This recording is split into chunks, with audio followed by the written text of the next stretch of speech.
At ease, pool sharks. Welcome in, everybody. Welcome back. Hello. Happy Wednesday, the 4th of July. Hello, everybody. It's me, Swelltime G-Pole, superhero extraordinaire. It's my birthday. It's not, but you know what I mean.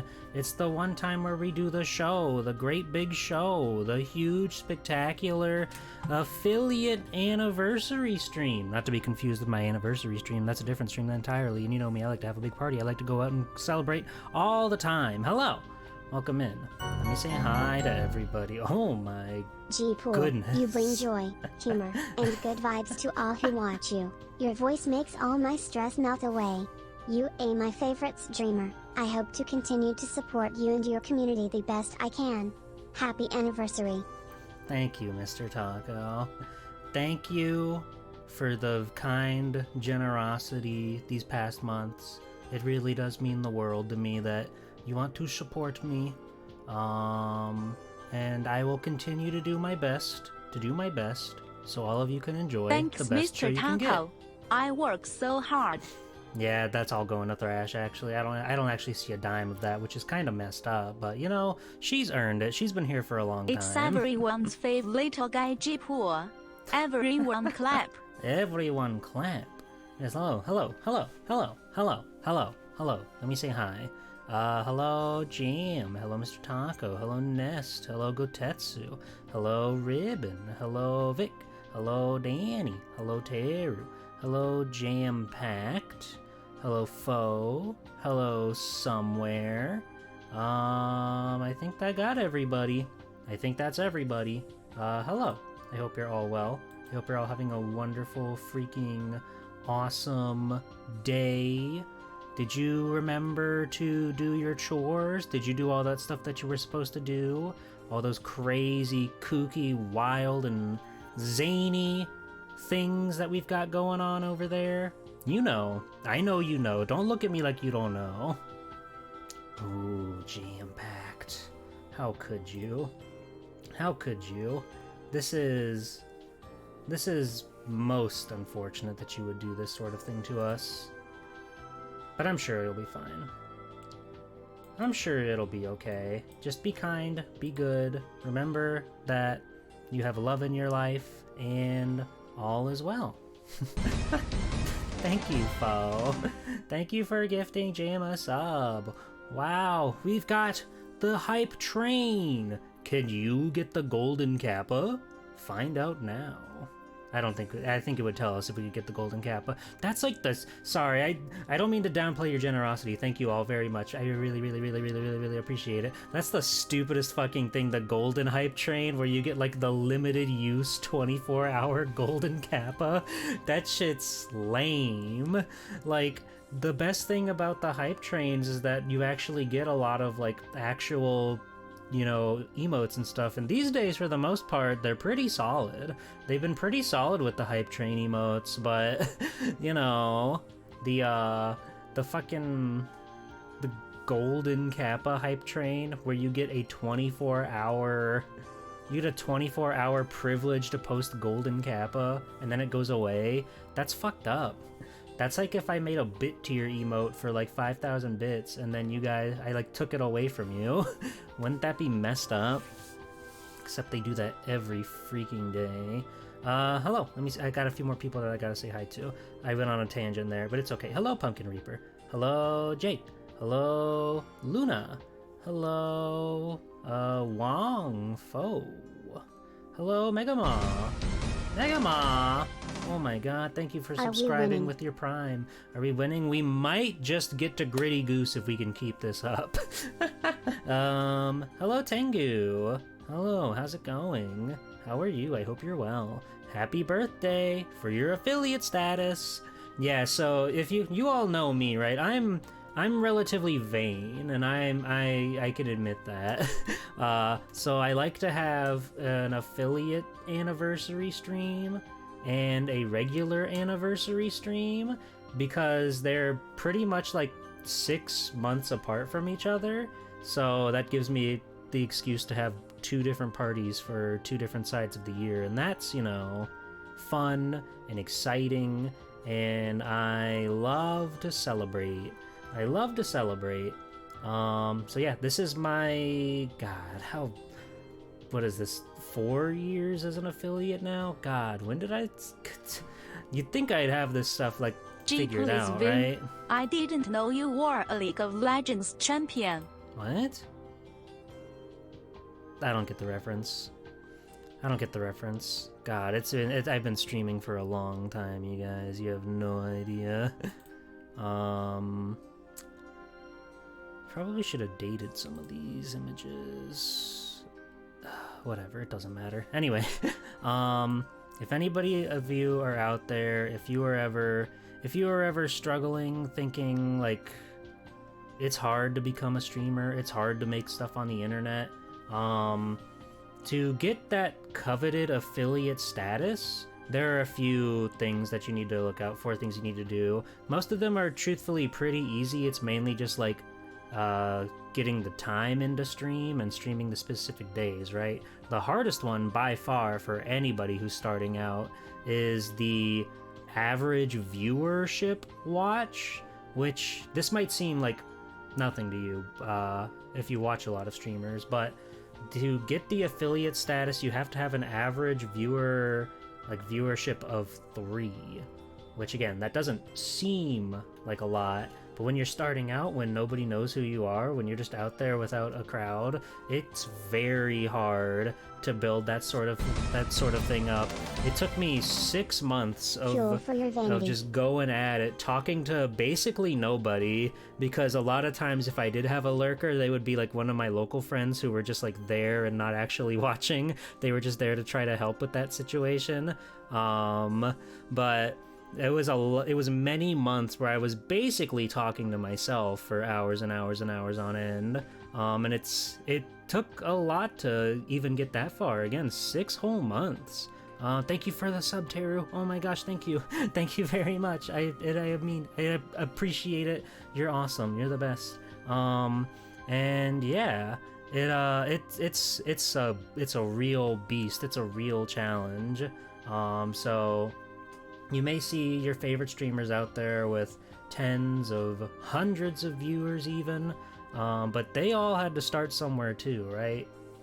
Nobody just starts out being that popular. You have to work hard, you have to put in the time, the dedication, the effort to make it work. Oh my god, we got a hype chest. Breaking news, everybody. I got down bad. Fucking true. Thank you again, everybody, for the subs and the holy moly amount of bits. That's so crazy and kind and courteous of you. What is that? Megamlep? Is it like made of balloons? No, it just looks like that. That's scary. I'm glad I got down bad. It is a balloon. It's Shark Balloons. They're known for making balloons. It's animated, so scary. It looks like a pre-rendered PlayStation cutscene. Well, I got down bad, so I can live with that. Yeah, persistence is key. Getting out there, doing your best, having fun. That's priority number 1. But Jipu, aren't you always down bad? No, sometimes I'm up good.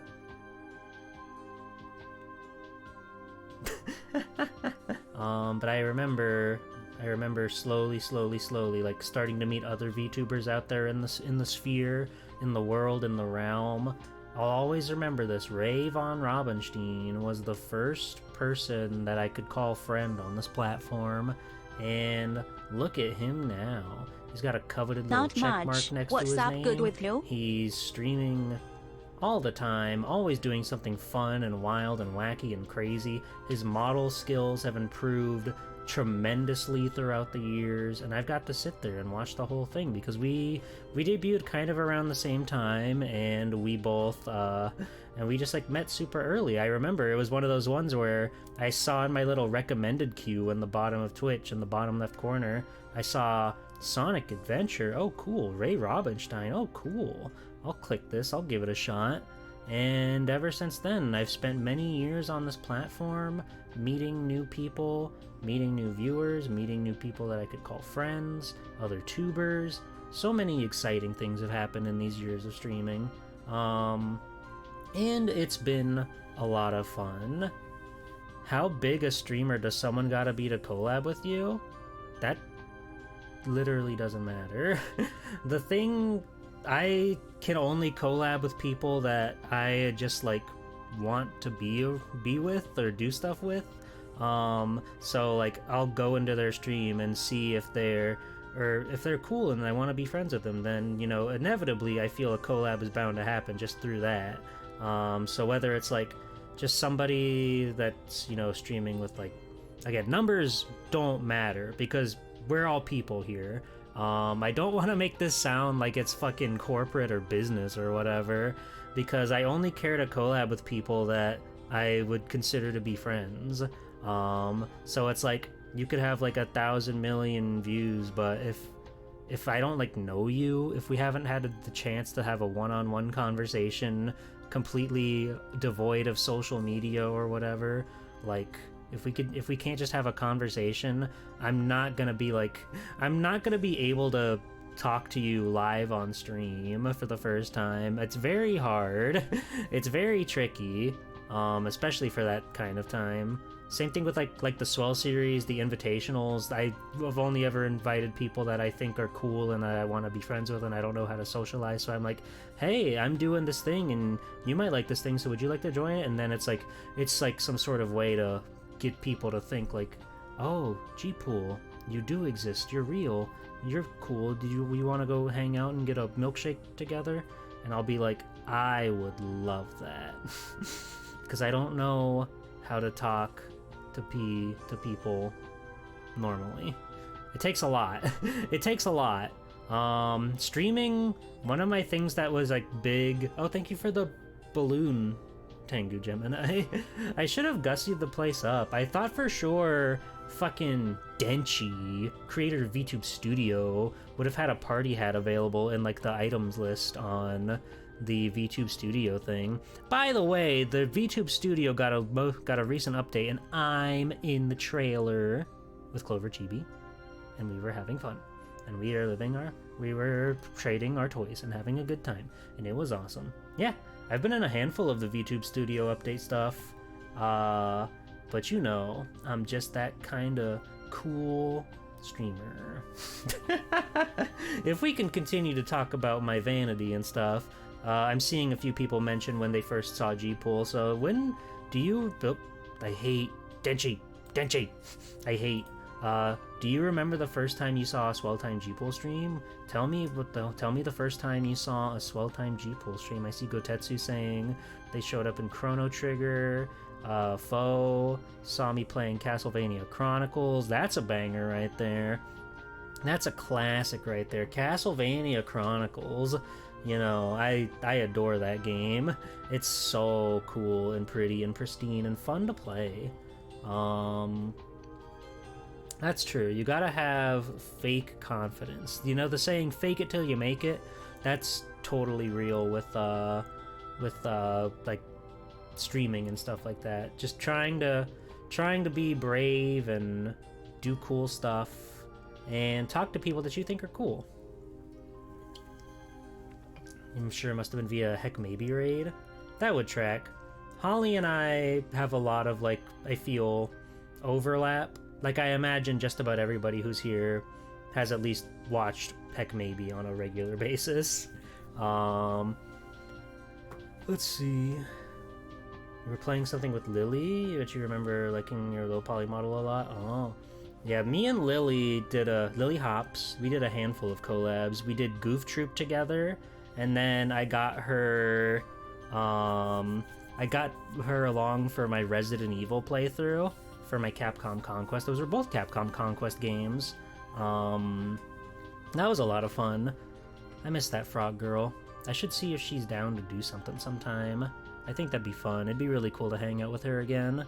That's another thing. With collabs, it's super easy to want to collab with somebody, but it can be really hard to figure out what you want to do with that person, you know? Sometimes you're just like, yeah, do you want to collab? You want to do a thing? You're like, yeah, what do you want to do? And then it's like,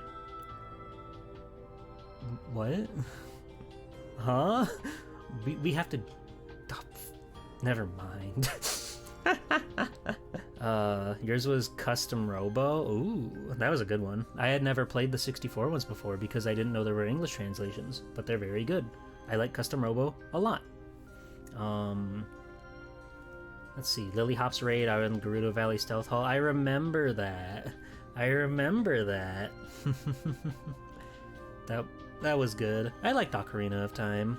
I thought that was a fun one. It's nice to reflect back on these memories. A lot of, like, you know, video games have always been something that I've been passionate about for quite literally as long as I've been able to form memories in my brain. Video games have always been there. So of course it's something that I'm very passionate about, and I've got to experience so many games that were entirely new to me through streaming. And it's just a really fun, interesting way to play a lot of these. A lot of stuff that people hold near and dear, a lot of stuff that people have never even heard of before, and that's always very exciting to get to show off something that totally wows a person. Like when I see people in chat pogging over the same stuff that I'm pogging over because they'd never seen it either. Or, you know, even if it's a game that I have played that I'm very familiar with, and then people get excited for that, I'm like, yeah, you get it. You're having the time of your life right now. This is awesome. That's a lot of fun. Streaming, gotta say, pretty fun, pretty cool. Oh yeah, Goof Trip was a long time ago. I think I archived the VOD. I think that was before or after, when I started archiving VODs. Pretty sure that happened. So it's out there. One of my earliest VODs, if it exists. But it's a long time ago. Even then, I was still sort of like a tiny, teeny weeny, shy little baby. Now I'm bold and boisterous and only sometimes a shy little baby. I'm still a little baby no matter how you slice it, but, you know, I've been doing a lot of streaming. I've learned a lot. And I've gotten much better at talking as a whole, I think. That was another one of my big goals when I first started streaming a long time ago. It would, like, force me to speak words. And even now, I think that there are still moments where I go completely brain dead or I lose track of what I'm saying or whatever. But I've definitely gotten better at talking over the years. I've definitely gotten better at, like, projecting over the years. But even then, I still have days where I don't even realize it, but I'm really soft-spoken. And it's, you know, it's just one of those things that, as a human, you want to find improvement and you want to do your best to improve yourself as you live your life. The Swell series is one of the coolest things I've ever seen a streamer do. Oh, wow. You know, that's another one that started out just quite literally as a I just want to host a tournament. I want to have fun and invite some friends over, and it'll be like a cool big show. But then it quickly became a thing that I really, really enjoyed doing, so I decided from that moment right then and there that I would do more of them, and we've been on a bi-weekly, or bi-monthly, god, bi-weekly would kill me, bi-monthly schedule of Swell Time G-Pull Swell Series VTuber tournament streams. Speaking of, do I have this on here? Yes. Special edition Swell Series, if you didn't hear about this last stream or on social media, next Tuesday, I will be co-hosting with Kiara TV on her GDQ Hotfix show Game Masters. We've got a special Swell Series Game Masters collab with a retro mystery tournament, all featuring 8 super cool and awesome VTubers. We're all going to be challenging each other in random retro mystery games. What are they going to be? Who knows? Who could say? But you're going to see me, Swell Time G-Pull, over on twitch.tv/gamesdonequick. Isn't that bonkers? Isn't that fucking crazy? Isn't that wild? I don't know how I stumbled into this situation, but really it was Kiara that came to me and said that she wanted to do something with me, and that was honestly one of the most, like, insane experiences that I felt. You know, somebody who has such like, you know, presence in a sphere, and she's like, "You're cool. I want to have you on and do a cool thing together." And I'm just like, why? No, that's not true. I was very gracious and happy to have her invite me onto that, though, and we've been working hard to get things together and up and running, so it's going to be a really cool, really fun show. And then next month I've got the Street Fighter 3 tournament to look forward to. There are about 2 weeks, or less than 2 weeks, left for the other VTubers out there in the world to fill out their application forms, and then I have to figure out how I'm gonna go about sorting everything and putting on a super cool, awesome show. It's gonna be a big one. There's gonna be a lot that goes into the Swell Series Street Fighter 3 tournament, since this is my first ever VTuber Open tournament. So I have to really organize and figure out ways that I'm going to do, like, there's going to be a week where I'm going to do streams that are like prelim match turn for the show, because when the big show does happen, on, I believe, God, I'm so bad with dates. I'm so bad. Did I write it on my calendar? I should have written that on my calendar. I think it's the 12th, July 12th. That'll be the big main super mega show, and we're gonna whittle our way down to a top 16 for that day.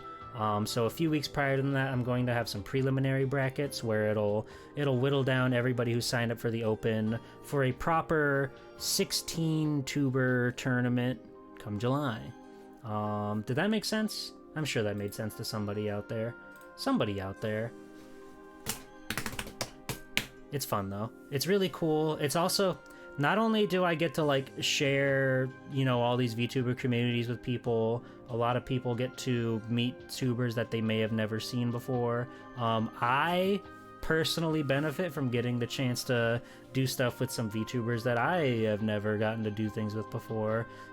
People that I would love to just like get to know better or do stuff with, because that's one of the biggest things about being a streamer to me, is that, you know, we're all humans at the end of the day, and if I can like get to do something cool and then maybe that blossoms into a big beautiful friendship, I think that's freaking awesome, because I don't really know how to socialize otherwise. Should we talk about video games? Before I talk about my video games, we can talk about Sony's video games. There was the State of Play that happened earlier today, and let me just say, this was like by far their best State of Play they've like ever done ever. It was full of a lot of really like surprising and good announcements. Gamma Chris! Hello, my friend. Speaking of VTubers that I wanted to become friends with, there's Gamma Chris right there. I showed Gamma Chris the history of Trunks Dragon Ball Z special, and we both went pog crazy over it. It was so awesome. How are you doing, Chris? It's nice to see you. But yeah, State of Play. If you don't want spoilers, I guess mute for like 5 minutes or whatever. I don't know how long we're gonna talk about it, but there were some good ones there. There was like a new Luminous game. They said that Pragmata is real. The Capcom game that got announced in 2020, it's still happening somehow. It looks fun. It looks cool. I like it still has like the Capcom energy to it, where it's like kind of goofy but kind of serious, and like sort of flip-flopping between those two measures. It looks cool, so I'll keep an eye on that one now that we actually have like a real tried and true date for that one. Neo 3 looked very good. Granted, I've never played Neo games before, but I was like impressed with the style and sauce that game had. Digimon Time Strangers got a new trailer, and that looks like it could be the best Digimon game they've ever made. It looks so artistically beautiful. There were so many cool and interesting worlds that they went to, which that's one of Digimon's best points to it. Whenever they go to the digital world, whenever they do stuff with like Digimon and like going to new places. They always get really inventive and really bizarre with the designs and everything of the backgrounds of the characters. So I was very pleased to see that so prominent in the video game. So I'm looking forward to that one quite a bit. That might be the one brand new video game I buy this year. Would you buy it and Capcom Conquest it immediately? Maybe. I don't know. If I have a way to play it, that could be something that inhibits me. Yeah, new Bloodstained. That's another one. I haven't played Bloodstained before. But it looked very good. It looked cool. It looked flashy and fun. Suda51, Grasshopper Studios, they've got a new game. Romeo is the Dead Man. I was a little bit upset that the game didn't look like the cutscene that the trailer opened up with. I thought if it looked like that the whole way through, that'd be fucking bonkers and crazy and cool. But, you know, it still looked fun and flashy, and the combo system looked really neat. They love doing the killer is dead format. They love killing the protagonist and making them do stuff. I don't know what Romeo Must Die is, so I don't know. What else? There was that, Final Fantasy Tactics got a remaster, which they're including the original version, which is, like, huge for me, because I'm always saying, like, why would you ever play, like, the remaster when the original exists, right? But they're including the original version, and that's, like, good. I'm proud of them. I'm so proud of them for just giving you the option to play the new remastered version with the voice acting and stuff, or play the original. That's good. I think all remasters do that. Like, Halo does that, the Tomb Raider ones do that. It's like, you should just be able to do that. I think that's good. An action movie with Jet Li and Dimas. Oh, I see. Hi, Ducky Boos. Welcome in. I hope you're well.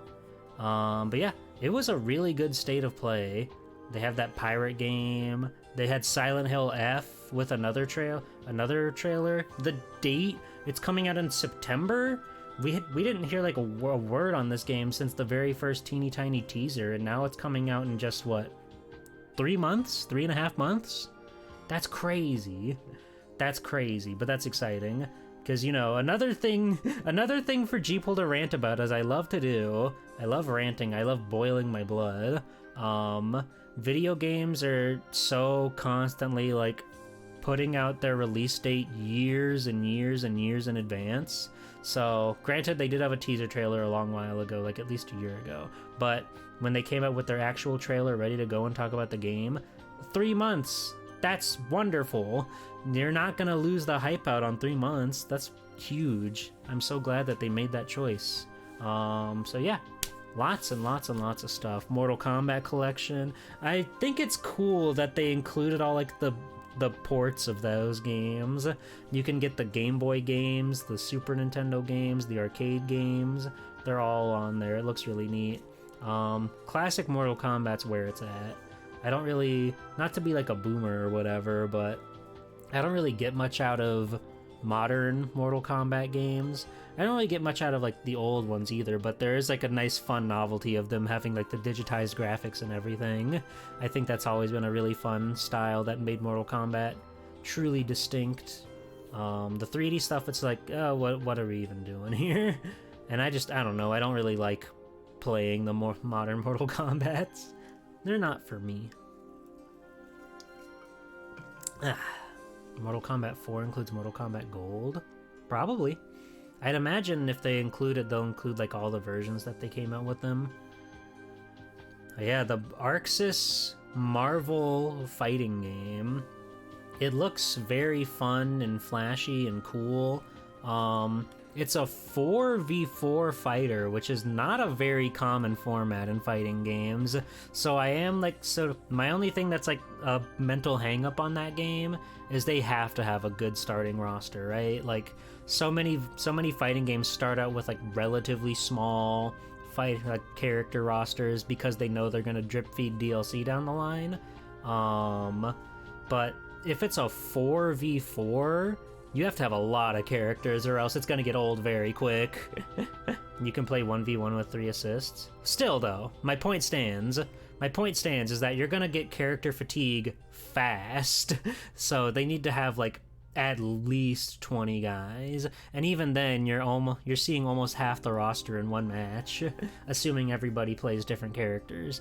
But still though, that's like my one big hang up with that game, but it does look very good. It looks really fun. I just hope that it has a strong starting roster, and they'll do DLC because every fighting game is DLC. But I just hope that the starting roster is strong. They need to have a lot of characters on there if that's the sort of thing that they're going for. Hope it has Moon Girl and Devil Dinosaur. Oh, that would be sick. That'd be really fun. I really like those two. Yeah, and they've even got Storm in there, so X-Men are on the table, which is like kind of funny since the whole Marvel vs. Capcom shtick started with X-Men versus Street Fighter. But I imagine Wolverine will show up in there. How much he plays to his MVC counterpart is beyond me. Jeff the Landshark could be fun. It'd be nice to see them throw in some newer guys like that. Like they got Star-Lord in there. They had Miss Marvel in there. Her model was really, really cute. I really liked the style that they had for Miss Marvel. Wolverine, Magneto, and Hulk, you think are almost guaranteed. Magneto and Psylocke and who's the third guy in the Storm? Is it Storm? Wait, they're already 1/3 of the way there. MSP, right? The MVC 2Com team. I think that's it. Magneto, Storm, and Psylocke. Or is it somebody else? No, I think it's Storm. Anyway, I gotta get more in MVC2. Sentinel would be fun. That would be cool. Just having an insane big guy in there. Spider-Man's in this game. That's gonna be fun. All the designs are really like cool too. They did a good job coming up with all the characters. Have a good one, Vic. Enjoy your Switch 2. I will not be partaking, but I hope you have fun. But yeah, it's very exciting. Hats off to Sony. Like, granted, again, their greatest competitor on the market right now is unleashing their great brand new technology tonight.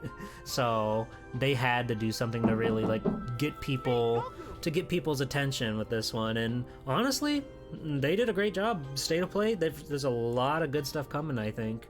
Video games have been saved, and I couldn't be happier. Hello, stinky birds. That's Goku. New technology? No, I said Nintendo has new technology. The Switch 2. Come on. Keep up. Keep up. Keep up. I like liking Marvel nowadays. Yeah, I agree. It's nice to know that Marvel is coming up with new fun stuff, and it's like not derivative of the MCU, which even then, granted, like, you know, I think MCU are generally like fun, good movies, right? But it's a little bit of a slog when look at Marvel vs. Capcom Infinite, for example. Just about every Marvel character is like derivative of their MCU counterpart, and that's fucking lame. It's lame that they don't get to go like full on cartoony, wild and wacky stuff in that game. So it's nice seeing Marvel stuff just truly be like fun and bright and vibrant and cool. But Donkey Kong isn't out yet. Hi, Polar Bear. It's coming, don't worry. Donkey Kong will be there. Need to buy less of their comics, though. I haven't read a Marvel comic in a long time. Well, that's not true. They gave out a couple of those on Free Comic Book Day. So I did read one, actually. Just last month. Who will Capcom buddy up with now? That is a good question. Like, I do think it would be really cool to see another Capcom Versus title at some point, but you know, they don't have to necessarily stick to Marvel. They did Tatsunoko, and that was a really good one. I could see them doing it with a lot of stuff.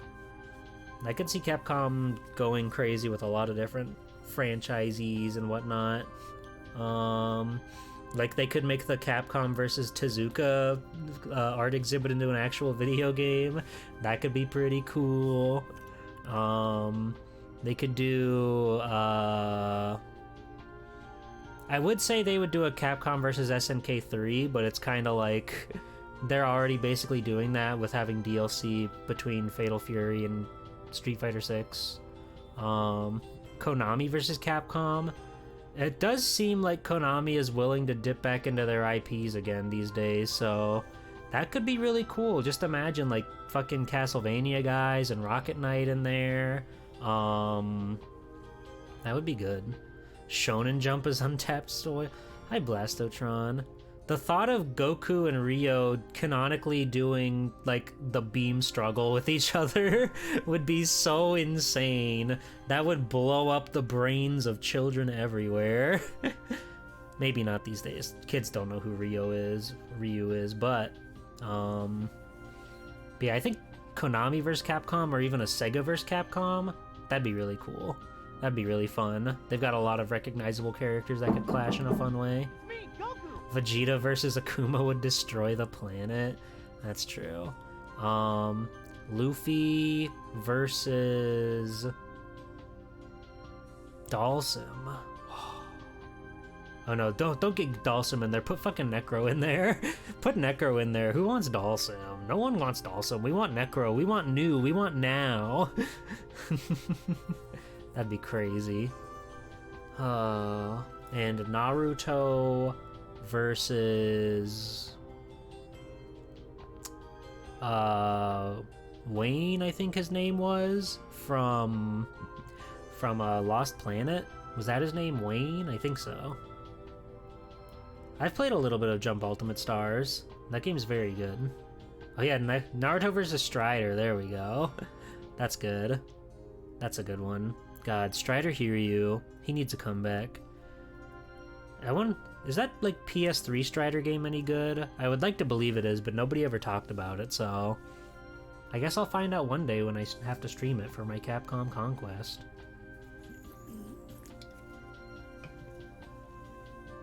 They should make a JoJo fighting game. Oh. Wait. It's interesting, right? Like, Capcom did a JoJo game, and then, now here we are. Now here we are. Capcom versus... Wait, is JoJo? JoJo's Jump, right? I'm pretty sure JoJo is Jump. I think. Yes. Okay, thank you. Okay, that's good, yeah. Then they could have even more fun with that. They could have even more fun with that. There's definitely guys that have, like, stand-type things in Capcom, so there's probably a clash there, too. I can't think of any at the moment, but they're there, trust me. They're there. What if they do something fucked up like Capcom versus Inti Creates, and they have Zero and Gunvolt side by side, and, cool, beautiful booby lady next to cool, beautiful booby lady? Wouldn't that be fun? Wouldn't that be neat? Capcom, they get the fucking Love and Destroy girls in there in their giant mechs. That'd be good. And the speed power gun bike. That'd be fun. That'd be cool. Bring back Cyberbots. Bring back fucking Cyberbots. What are you doing, cowards? Cowards! Come on! Speed, power, gun bike. Cyberbots. You all get me. Bring back Tech Romancer. Yeah, maybe that's really what they need to do. A Capcom, like, mech crossover. That could be cool. That could be fun.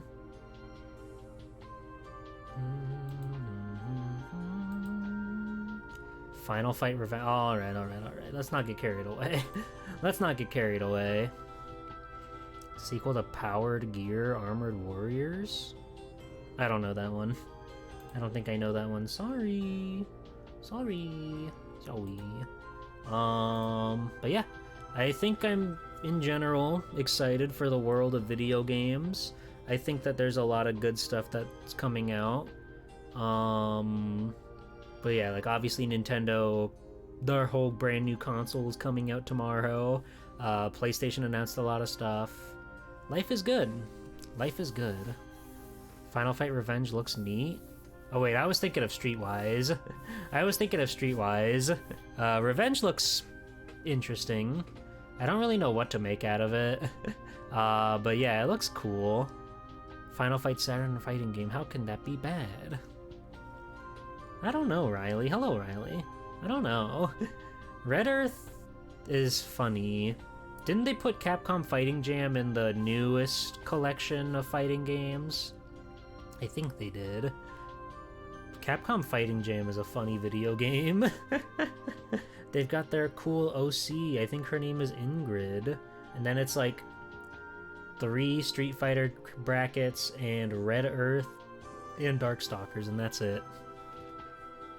And that's it. Crazy, right? Crazy.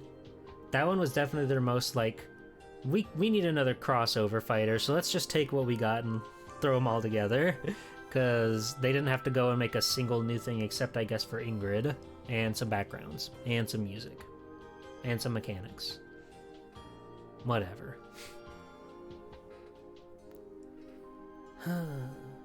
They also got the Shin Akuma fight by accident in CVS 2. Damn. That guy's easy. I put that guy in his place, no problem. Really showed him who's boss.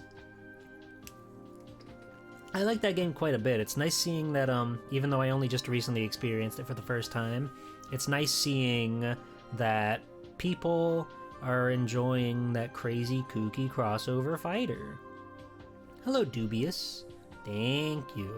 It's my affiliate anniversary, so you have to look at me and watch me smile. You having fun?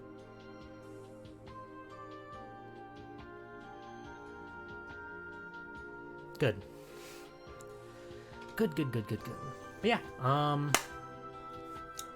since this is going to be like a Zatsu stream period, right? That's the whole shtick with this. We could probably just start talking about what we got going on, right? We can probably just start moving on to our big, long conversation piece where I go over many video games that are important to moi. It is my top 100 games stream featuring my affiliate anniversary.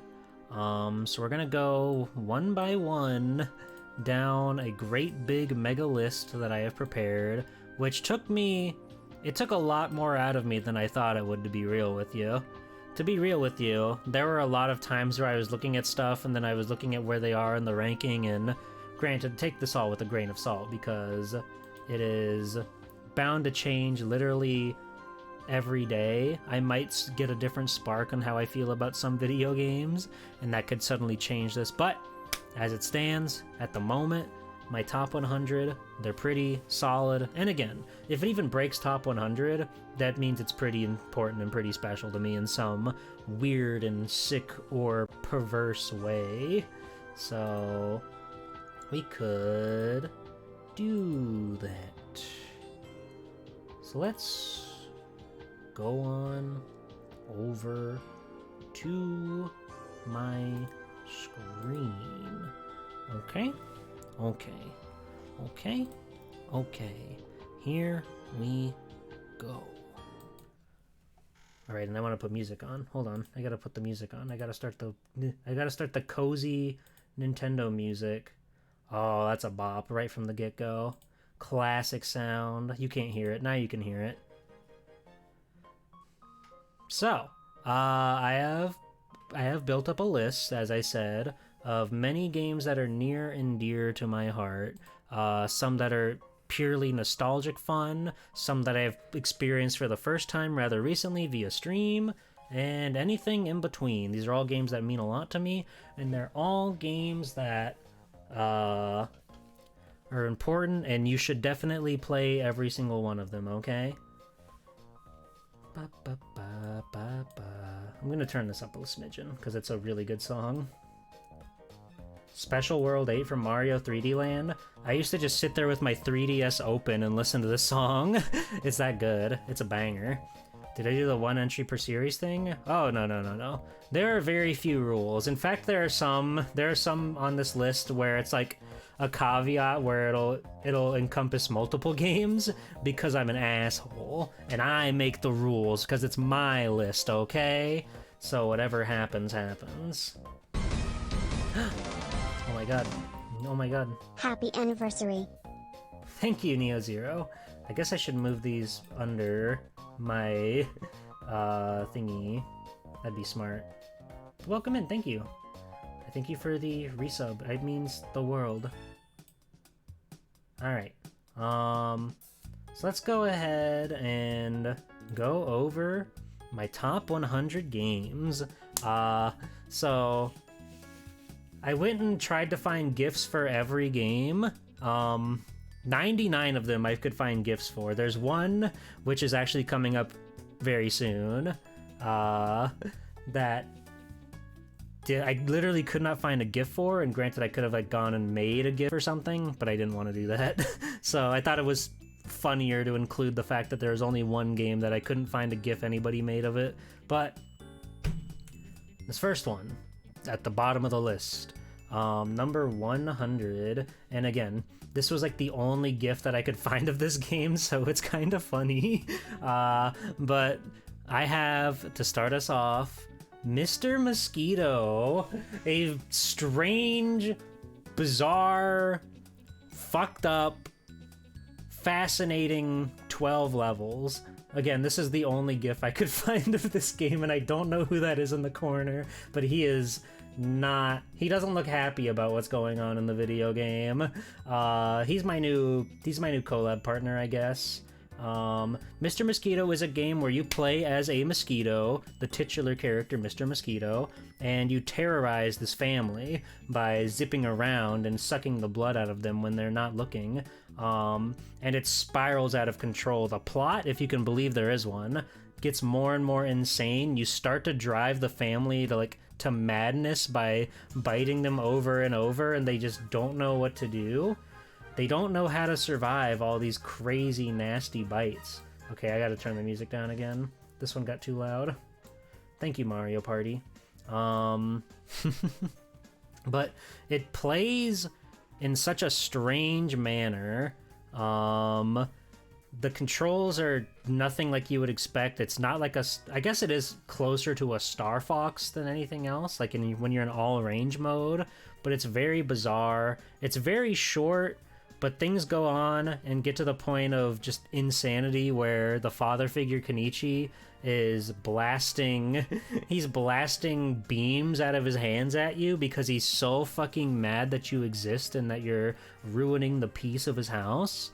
So it's just a great game that's got a great personality and really nice short and sweet piece. If you can stomach how difficult it is to get through that game. So while it's pretty flawed in some areas, it's kind of hard to play.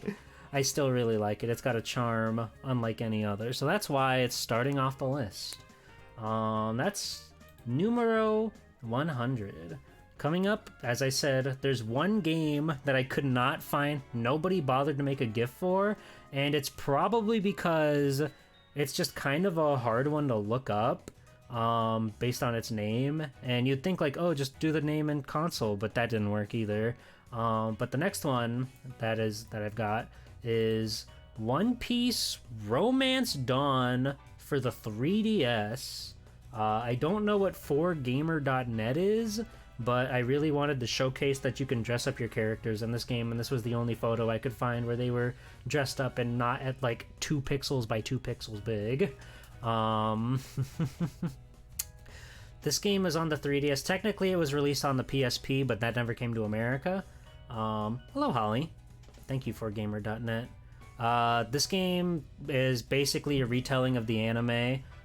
It goes from the very beginning, Romance Dawn, hence the name, all the way up to the Paramount War where the time skip happens, except notably they skip over Skypiea entirely, which is kind of like a crucial arc when you look back at it. So it's insane that they just completely ignore it when they're doing so much to like really represent the anime, the series as a whole. but it's got really fascinating turn-based combat. The models look really, really nice. The environments are cool. And again, you get to play dress up, and it's one of those games where your cosmetics actually matter, like they show up on your character, and I always really, really appreciate that. There's nothing more upsetting when it says you get like a cool hat in a game, and you don't actually put it on, right? So props to them for making actual props. But it's just a really good way to like experience One Piece. I would say watch it or read it and then play the game probably, but it's really, really fun. I like it a lot. Thank you. Holly, I started my first Symphony of the Night randomizer last night. I didn't finish it. It got too hard and I ran out of steam, but I finally played one. I had such a bad start. I had no defense for like hours, and even when I got some, I was already in the inverted castle and I was just getting my ass kicked. But it was fun. I will try again at some point, and I will I will finish a run. That is my promise. But it was fun. It was cool. They are tough to beat. Don't sweat you win next time. Yeah, I did get the double jump like immediately, which was very, very, very fun. But yeah, I just had no defense for a long, long time. But yeah, anyway. One Piece, Romance Dawn, 3DS, and I guess PSP. I'm pretty sure there's an English patch for that if you want to play it that way. But I really like this game, and if you're a One Piece fan, you probably haven't played it because it seemed to be pretty obscure. I know it was always an expensive game even when it was like new, but I like it a lot, and I would recommend it. Next up, another 3DS game. I didn't even realize 3DS games were back-to-back when I made this list. Hi, Elfie Faye. Hello. Number 98 is Zelda: A Link Between Worlds. This is a incredible video game. I don't really know why it's so low, other than just that really shows how much I care about everything after this, because, you know, I love A Link to the Past, and this game is a tried and true fantastic way of doing a sequel. You know, similar world, similar stuff going on, but they had one crazy, kooky little mechanic that completely flips the game on its head, and it becomes a totally unique experience. I really, really enjoyed my time with this game. I haven't played too many 3DS games, but I feel like everything I touched on the 3DS, like, sparked some joy in me in some way or another. It's a great little handheld with a great catalog of games.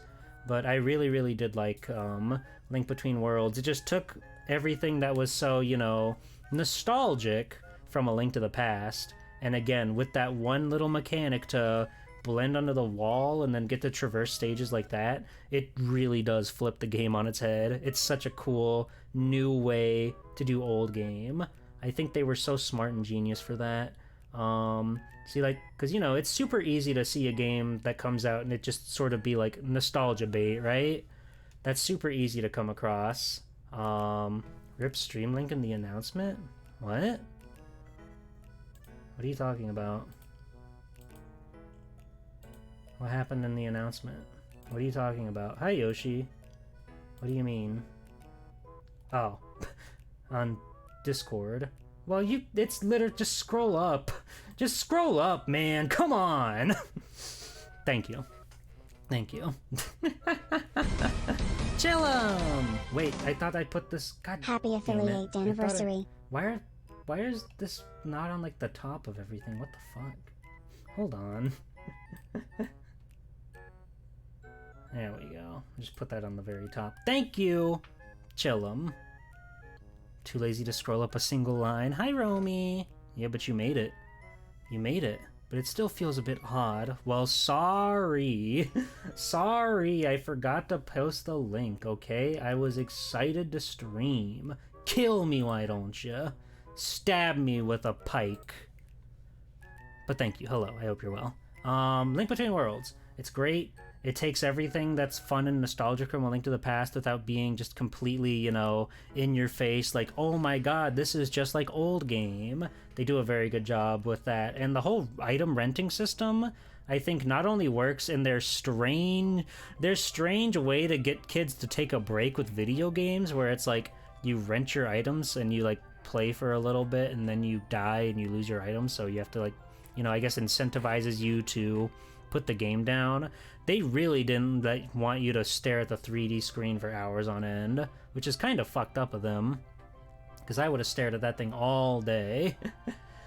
But the item rental system making the game a lot more open-ended. You can choose when you want to go where. I won't let anyone kill you, G-Poor. You're my oomphy. Thank you, Thrash.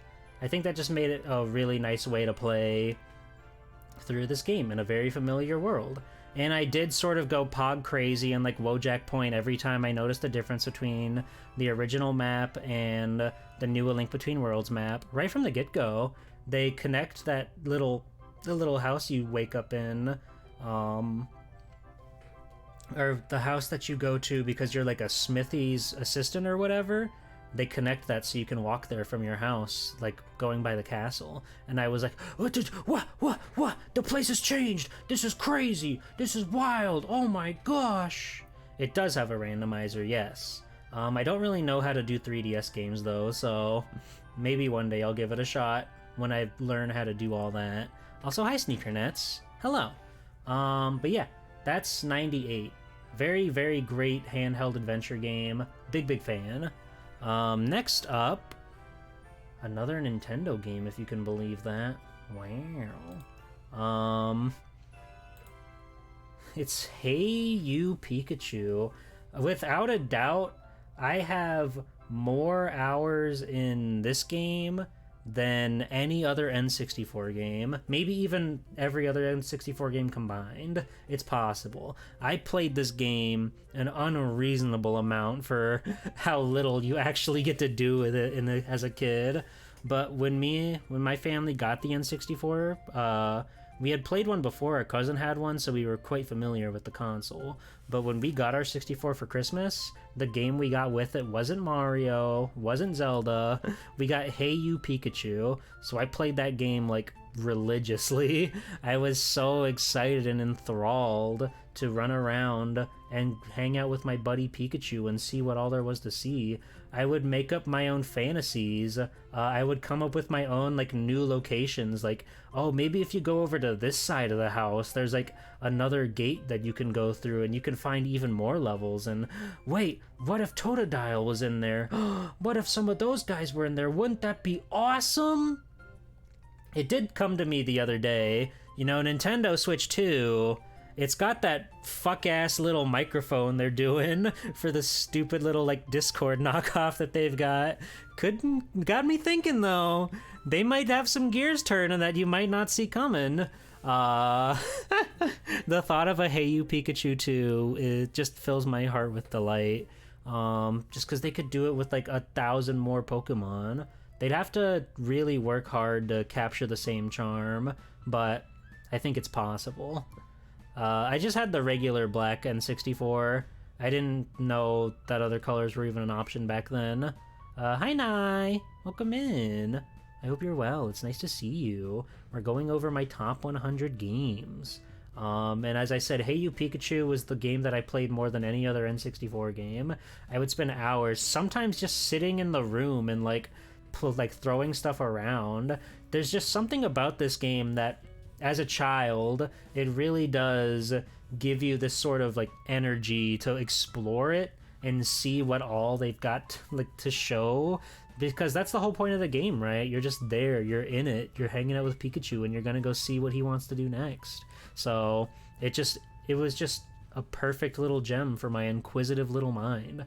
That being said, it is kind of a game that you don't really do much in, but moments like actually getting Pikachu to hit the piñata on the beach, and then that somehow unlocks the Cobalt Island treasure hunt because you get to play a harmonica and Lapras appears, and it's like, holy shit, this game's got secrets. I gotta find every last secret ever. No, this is number 97. I'll just say it out loud. But it's 97. This is Hey You Pikachu. That's too much work to type a thing every time. That's too much work. Maybe I could. But then I'd have to like oh. Fine, I'll do it.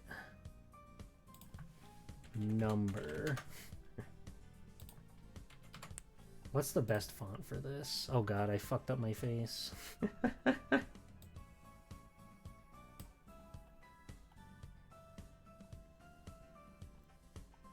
How are your numbers? Do they look good?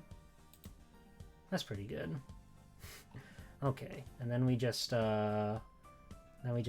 color, screen color, we grab that green, and then we put on the gradient, and then we put on the outline.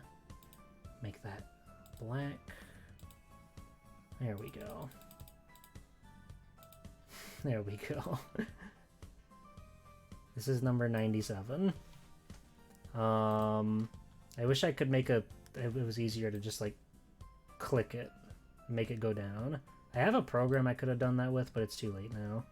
Anyway, that's Hey You Pikachu, a game that's very near and dear to my childhood, and I love it a lot. And you get to talk to Pikachu. I didn't even talk about the peripheral. It's got a peripheral. It uses a microphone, and you can talk to Pikachu on the Nintendo. That's fucking crazy. Why didn't they ever do that again?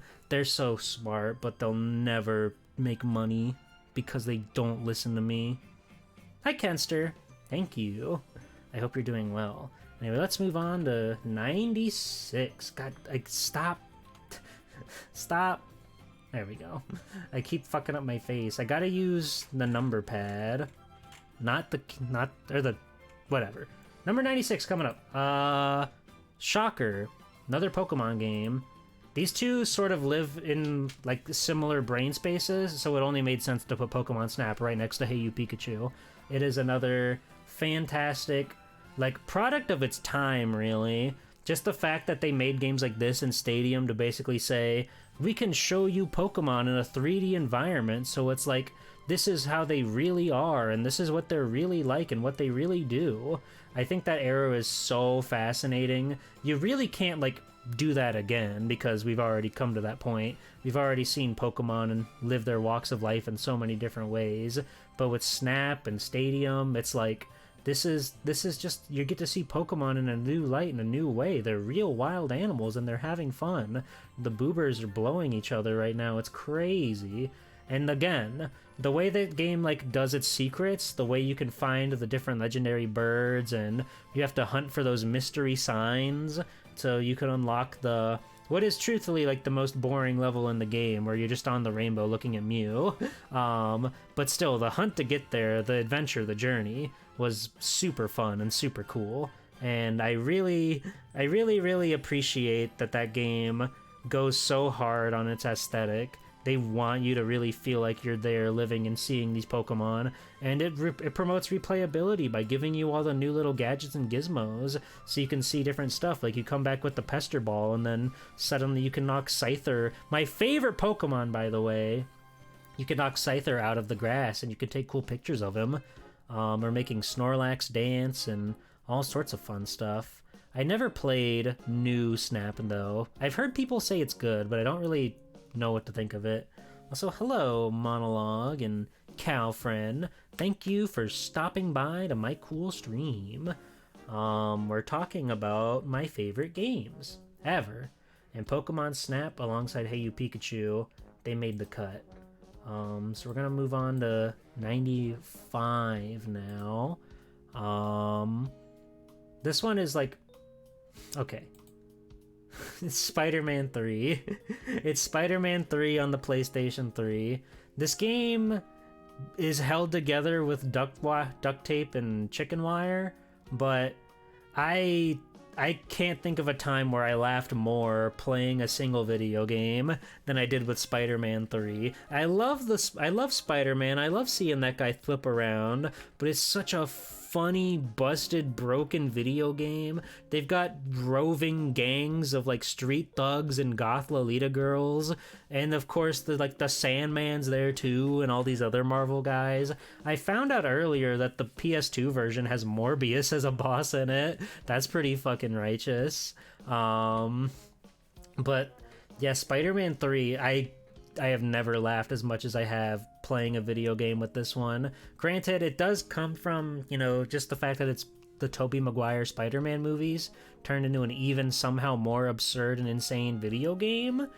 I was having the time of my life because I adore those movies. I adore Spider-Man, and it was so funny. Like every time I played that game, we didn't go like 20 minutes without me busting out in the laughter because it was just so deranged and insane. Like Spider-Man would, like here for example, the whole building would explode because he fails to thwip, or a man hits him with a pipe and then he gets back up and he jumps at him again, and the man hits him with the pipe and he jumps back up and he goes at him again and the man hits him with the pipe, and it'll just loop forever.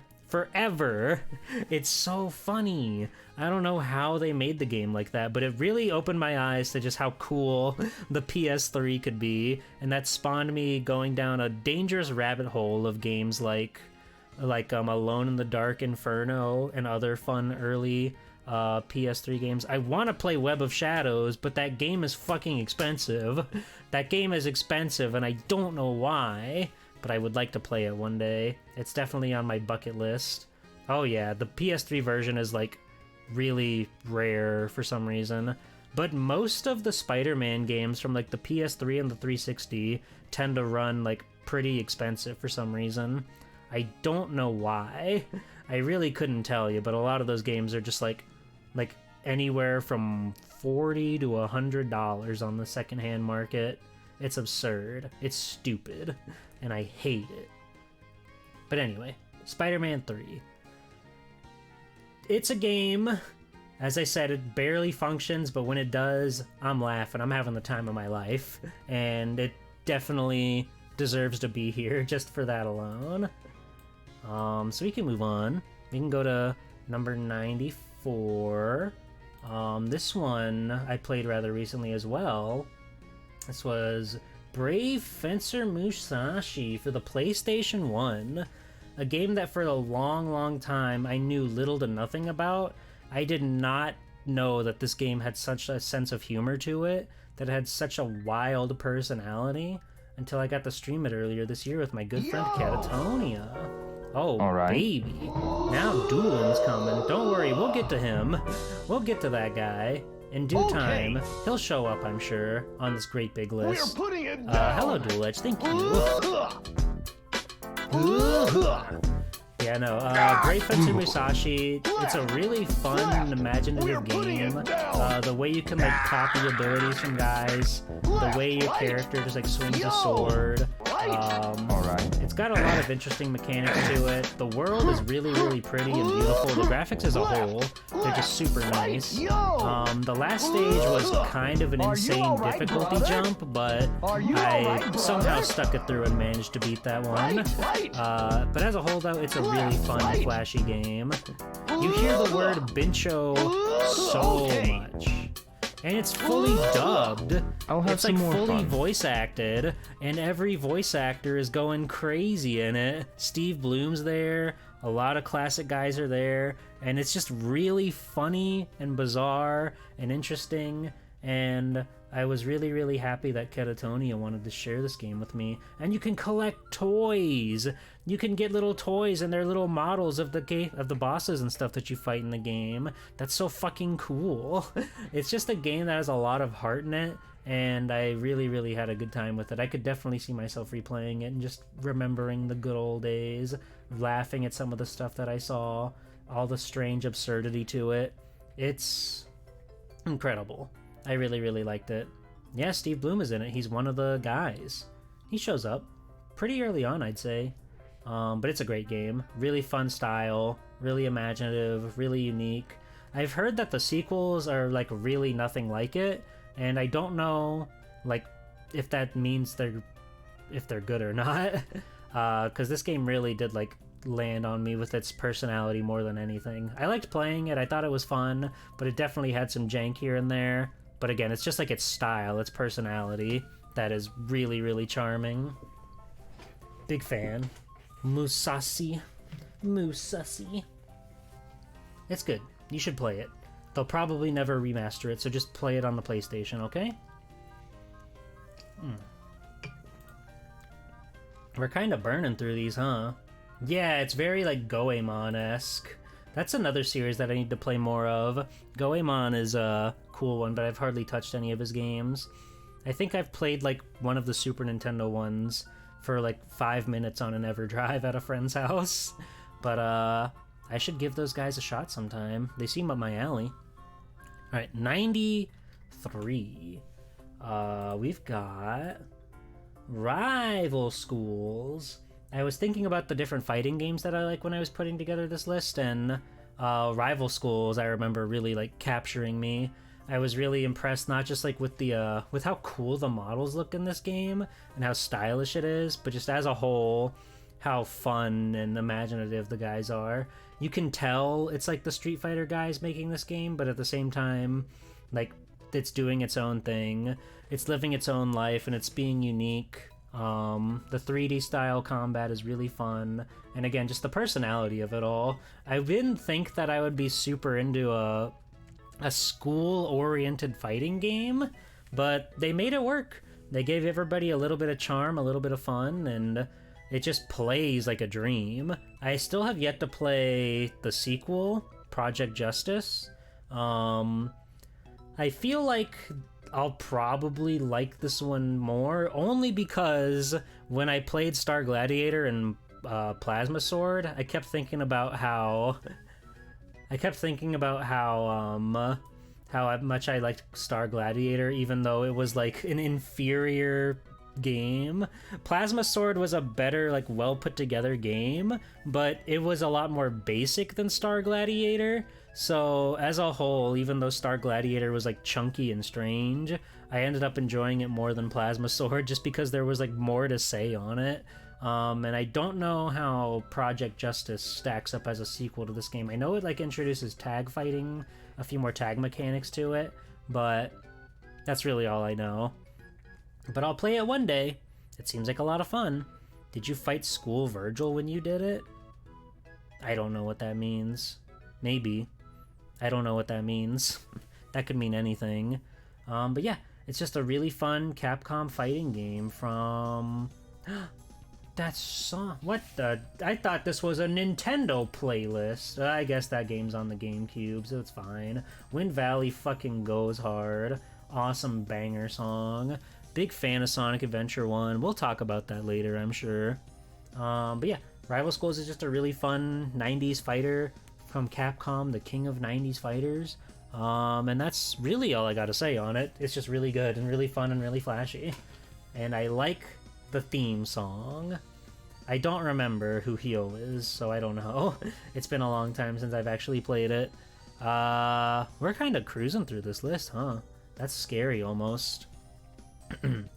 92. This next one is a game that basically persists in my memory and only my memory. It's Final Fantasy VII Crisis Core. As you all know, I've never played Final Fantasy VII, but when I was in middle school, I got myself a PSP, and when I went to like a flea market, as my family tended to do, we would rarely ever get brand new video games or whatever, or like stuff like that, but we would go to the flea markets fairly regularly.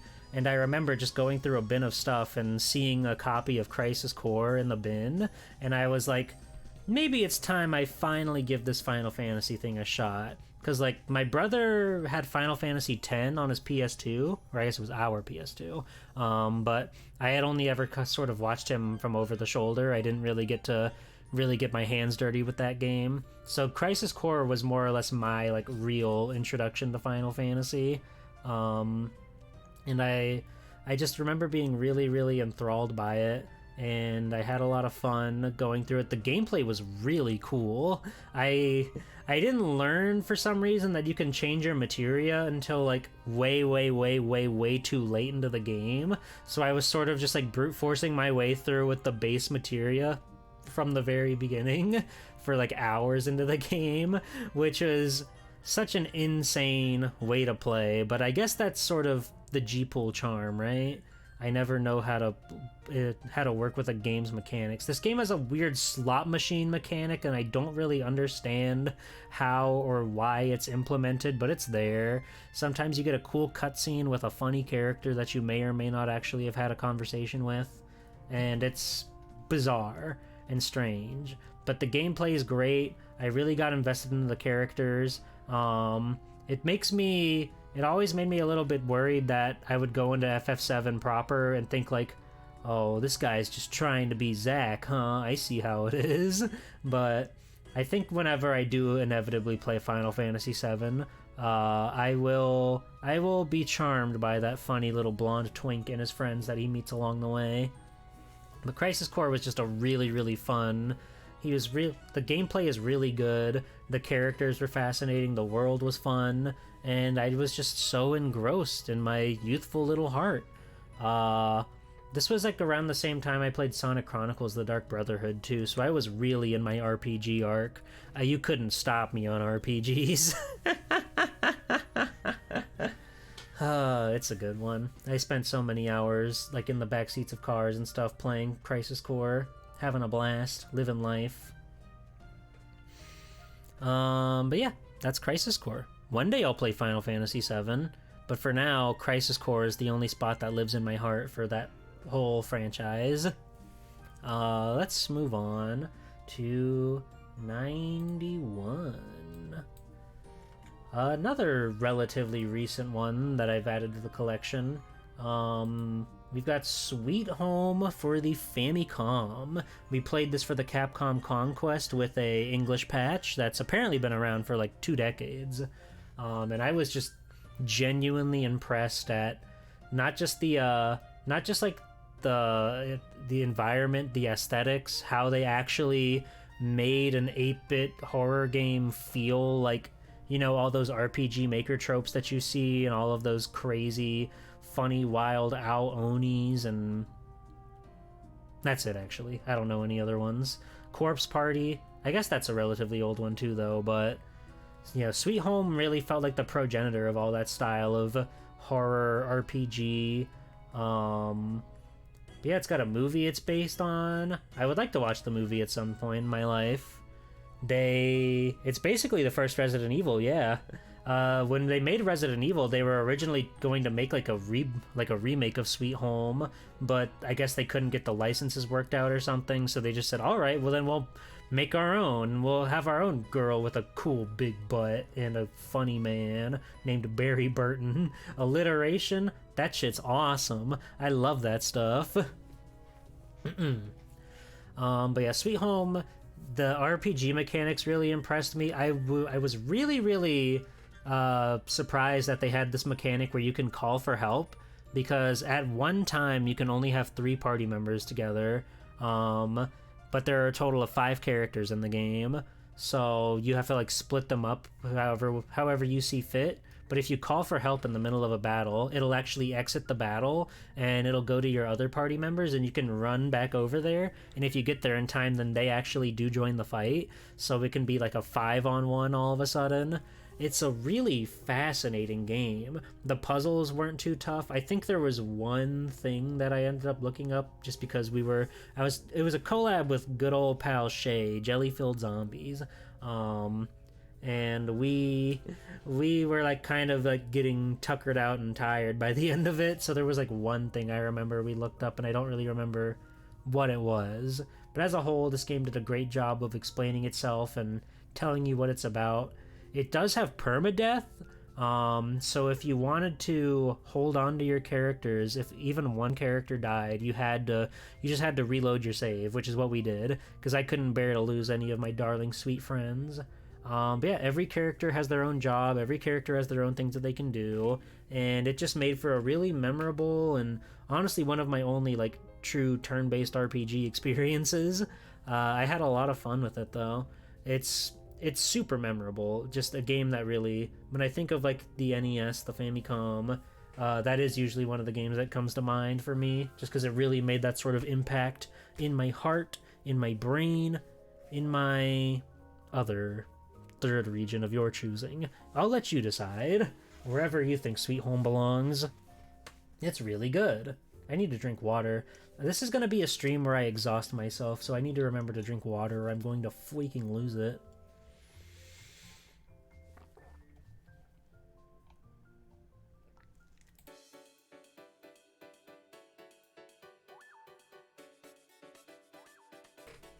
Okay, If you die, you can look for potions that bring back the dead body to resurrect. Oh yeah, that's true.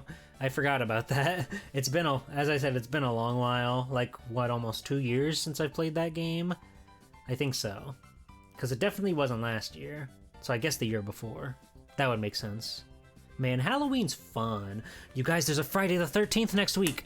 Isn't that exciting? Isn't that cool? I gotta figure out what I want to do because every chance I get to do something that's even remotely like Halloween adjacent, I take it.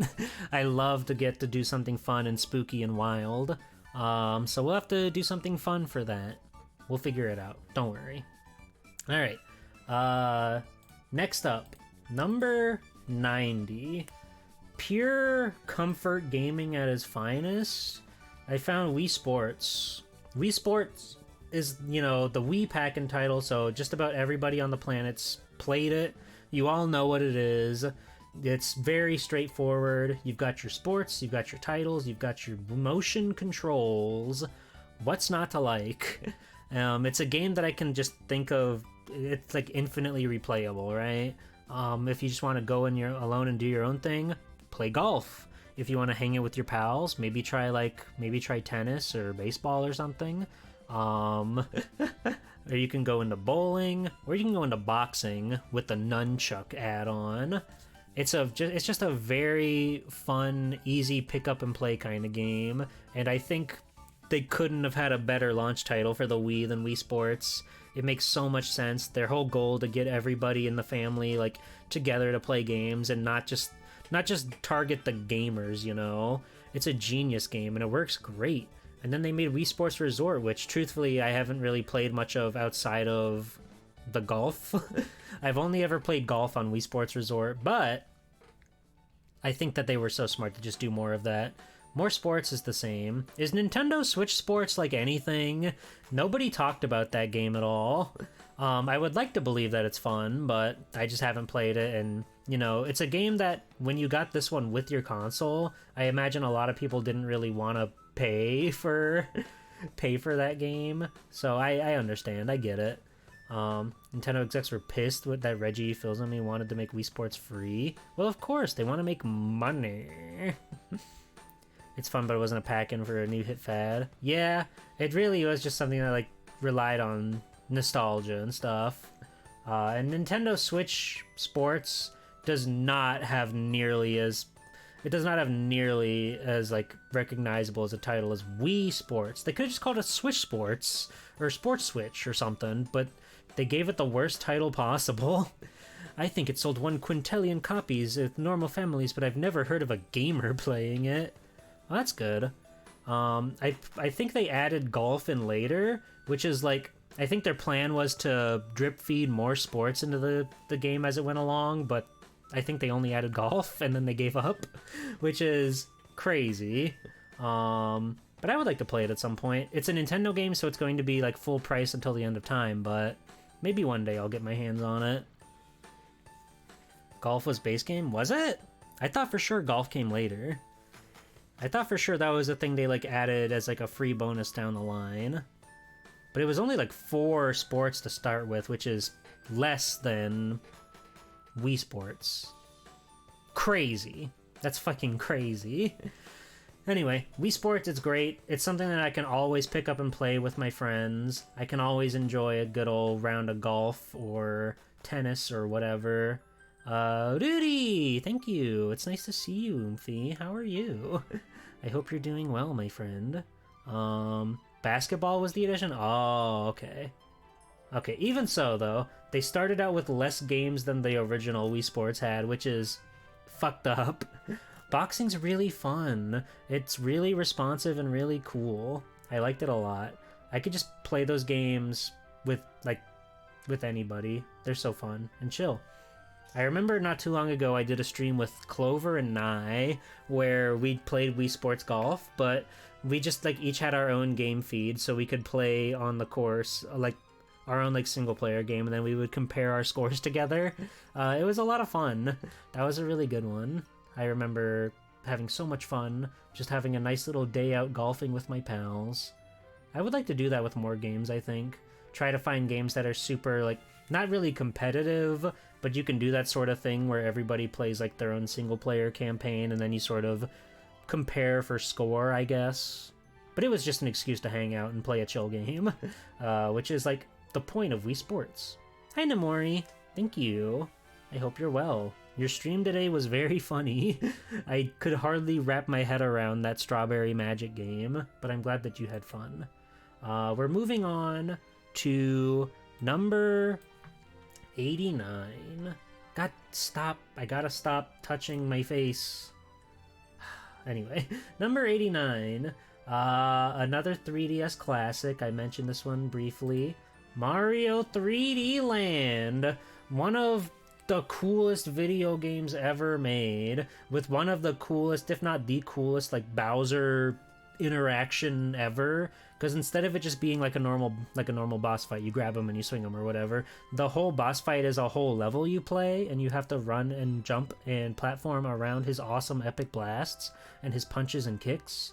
But as a whole, it's a very, like, it's such a perfect little adventure game where you just go out and do your fun little levels, do your fun little tricks. Every level has that format that Nintendo is known for nowadays, where it's like they teach you a gimmick, they give it to you, and then they just sort of build upon it until the level ends.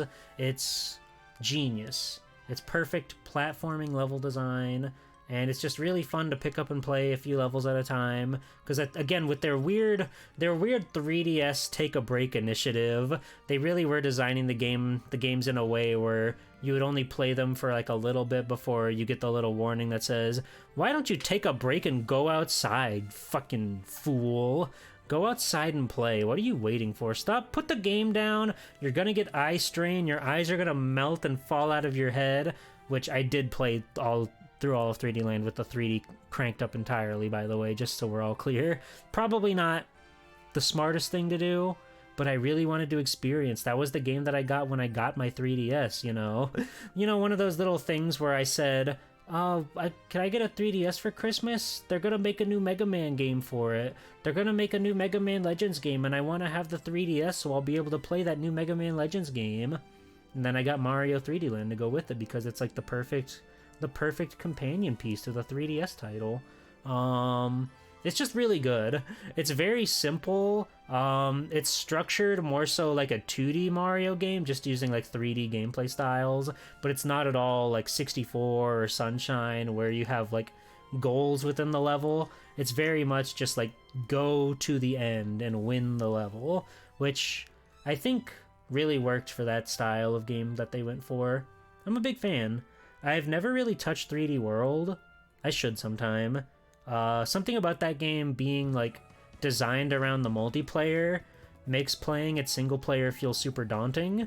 Because the level design is just made to fit 4 characters running around, which means there's going to be a lot of strange, awkward broadness.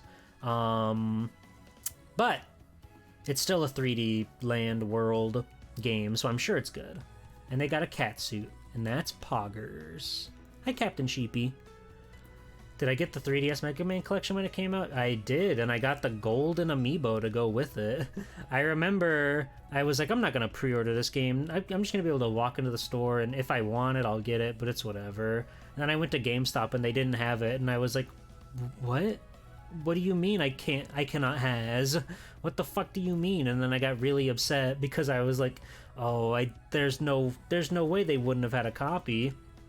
So then I went to like 4 different stores, and then I eventually found at Target I think they had 1 left, the collection with the golden Mega Man amiibo, which I don't know why I wanted it so bad, because it's just the Smash Brothers amiibo but golden, but I just had to have it, so I ponied up the cash, and then I got those Mega Man games that I've played 1,000 times on the GameCube, but now they were in my hands, on the go.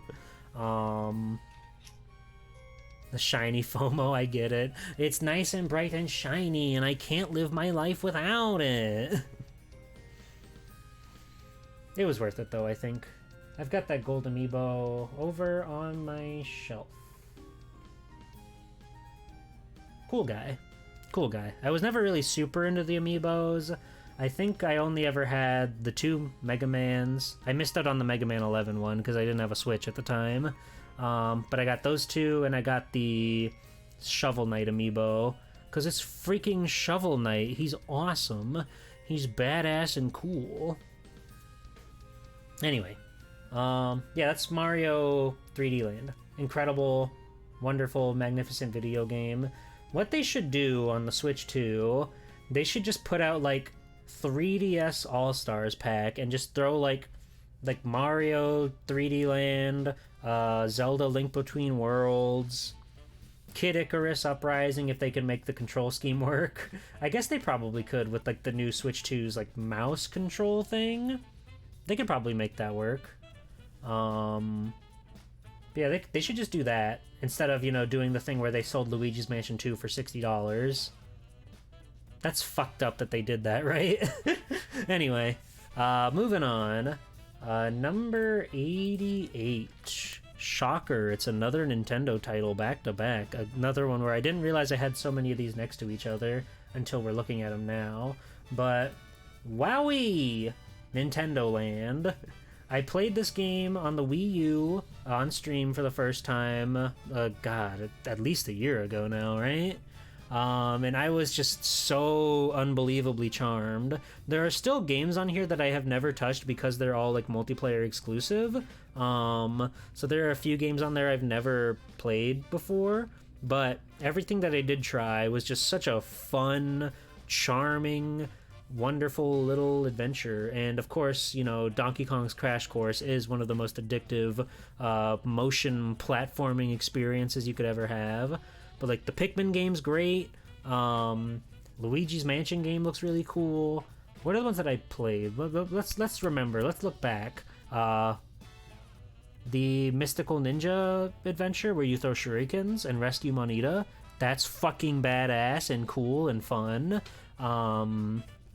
There's the Mario Chase, where it's got the robot Yoshi's coming to kill you. That one's cool. What else is on that thing? God, it's been too long. I don't even remember all the games. I just remember that it's a really, really good video game collection. There's so many wonderful, charming little mini games in that thing. Really underrated Wii U title in a world where every Wii U title is forgotten. And you'll never be able to see a port to it because it so heavily relies on the Wii U hardware, the gamepad. But I really like it. It was so much fun. I love Monita. She's a darling sweetheart and she'll live in my brain forever.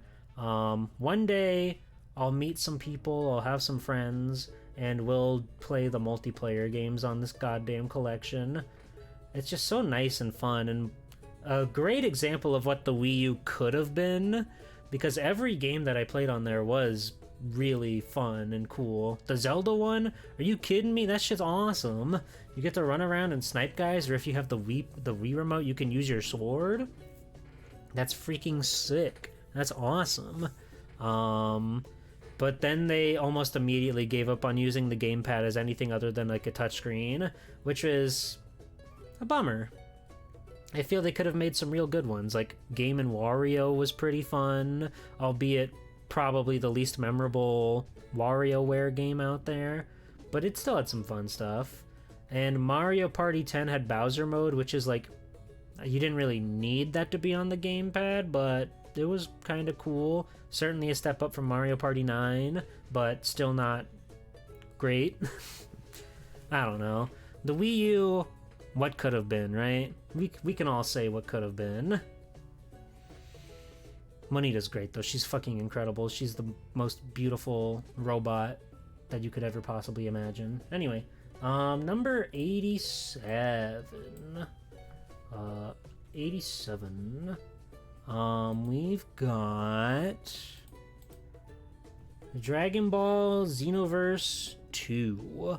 Specifically the second one, because it really truthfully feels more like a Xenoverse 1.5, and I haven't really touched that game since it was out, so there are tons and tons of like extra releases and stuff, like free updates, paid DLC, that I never really bothered touching, but I was really big into Xenoverse 1, so when Xenoverse 2 came out and it just touted like even more of like that fun, cool OC adventure. If you've never played Dragon Ball Xenoverse games, have you make an OC, your own original character in the Dragon Ball universe, and you become a time patroller with your best friend Trunks and the Supreme Kai of Time.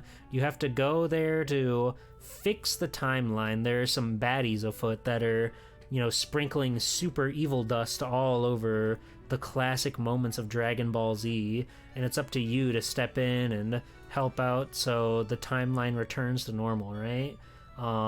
Which is, genius for a Dragon Ball game when so many of the games revolve around just playing the plot of Dragon Ball over and over and over again.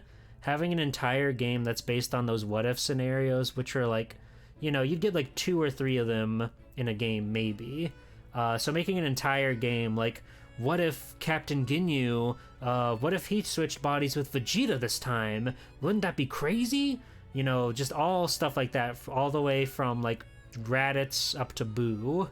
It's just like, it's fun. It's a great frame, and it's really, really cool. If you're a Dragon Ball fan, I think you're definitely gonna like it just for like the OC merit alone. I don't know if I'm like super like an OC kind of guy in general. I feel like I'm not always sold on a game that just throws you in to be yourself, but Dragon Ball is a series that is very near and dear to my heart, so it makes sense that I would be enraptured in that one. Like, I know Naruto did a similar thing, where you could make your own OC and you got to go on fun adventures like that, but it just doesn't hit the same as Dragon Ball for me. But yeah, they just hit the nail on the head. I'm curious... Well, I guess Sparking Zero's out now. Maybe I should play that sometime, but I don't know. I don't know if I've got it in me to play another arena fighter that isn't, like, doing something really special with its single-player content. Because that's the thing for me. They touted this game as an MMO. I never interacted with the multiplayer angles in this game at all. I exclusively played it for like the story and making my OC the strongest they are with the coolest attacks that I could learn. I just wanted to become strong and cool and have fun. I named my Saiyan girl Yuri, which is like a food if you really stop and think about it, but I thought she was awesome. She had blue hair, and she could do Nappa's cool move where he points his fingers up and then an explosion happens. I liked it. I was very, very, very, very into that game. And then they made 1,000 updates that I never played because I had maxed out my character and I beat the story mode, and I was like, oh, well, I'll see you later. I don't want to pay for DLC when I only care to play as my original character. So you guys have fun. They still make DLC for this game. It's crazy. This game's like almost a decade old and they still make DLC for it. I don't know how they do it, but people are still buying it and they're still playing it, when for me the entire draw was making your own OC and saving the Dragon Ball universe. So I don't know who's out there playing this game to play as like Baby Goku or whatever, but they're out there clearly. It's something else. Dragon Ball is awesome. Everybody say it with me now. Dragon Ball is awesome. That is true. You do get the moves for your OC, and you get like new teachers and stuff, but I don't know. I moved on. I would have to restart my thing though. I played Dragon Ball Xenoverse 1 and 2 on my friend's PlayStation, so if I ever wanted to get back into it, I'd have to start from scratch, and I don't know if I've got it in me for that right now. Maybe later. Maybe later, but not now. Alright. 86. I like the song, by the way. Mario Galaxy, pretty freaking kino. 86. We've got... What the heck? That's... Why did you... Oh my god, you're fucking kidding me. The slideshow broke. Are you kidding me?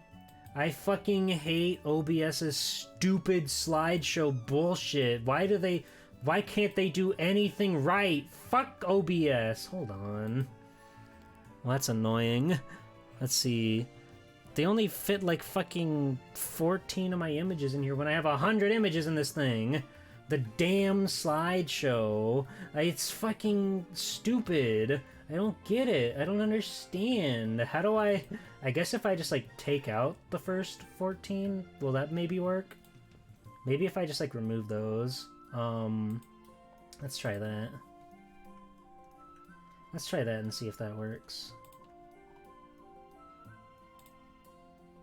Okay, it looks like that works.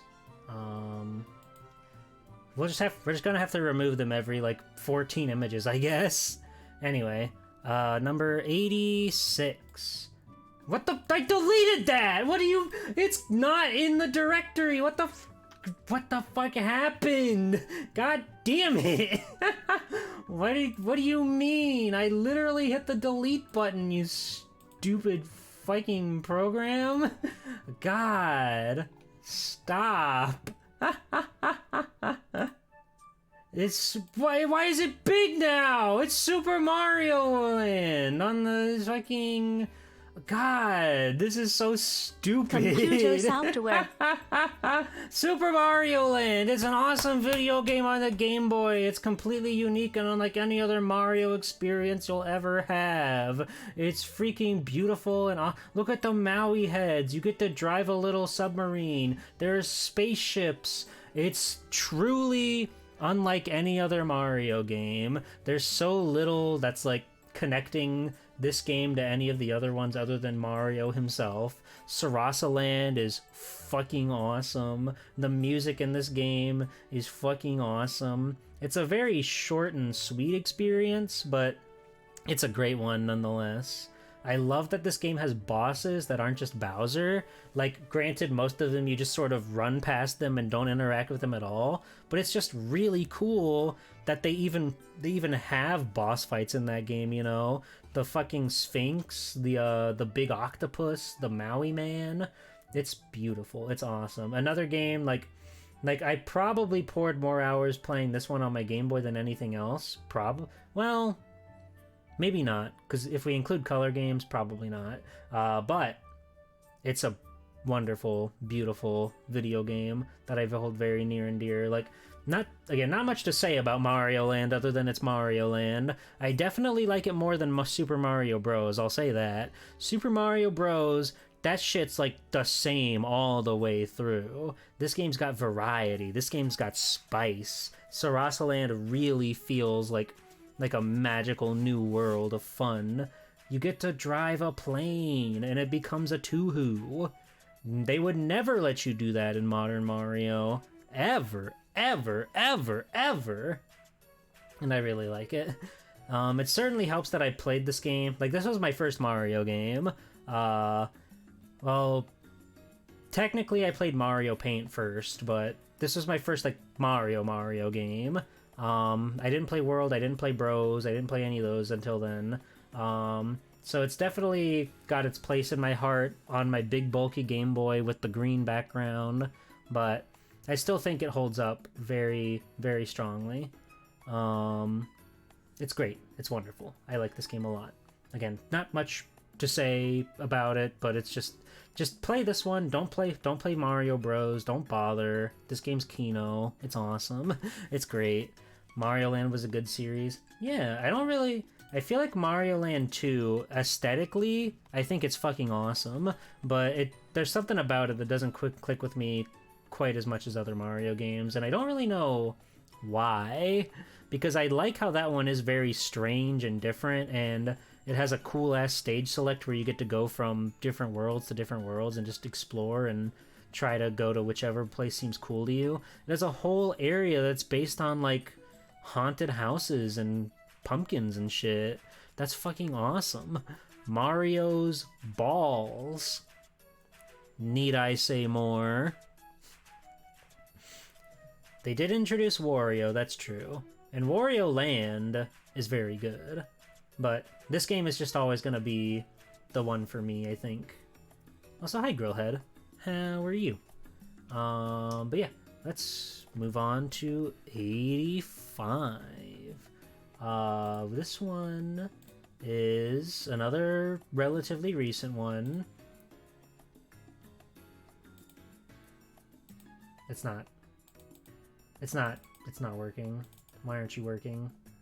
Why aren't you clicking the button when I say to click the button? God, the fucking OBS slideshow is useless, dude. Why won't it work? Just go. What the fuck? I hate this thing. Alright, we're just gonna have to, like, delete one every single time I want to show you guys something new. It's Killer 7! Hooray! Suda51 just announced a new video game just in time for me to talk about one of his earliest video games, Killer 7 by Capcom by Grasshopper Productions. You can't spell OBS without BS. That's true. That's so true. It's a genius video game for geniuses. It's got a style unlike anything else, even compared to like other Suda games. Granted, I haven't played too many other Suda games, but it certainly stands on its own from what I've seen. The gameplay is insane. I literally can't think of another video game that plays like Killer 7. The way you're stuck on a track of sorts, and you can just run forward or backward. That's it. Sometimes you can make the choice to go left or right, where you can go look around corners for secrets and fun stuff. But it's really where its personality shines. The characters are all super memorable. My main man Travis here, Harmon, the beautiful, beautiful, evil woman that works for Mr. Harmon. Its storytelling is just baffling and bizarre and insane. But that whole finale sequence like stuck with me forever, even though it really does kind of just sort of come out of nowhere. I like it a lot. It just plays great. All the playable characters that you have, it's interesting how they're all like doing their own thing, right? They're all different guys. They all have their own stories, backstories, fun ways to shoot their gun. And they're also just really cool. You've got Garshin. He's the cleaner. He's don't make him say it again. Did this playlist end already? What the fuck? That's crazy. We've been talking for an hour. I gotta find another cozy Nintendo playlist. Surely this one will work. Oh, fuck yeah.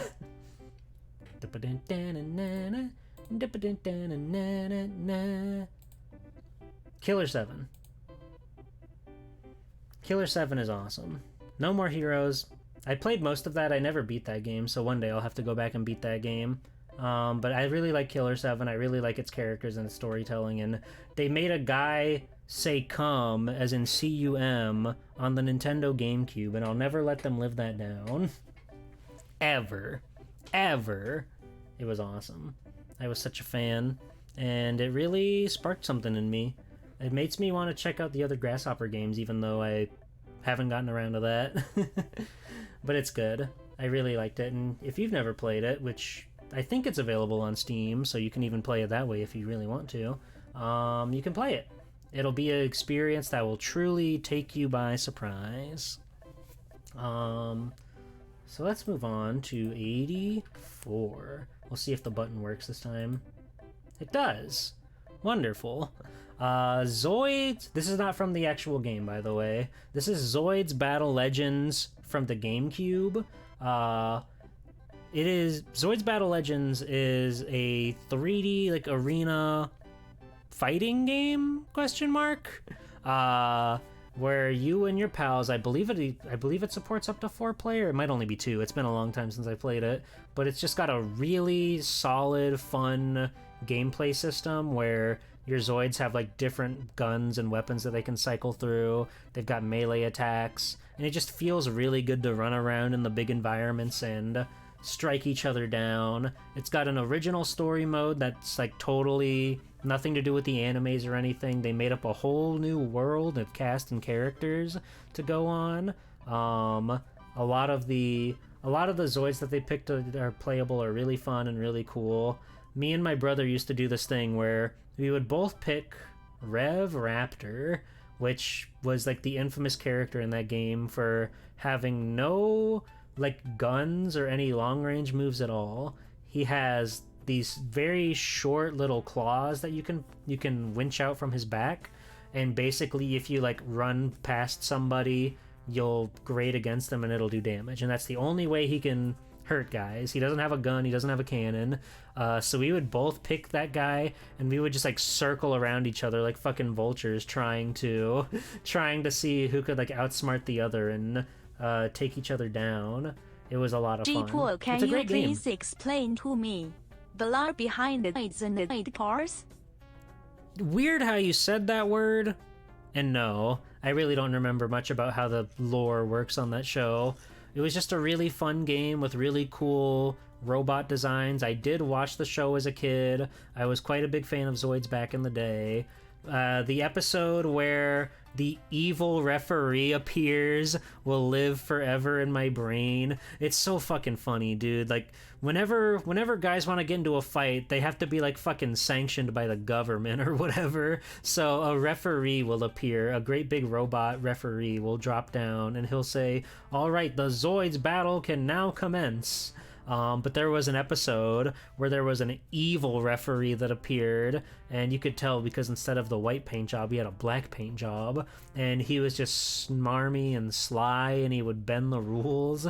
And for some reason, the idea of the evil referee being such like a pain in their side will just live with me until the day that I die. It's a really funny thing to have in a show like that.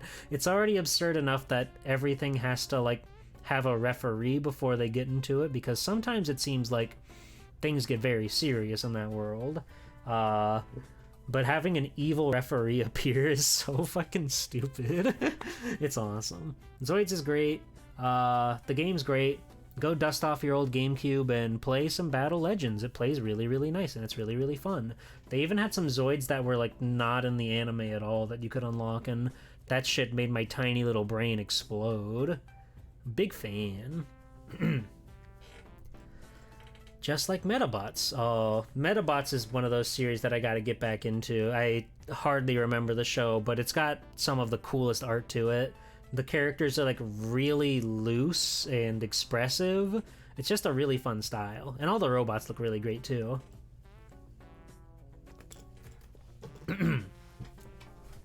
Alright. So let's move on to 83. Another big nostalgic one for me here personally. Hello Asterite, thank you. It's fucking Harry Potter on the PS1. I know nowadays, these days, Harry Potter is a pretty touchy subject, and I am one of those folks that doesn't spend any money on anything Harry Potter these days because, you know, there's a lot going on with that. But I cannot tear myself away from one of the earliest 3D video games I've ever played. This game had like a genuine sense of like magic to it, being able to explore the big castle and run around and feed your stupid little yellow puff thing a bunch of thorns until it gets big. It was just a game that really, really stuck with me for all of my life. When we got the PlayStation 1 for Christmas one year, the 3 games we got along with it were Hot Wheels Extreme Racing, Wheel of Fortune 2nd Edition, and Harry Potter and the Sorcerer's Stone. This game, you know, it sort of lives in infamy for being like the meme game. Everybody has seen PS1 Hagrid. Everybody's seen how strange some of the character models look in this game. I believe they even predate the movies, so they are closer. They're trying to represent like the books, and the fucking cutscenes in this game look like weird ass anime DeviantArt versions of the characters. They're pretty fucking awesome. But yeah, it's just one of those things that I've always like loved about my childhood. I loved enjoying this game, running around, being a funny little wizard lad.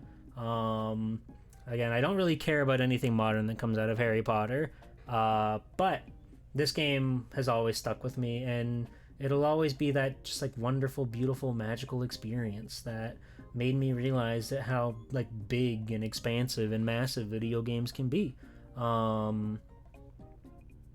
Yeah, Don't support J.K. Rowling. Emulate her old games that she makes no money off of. If you really want to play a Harry Potter game, go play fucking Goblet of Fire on PS2. That game's fucking frustrating and annoying. I hate that one. It's stupid. But this one's pretty cool. You get to fly around on your broom. It really was like an eye-opening thing for me. Because, like, again, this was my first PlayStation, like, video game. So going from Super Nintendo 2D graphics, whatever, to a game like this that was so, like, open-ended and just made you feel like you could literally go anywhere in this great big castle. Then you get to find that you can go outside and you can play around in the grass and roll around in the grass. It was just, like, it was, like, such an eye-opener for what video games could be for me. And that's something that I'll always remember.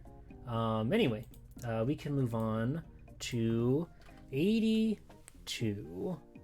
Graphics will never be better. That's true. Have you heard of Secret Agent Wizard Boy and his International Crime Syndicate? Is that one of those AI books? Is that one of those AI books? It sounds like an AI title. Yeah, like, Harry Potter aside, because again, I don't think anybody should be supporting modern Harry Potter, but, like, it really did just, like, make you feel like you were exploring a great big magical beautiful world, and I'll always appreciate that. But even, like, the other ones, there's, like, a PS2 version of Sorcerer's Stone, which is not as charming to me because it's more, like, level-based, I think, and it's just, like, kind of, you just go, but this one was really, like, open and wild and magical. Anyway, 82. That's Dino Crisis, baby! I had so much fun playing this game when we did it for the Capcom Conquest. I wasn't sure how I was gonna if I was gonna be into it or not, because, like, I was a little nervous of PlayStation jank coming in, with this being one of those earlier titles, being, you know, I guess PlayStation title with, like, the fixed cameras and the tank controls or whatever, but it plays like a dream. There were some moments, sure, that were kind of frustrating for me. Sometimes where you just couldn't kill those giant dinos fast enough. But the story was really fun. I liked the weird little bits where you got to make choices that I don't really think mattered too much. I know it's got multiple endings, but they were kind of just like, they kind of felt like they were just thrown in there for flavor, I guess, which is cool. But Regina's a really fun character. She's a really beautiful character. And they just made a really fun, super functional game. It's cool to run around and blow up all the dinosaurs. The puzzles weren't too tough. That was another thing I was worried about. Every time I, like, go into, like, an older game, like a Resident Evil or something, I always have this sort of fear in the back of my mind that I'm gonna get stumped on some jank-ass puzzle and I'm never gonna beat the game and I'm gonna cry. But that didn't happen with Dino Crisis. It was very, like, it was very forward with its puzzles, I would say. And it did feel good to, like, master them and figure out where you needed to go and what you had to do to win the day and get off of that crazy fucked up dinosaur island. I want to play the second one sometime. It was on one of the polls recently, but it didn't make the cut. But one day we'll get around to it. It's by the Szymanski guys? That doesn't help me at all. That doesn't help me at all. I've been beating plenty of tough Capcom games lately. That's true. I'm quite talented. I'm quite powerful and beloved by all. Fucking Mario Sunshine. Let's fucking go. Banger alert. But yeah, Dino Crisis, really fun, really cool. Would recommend it. I imagine at some point we're gonna see a new Dino Crisis. The fans really do seem to be demanding a new Dino Crisis. Hopefully it isn't just like a remake in the RE engine to look like Resident Evil 2. And it'll actually be like a new game, but only time will tell. Capcom, they've got a lot on their plate. Fucking Pragmata's back, baby. Pragmata heads in chat, pop off. Yeah, I don't know any of those. Soy Sauce. I don't know any of those games. I don't know anything about these guys or who they are. Anyway, yeah, short and sweet. Dino Crisis is good. It was fun. I liked it. The jump scares, you know, they never really scared me, but they certainly added a flair to it. It was fun. I would recommend it, that you all go try it out. Number 81. We've got the other big Dragon Ball game, Budokai Tenkaichi 3. And I guess you could kind of rope all the Tenkaichis together. But Tenkaichi 3 is obviously like, that's the big one. They had over 200 characters, including transformations. It's very important that you mention that it includes transformations as characters. But it was like the ultimate roleplay game. Even as like as late as like fucking high school, I remember coming up with my own little OC stories and like making guys fight each other and making my own little Dragon Ball universe things happening where like Birder came back and he's really strong now for some reason, just because I thought Birder was cool. But now he's back and he's been fighting off all the guys and he's got an army of villains that are gonna do battle against the Z Warriors. And you could do that because that game had so many fucking characters in it. You could have them team up with like Mercenary Tao and Arale and Broly, and that's it. Oh, there's many guys. Fucking King Cold is in that game. You could play as Frieza's dad. You could play as Vegeta's dad. You could play as Frieza Soldier number 2.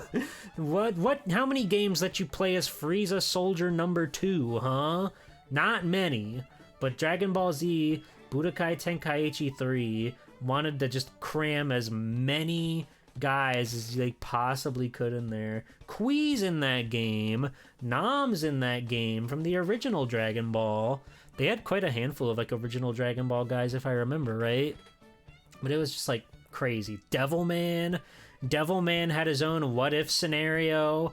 The game really thrived with their what ifs. Like Devilman appears when Frieza and King Cold crash down on Earth, because he's got the fucking super OP killing move where if you have evil in your heart, he can explode your heart. So he just comes down and kills all of like Frieza's troops and Frieza and his fucking dad. And there's the one where Android 16 goes back in time to kill Goku when he's a little boy, so Android 8 has to fight him off. That was really cool. I really love those what if angles, which is why I like Dragon Ball Xenoverse 2 so much. The whole game is just what if scenarios, and it's just fun to see all the stuff that they would come up with. Of course I'm pure of heart. I would never die. They had the peel-off machine. It really is just like the Dragon Ball fans like fucking wet dream. And nowadays there's like a modding scene for it, so they've included super characters and who knows who else is all in that game, but you could feasibly play literally anybody who appeared in a Dragon Ball game, in a Dragon Ball period, in that game. It's insane. And it'll always go down as like the Dragon Ball game to me.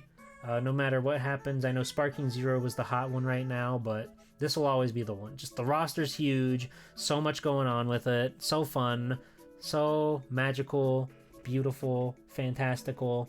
It's the best. Final Flash, love that guy. Yeah, it's true. You can play as Goofy if you really want to. If you really want to include those guys in your mods. Yeah, let's move on. Here's another one that was relatively recently in Asterix. Was Pokemon Colosseum. A long time ago, I got this game for my GameCube, but I wasn't in the proper headspace for it. I went in like I do with all other Pokemon games. I had the mentality that I want to catch them all, right? I want to go on my great big adventure and catch every guy that I can. That's not really how Colosseum works in the slightest, but I played through it with my dear darling pal Arugi Blues on stream just earlier last year. And I looked at it more like just like a normal RPG, which after finding out that it was made by Dragon Quest devs, makes so much more sense to look at it like that. And I was really charmed by the world, the Ore region, all the wacky, strange characters in the game, and just the way that you do catch Pokemon with the weird shadow stuff and then purifying their hearts by putting them in battle so they can use their Shadow Dash or whatever. It made it all the more special when you did add someone to your party. And like getting to fight the bosses who all had like the legendary dogs for some reason. It was a lot of fun and really cool, and just everything about the game was super surprising. It was hard to believe it was a Pokemon game at all, but it had such a distinct style to it and some really complicated battles. Like, they were, not only were they just like pushing the double battle motif to its limits, they were actually doing a lot of like really fun gimmick battle types for that stuff. So, you know, being able to do only double battles, they could really play off some special effects and everything, and made for really interesting boss fights and stuff, since, you know, the boss fight's really no different from a regular Pokemon encounter, right? Like, you come across a guy and you fight him, but the bosses would always have something strange and kooky coming up with their game plan, and it just made it all the more memorable and exciting. And when you did get to purify your Pokemon, it just made it super special and cool when you actually got to, like, give them a name and fall in love with them, as, you know, platonically, because they're your pets, they're your pals, they're your friends. And you just get to live your life and go out and save the day. Environments are all really good. The story's really fun, albeit it's a rather simple story, but that's sort of Pokemon for you. They don't exactly get like, they don't really get super crazy with it, except for Pokemon Black. That game fucking rules. But it's just a really fun 3D fantastical adventure. Someday I think I would like to play XD Gale of Darkness, when I get the hankering for that style again. Hi Cube. Hi Taveshi. Thank you. Not having played any Gen 3 and your thought was, wow, this game is hard. Aren't Pokemon games supposed to be easy? Yeah, that's the thing. Like, this game is not easy compared to any of the other Pokemon games. Like, they really make you work for it, and I think that's cool. I think that's cool. You could try to brute force it all with your evolution buddies. That's also true. They're very good.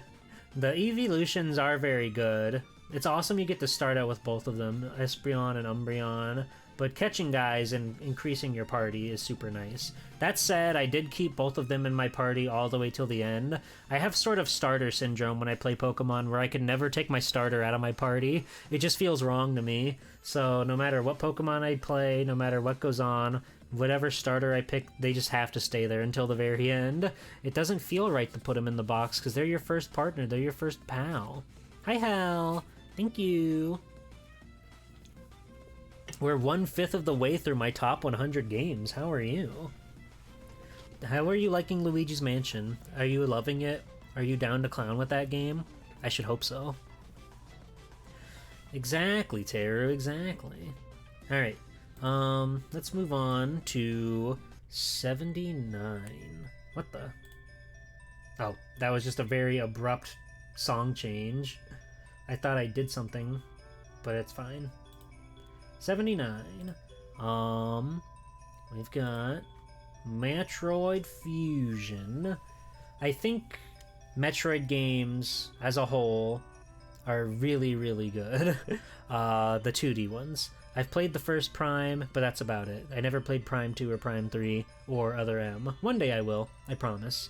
But all of these 2D Metroid games are really, really, really cool and fun and fleshed out, and they're just like, you know, troopers in their own genre. The great, crazy, big, beautiful worlds that you go through, and you run around and you have fun and you live your life as Samus Aran, finding a new item that'll let you traverse to a new location, much like, you know, Symphony of the Night and other games of that nature. But they quite literally get their name from Metroid, Metroidvania. So this game series being like the progenitor of it all, it makes sense that even in their later entries like Fusion and Zero Mission, they still get it. They still understand how to make the games as fun as they are. One day, I'll play Metroid Dread, and I'll be like, oh my god, this game's fucking awesome and cool. How did they do that in the modern age? I would really like to play that one. But I like all 2D Metroids, I would say. Even 1 and 2. 1 is kind of a slog in a way, but it does still have the very interesting sense of like adventure that I like so much about it. And Metroid 2 is just fucking awesome. It's fucking primo. Hi Aki Bread. Hi Sayara. Welcome in. How are you? I hope you're well. But yeah, Metroid Fusion, It's great. It was the 4th in the series, and they did a lot of fun stuff with the fusion suit. The fucking SAX scary ass. The main enemy in the game is like a monster alien that's puppeting your armor. So the biggest threat to you is like literally you at your strongest. It's fucking awesome, and they really do sell like the feeling of fear with this game. Something about it. I don't know how they managed it. Thank you, Sayar. There we go. Yippee. Happy birthday. Thank you very much, Sayara. I appreciate your continued support. It means the world. And you have DNA that makes you weak to the ice beam. Yes! It's fucking awesome. It's such a genius game. They really figured out how to strike fear into your heart on the fucking Game Boy Advance. I don't know how they did that, but they were so smart for it. Just there, you get those scenes where you'll be tucked away in a little cubby hole, and then you'll see like the SAX just patrolling around above you, and it's like, there's no way you can kill this thing. It's impossible until you go through far enough where you actually upgrade your new suit up high enough to where you actually do you can finally stand a chance against this guy. And then it's just really cool to get to battle your old armor like that. It's a genius gameplay mechanic. Oh wow, you like Dread more? That's really impressive. That's really good news for Dread, because I really want to play that one. I don't know when I'm going to get around to it. My friend told me that he would loan me his copy, so I don't even have to buy it. It's just I gotta steel myself for another big Metroid adventure. But I promise you, when I do, I'll stream it so you can all be here for my first impressions of that game. It looks stellar, so I do want to play it sometime. Just gotta figure out when. But yeah, Metroid Fusion, fantastic video game. Fantastic. One of the best. Right, so let's do 78. Oops. I gotta like cut my number pad off my keyboard, so I stopped doing that. 78. It's Castlevania Chronicles, baby. The PlayStation re-release of a sharp 68,000 game with a cool, new, edgy, beautiful anime version of Simon Belmont. I really fell in love with this game when I played it. I got it on a whim because I saw it out, the physical copy, for pretty cheap, honestly. Very, very cheap. And I know that those PlayStation Castlevanias are quite expensive, so I had to pick it up. I had to.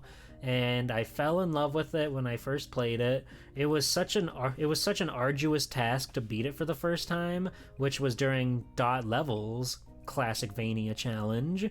But I kept going at it, and I eventually ended up beating that game deathless. A game that took me like, I don't know, 5-6 hours to actually beat once.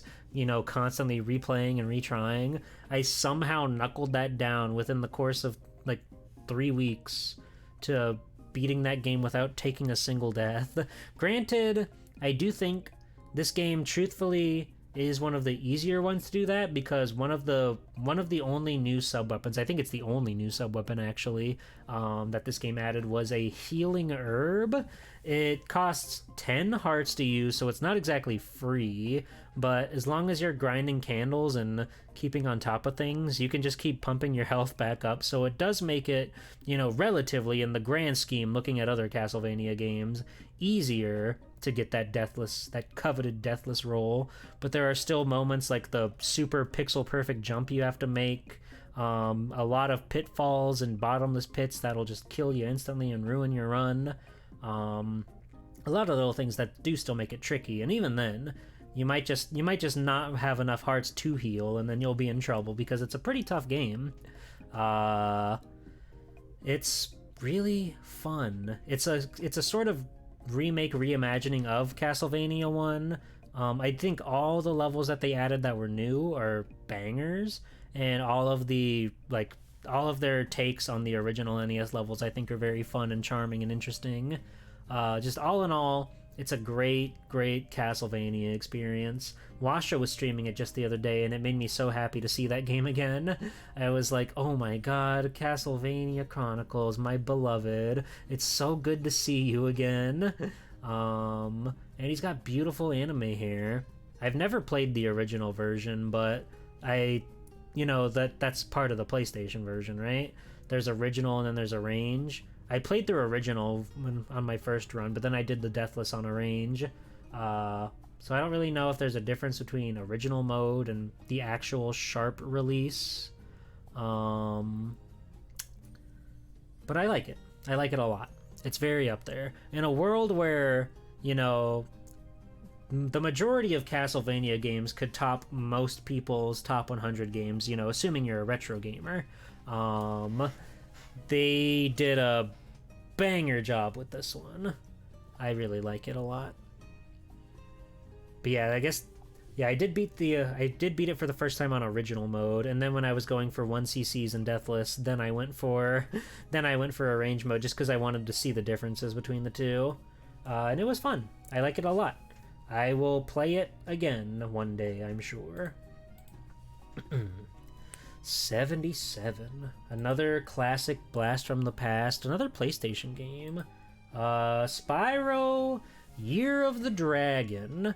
This one is definitely like a nostalgia thing for me because it was the first Spyro game I ever played, but I do earnestly believe that it is better than 1 and 2. There are some folks out there that think the first one's the best, which granted it is really, really, really good.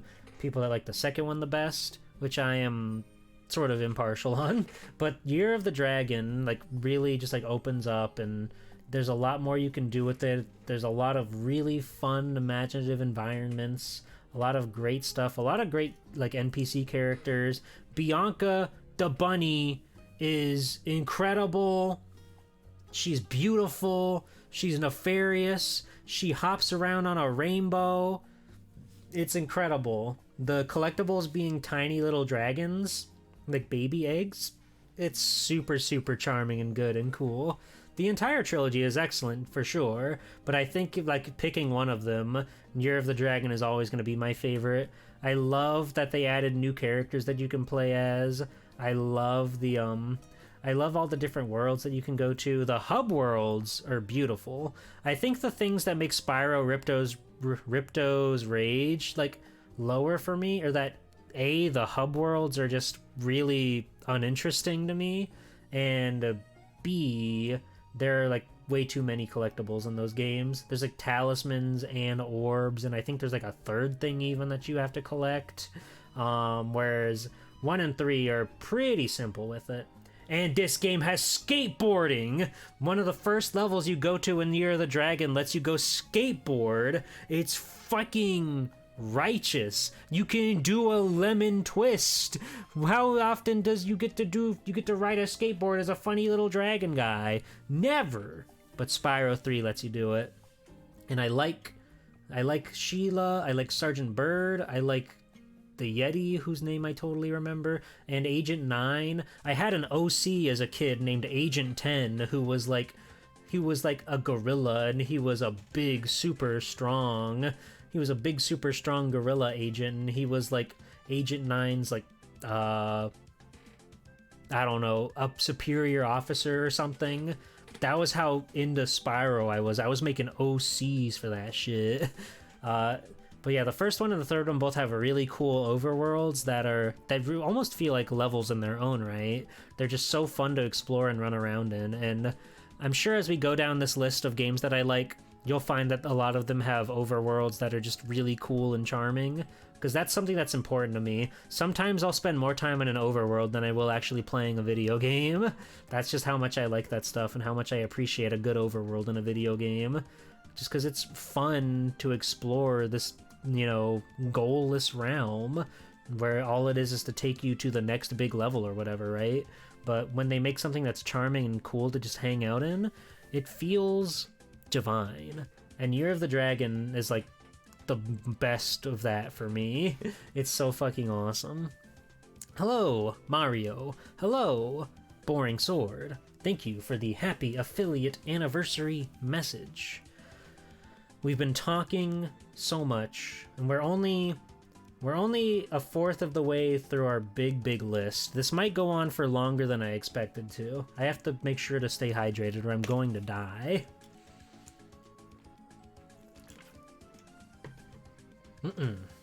Yeah, Spyro 3, it's my favorite one. Play them all, they're all really good, but 3 will always be my favorite no matter what. So let's see. 76.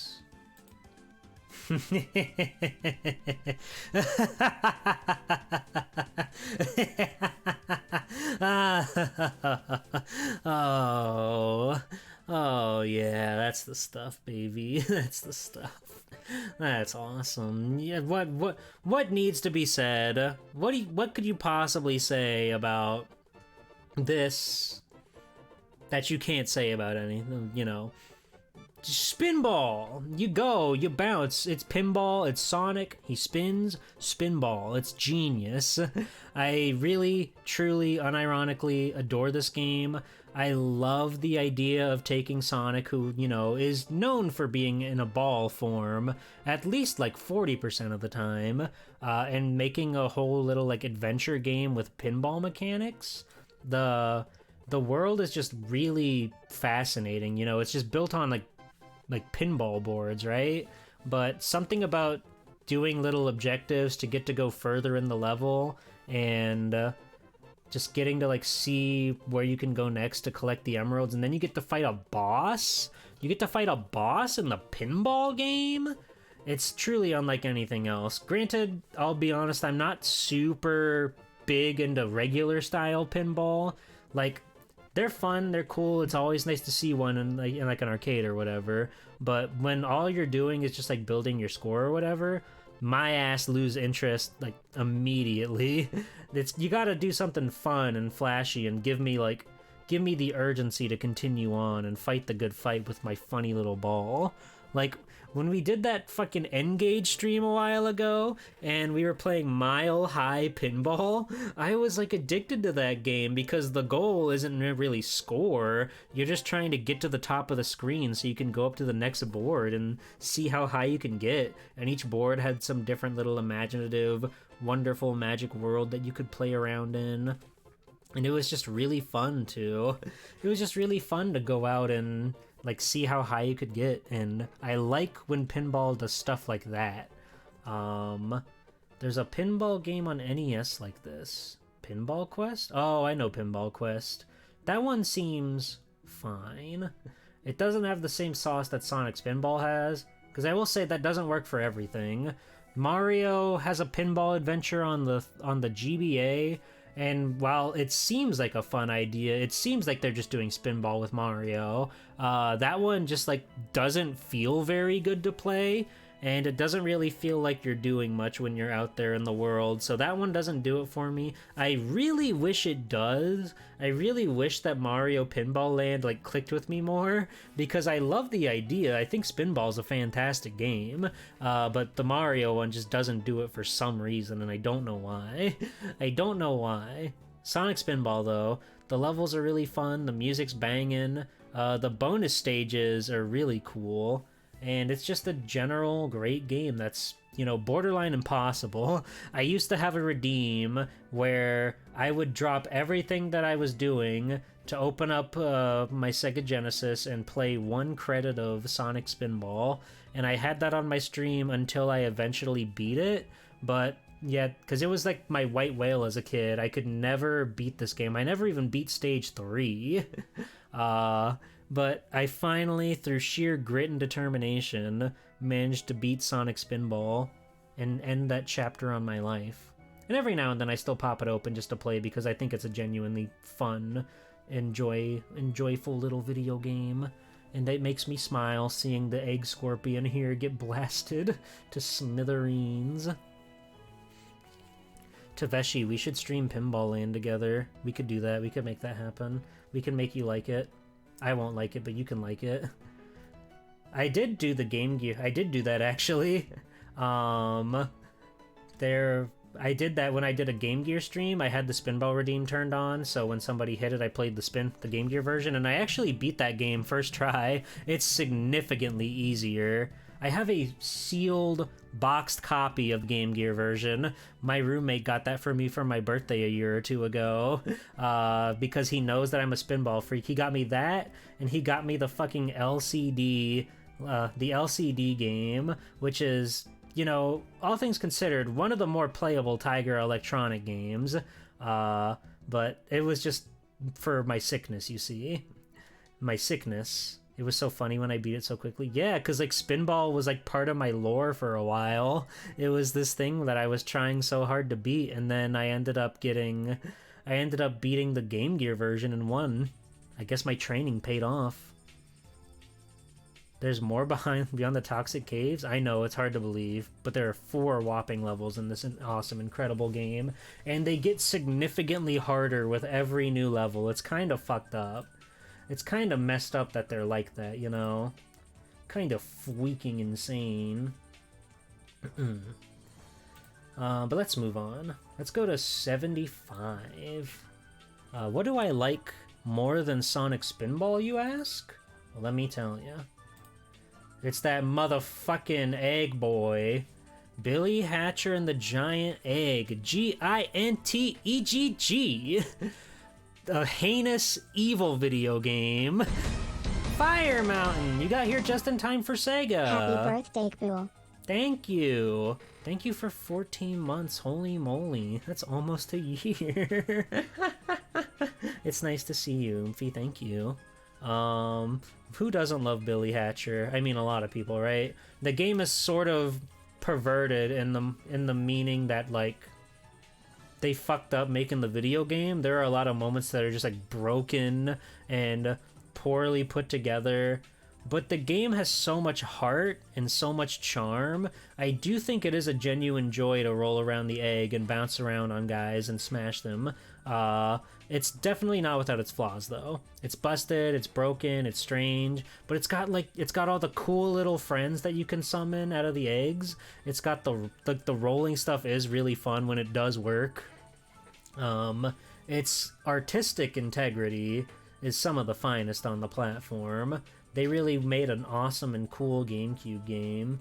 Was this like...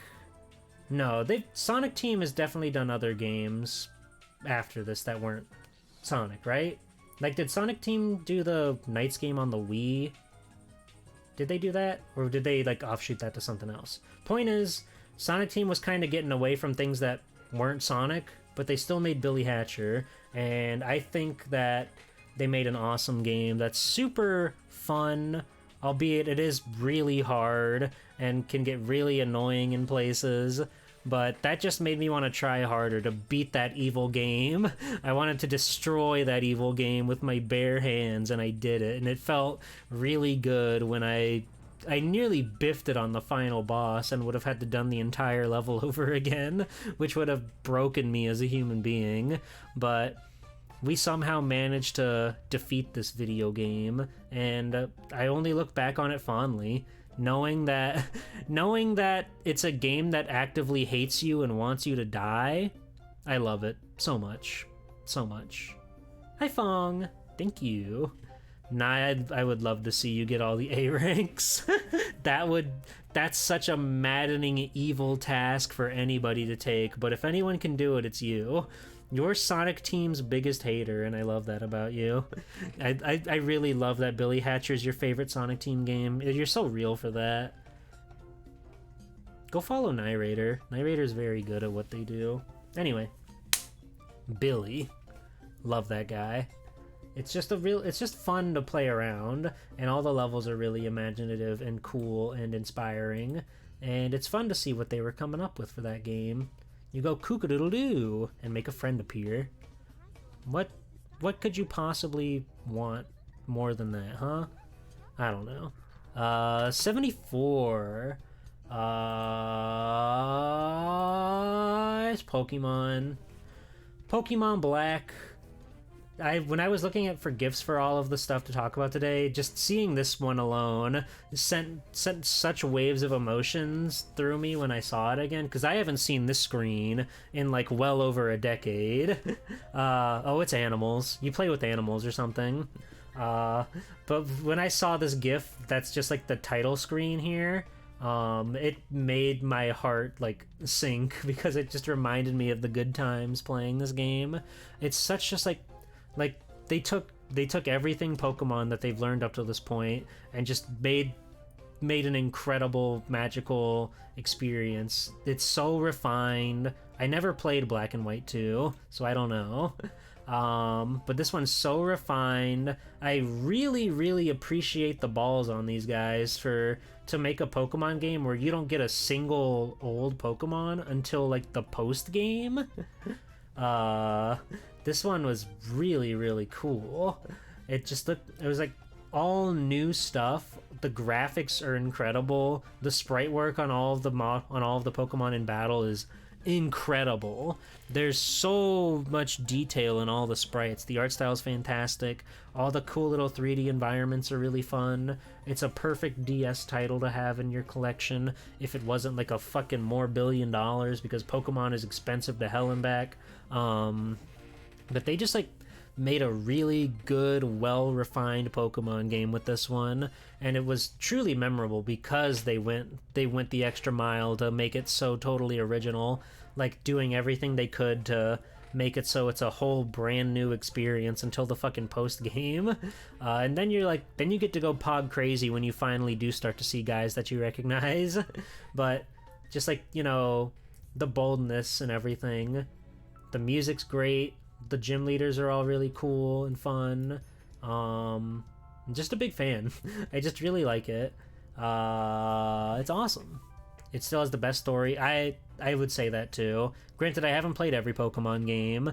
I have played Gens 1, 2, 5, and 6. But I would say this one by far has like the best story to it. And it just feels really good to be in this world. What is this? The Unova region? Is that Gen 5 Unova?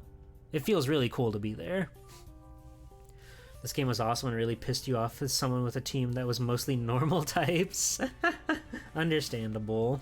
But it is awesome. I love Darmanitan. I love Zebstrika. I love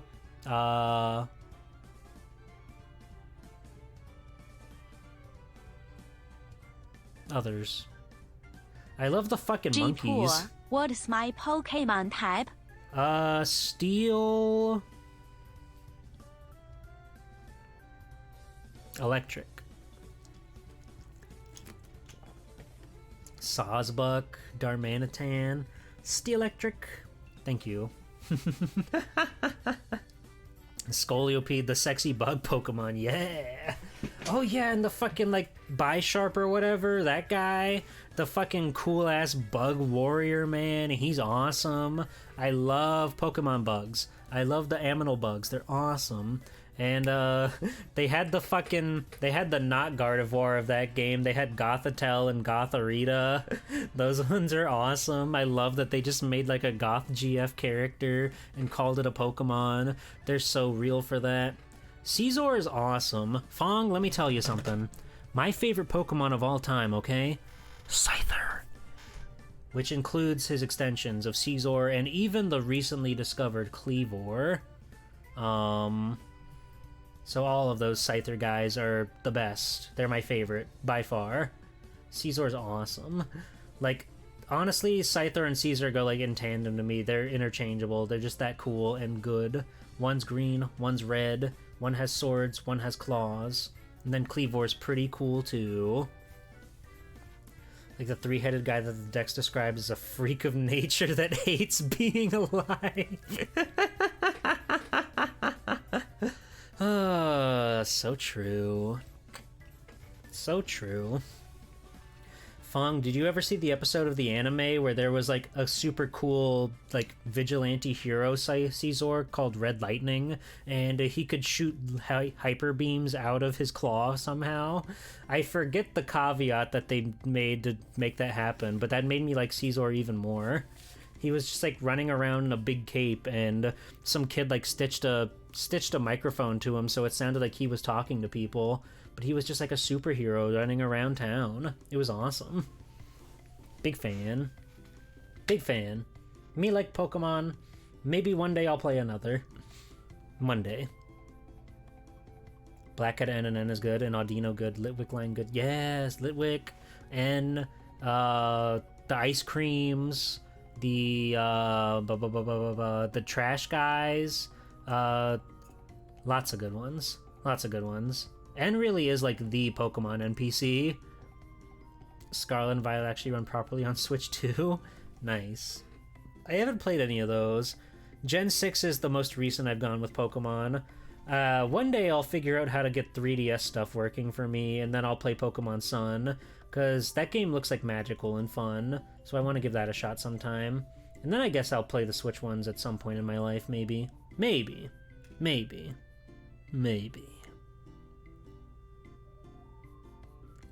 73. I want to go on the wonderful little islands. Let's see. Portal. And Portal 2. Portal 1 and Portal 2 occupy like the same space in my brain, so they both get the number 73 slot for me. Just because, you know, Portal 2 really is just like a straight up, like, they take everything from Portal and just like expand upon it. It feels, if it not for like the huge improvement in graphics, it would just feel more so like an expansion of Portal 1, but it was a amazing magical experience that I had playing those games for the first time. Like, the way you feel like a genius, the way you feel like a super smarty pants when you actually figure out what to do to get through some of these rooms, it was just like a wonderful feeling. And having GLaDOS hanging out, just making fun of you the whole way around. And then you go into the second one and you get to hear Cave Johnson and what was his name? Wheatley. You get to have so many new companions and stuff, and I was just so taken aback at the technical prowess that Portal 2 was pushing, because, you know, Portal 1 was already really impressive with the whole mechanic of the portals. So Portal 2 coming in with way more improved graphics than I was ever expecting it to be. I thought it was gonna be just like more Portal 1, but they really pushed things up to the future and made a really magical, memorable experience that was also a fun puzzle-solving adventure. But yeah, it was really cool getting to just like experience that world and have characters talk to you. I really like when you live in a place like that when you're playing a video game. Like Batman, the Batman Arkham games do a great job of doing that, particularly Asylum, where you'll be just running around trying to figure out what you got to do next, and then all of a sudden the Joker will come on the PA to just say something heinous and insane. It's a really, really fun charm point, and I was glad that fucking J.K. Simmons, of all people, was yapping in my ear for like half of that game. I adored it so much, and it made me feel really good playing those games, and really smart, and really genius. Hi, Mina. Thank you. Toxic Urian too, yeah. You put that bitch in a potato and then you get to hang out with her forever. It's awesome. Big fan. It was a lot of fun. Oh yeah, and I even played the co-op with Soleil, and that was really cool. Really charming, getting to do those co-op puzzles. It was a blast. I really enjoyed it. But yeah, Portal. Really straightforward with that one, I'd say. So let's move on to 72. Boop. Okay, well, hold on. We have to fix the thing again. We've looped back around. We've already talked about Killer 7 if you're just joining us. We've already talked about those guys, okay? Alright. We'll see if this works just fine now. Boop, So we've got number 72, God Hand. Very recent video game that I played. Oh yeah, Killer 7 was 85, by the way, if you didn't see earlier. God Hand really took me by surprise. It was such a interesting, complicated, fascinating video game. Tough as nails, super tricky, but its personality shined so brightly. The way they just throw you in there and just say like, yeah, we're gaming. You're going in there, you're gonna get your ass kicked. Every grunt enemy felt like a boss fight in their own regard. The way guys could just like dodge you and get around your moves and trip you up. It was a fucking gem, and I really like how slapstick its whole vibes are. You just kind of go, and then all of a sudden, oh, I'm fighting a gorilla now. That's fucking awesome.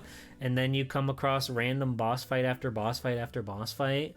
It was just really, really, really fun and surprising and magical all the way through. Hi, Mr. Pig. Thank you. I love this game.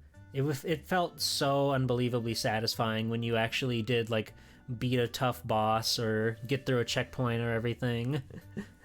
Yeah, it's crazy, right? Because like, you know, with all the Capcom games that I do for stream, I always go and do some research on them to present you guys a wonderful little presentation to talk about the video game, their backstory, their development, etc., etc. And they initially were going to play this one super straight and super serious with it, but then they caught on quick that it would be a genius move for them to make it a comedy game and just throw in all these wacky, wild elements, which I can't imagine playing this game where it was played straight. That would lose so much of its charm, even if the gameplay was exactly the same. Because, like, I don't think the music would flow nearly as well if it didn't have that sort of comedic motif to it. So, blending in the comedy, the action, the vibes, the whole, like, Wild West aesthetic, it just all culminates into a beautiful, magical piece. I think, honestly, the only reason this game isn't higher on the list is just because it was, quite frankly, too hard. I think I got to a level 3 skull maybe twice in the game.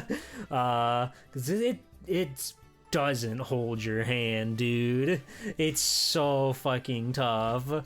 But all that said, it made it feel super, super satisfying when you did like, again, get through a checkpoint or beat a really tough boss. So it was well worth the struggle. But man, they hate you. They want you to perish in that game. I really, really, really like it though. Your favorite PS2 game and easily a top 5 for you of all time? Nice. It's really good. This GIF is really good. So let's move on. God Hand, huge fan. So we've got Lost Planet Extreme Condition. I was really, really surprised at how much I enjoyed this game when I played it. I kind of thought for a long while I was just sort of like an anti of shooter games, because most of my experience playing games like that were, you know, on like a console or something multiplayer that my brother would just like, you know, beat my ass in and then I would never get to enjoy. But I played this game on mouse and keyboard, so that certainly helped with the whole aiming angle. I don't know what it is, but playing shooters on controllers does not click with my brain, no matter which one it is. I'm so bad at them. But this game, like, the controls really clicked with me, and it just feels really good to go through each level. It's a level-based game, which I didn't expect. It almost feels like an arcade game in a way, where you just start the level, you go from point A to point B, and you fight a boss, and then that's just sort of it. But the gameplay loops are very cool. The whole mechanic with like the winch to hop up and down, all the different armors that you can ride, the giant iconic super P90X or whatever it's called, that fucking thing you play as in Tatsunoko. It's so sick. It's so fun. And I just really, really, really enjoyed my time with the game. The story was, as you would expect from Capcom, mostly played it straight, but kind of just like an unhinged, bizarre, wacky adventure. yeah, the grappling hook is just so fun, so cool, so nice, so slick. And it felt good to shoot guys. The whole mechanic of like having to kill the bugs so that way you can use them as fuel to make sure that you don't freeze to death. It just added a whole nother layer of fun to it. And it just feels like a dream to play.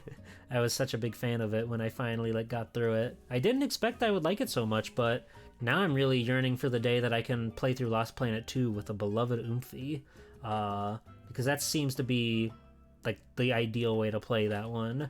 And I know Steam version is messed up, but I've heard that there are ways to go around Lost Planet 2's weird Games for Windows Live or whatever the update they've done now where they straight up removed multiplayer. I think there are ways to make it work even on Steam, which is ideal.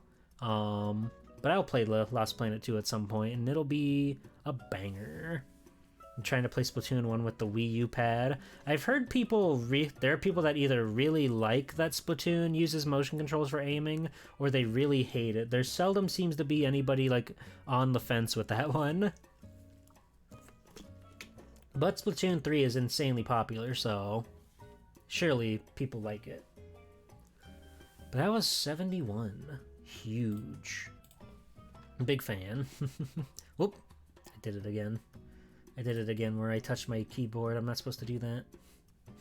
Anyway. You have an intention tremor. You cannot use gyro aimer? Oh, that's unfortunate. Sorry to hear about that. Well, number 70. This one's a banger. Another one that I played on stream for the first time. It is Rocket Knight Adventures for the Sega Genesis. I knew going into this game I would like it a lot, but even so, I was still like taken aback and surprised at some of the twists and turns that this game has with its like art direction and just how strange some of the levels are. It's really infinitely charming.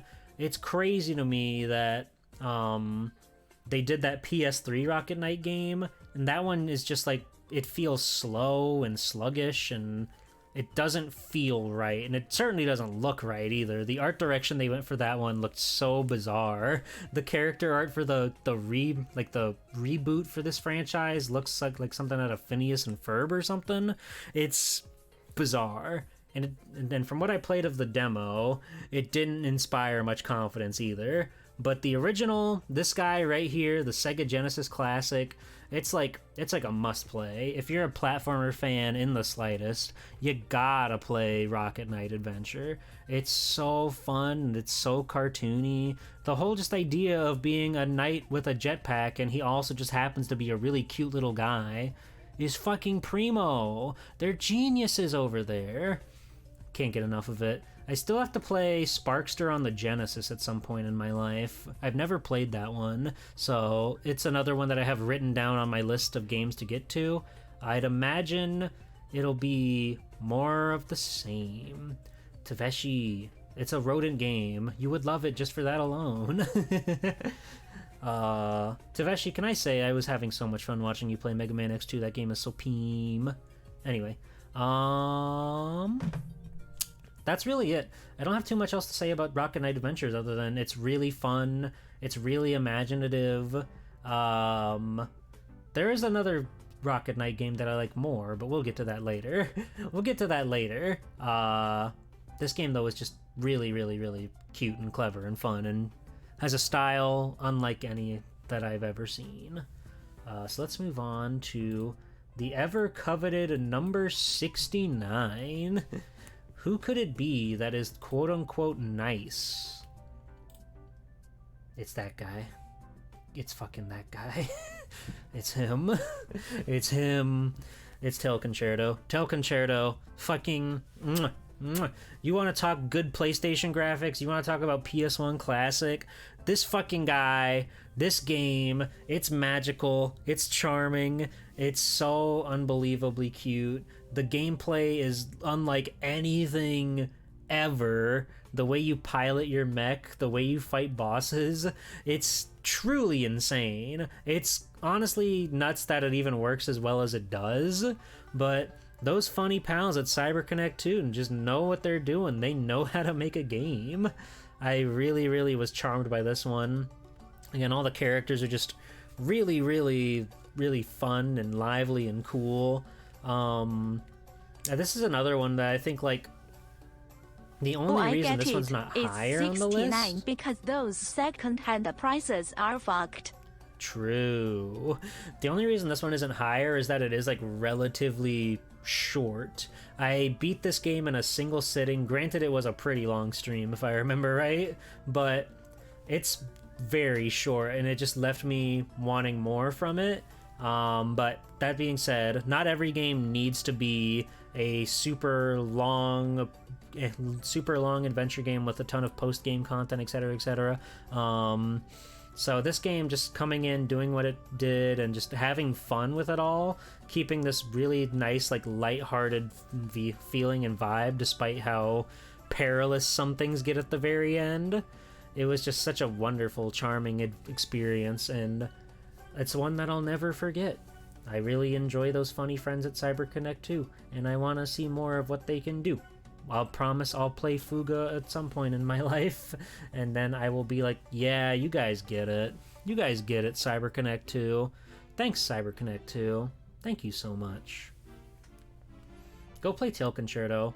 Don't try to buy it, because it's really expensive, but go play it. You know, you'll figure it out. But yeah, that's really it, honestly. It's just I don't have anything bad to say about Tail Concerto. It's really fun and really adventurous and makes you feel alive in their world. The little flying segments are awesome. I wish there was, like, more to do in those areas where you get, like, the free range flying with the jetpack, because that's really fun. But it's still a great game. It's a fantastic game. 10 out of 10. 10 out of 10. Number 68. Another 3D classic. That's Illbleed, baby. Another one that I was sort of scared to stream because I was afraid that the jank would be too much and I wouldn't figure out what to do with this game. Because, you know, watching it looks imparsible to play with the whole, like, scare meter on your head where you have to, like, stop the jump scares from getting you. Until you actually get a feel for that game and how it plays, you have no clue how to work that shit. But it's really endlessly charming. The schlocky B-movie style that the game has. The models are great. It's really fun to get engrossed and invested in the world. Eriko Christie, fucking Lanny Minnelli, purple-haired goddess. She's freaking awesome. The fucking evil monkey men that put on the X-ray specs to look at her in her underwear. That game's so fucking funny. There's so much, like, life and joy in that game, despite being a game that's meant to, like, kill you because it's a horror game. Every area you go to is just, like, really inventive and fun. Like, you've got, like, the fucking monkey world, right, with the worms. You've got the classic haunted mansion with the baseball player. There's the toy shop. There's the toy movie. There's jelly-filled zombies. Ah! Get it? Because it's like this Illbleed. It's scary. Hi, Shay. Hi.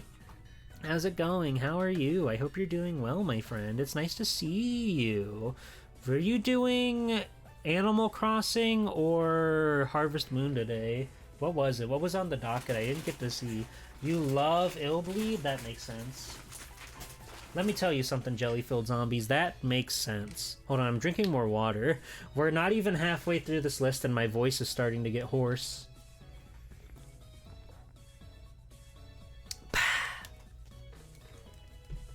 Thank you, Shay. Story of Seasons. Right. Right. Story of Seasons, Wonderful Life. Of course.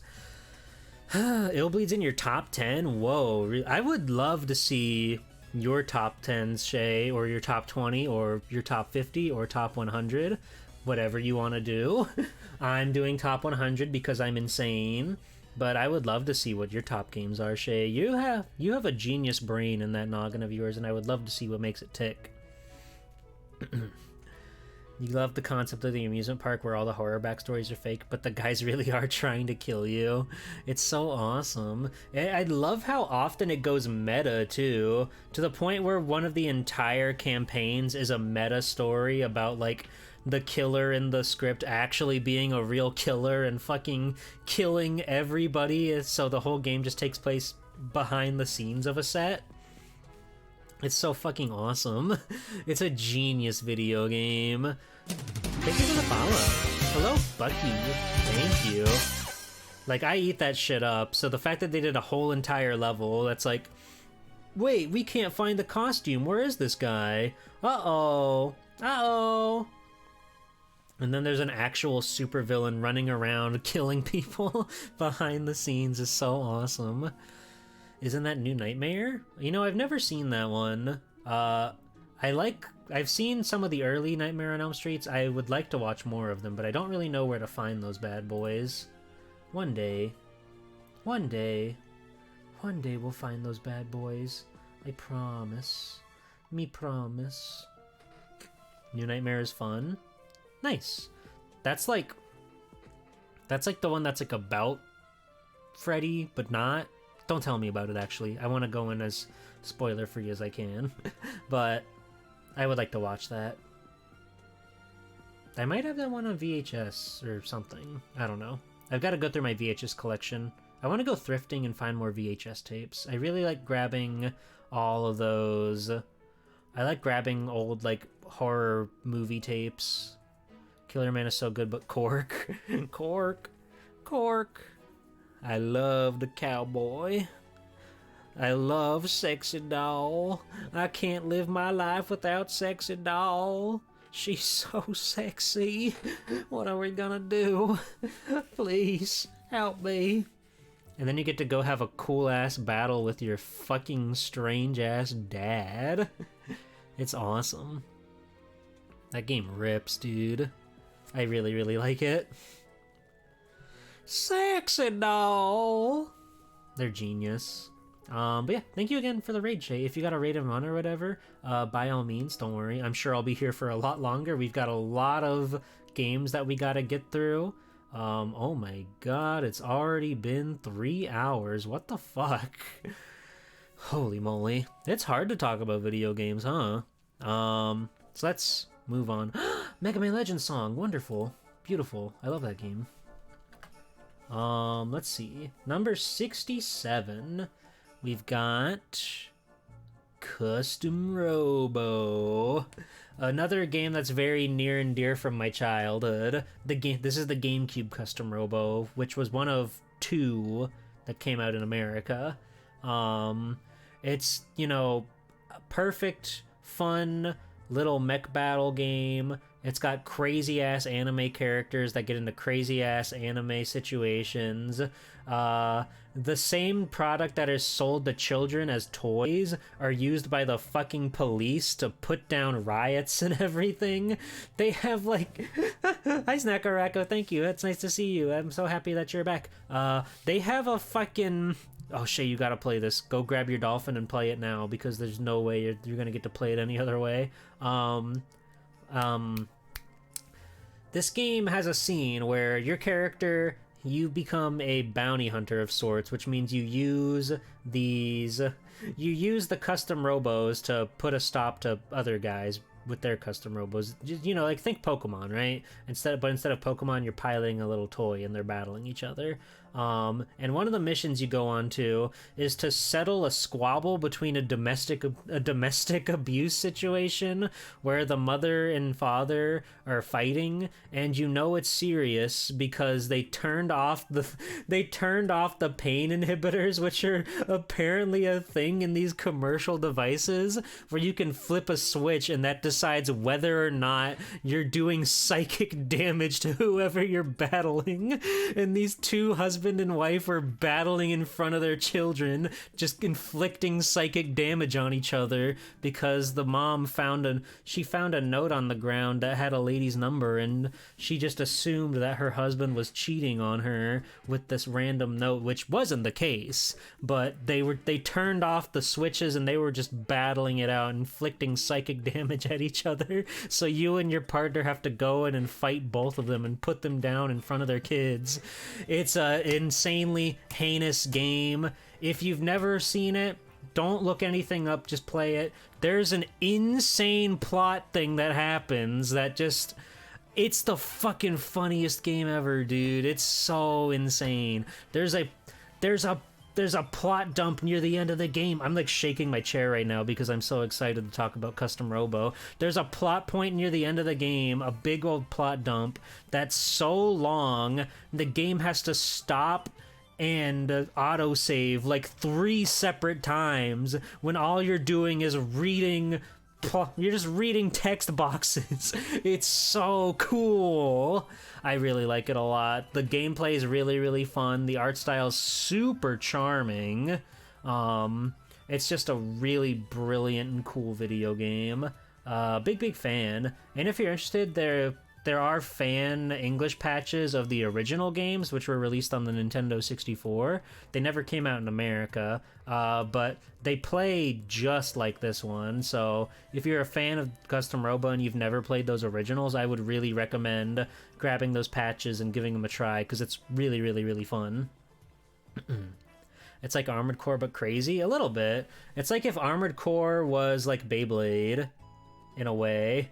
But yeah, the plot goes fucking places. I recommend this game to anybody. Like, it's definitely one of the sleeper hits on the GameCube, but you should all play it. That's all I'll say. You should all play it.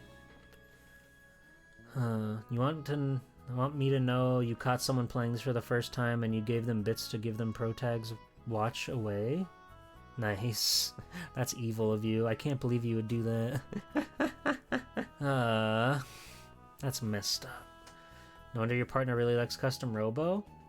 You should go and play it with them, and then you can play the multiplayer together. And this game even has like post-game that's like fun.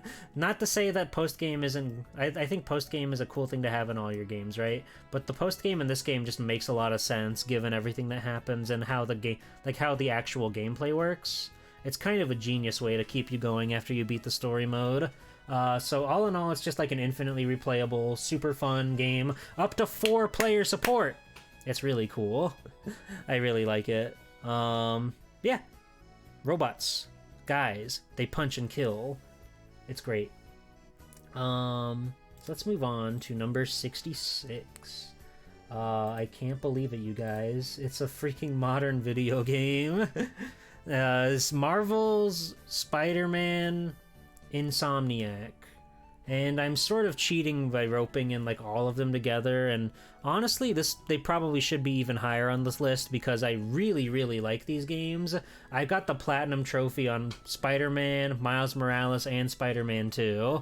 I couldn't put those games down. I love Spider-Man. He's by far like the best Western superhero. Like, there's a reason he's so beloved, right? But I think these games are fantastic and they're really good. I like the only thing I can say about them not being higher on this list is just that everything else up after this point is just so unbelievably cool and amazing and incredible. I thought Custom Robo would have been higher. Well, if it's on the list at all, that means it's a fantastic game, okay?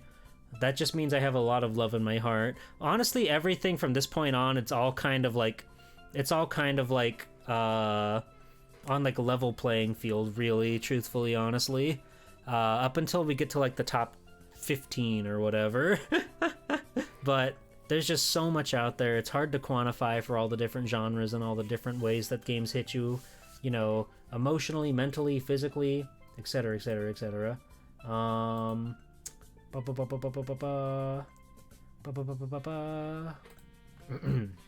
Spider-Man. It's incredible.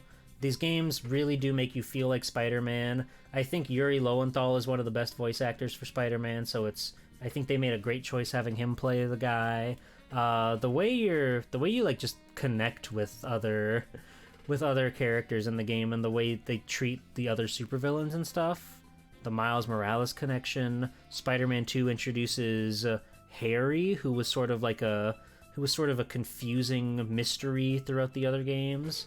It's just, they're very fun and they're very cinematic and they really do make you feel like Spider-Man. It's super awesome to just be in that world and web swing around. Like, they even have fast travel in those games, but I never felt the need to use it just because it was really fun to web swing. So I never really bothered trying to like go and take the subway or whatever. You can just teleport from your map screen, but it just feels really good to flip around.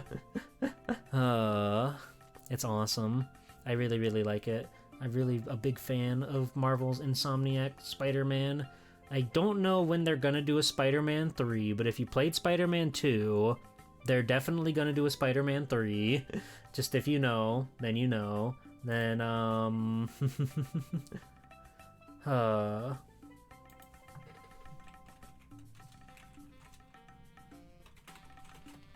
Sorry, I'm answering a very important message right now.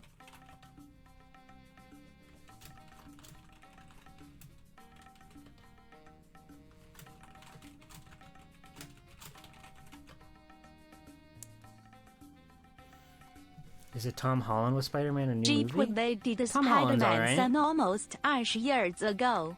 I know, it's crazy. Time flies. Tobey Maguire will always be my favorite Spider-Man just because I'm like weak to the movies and everything.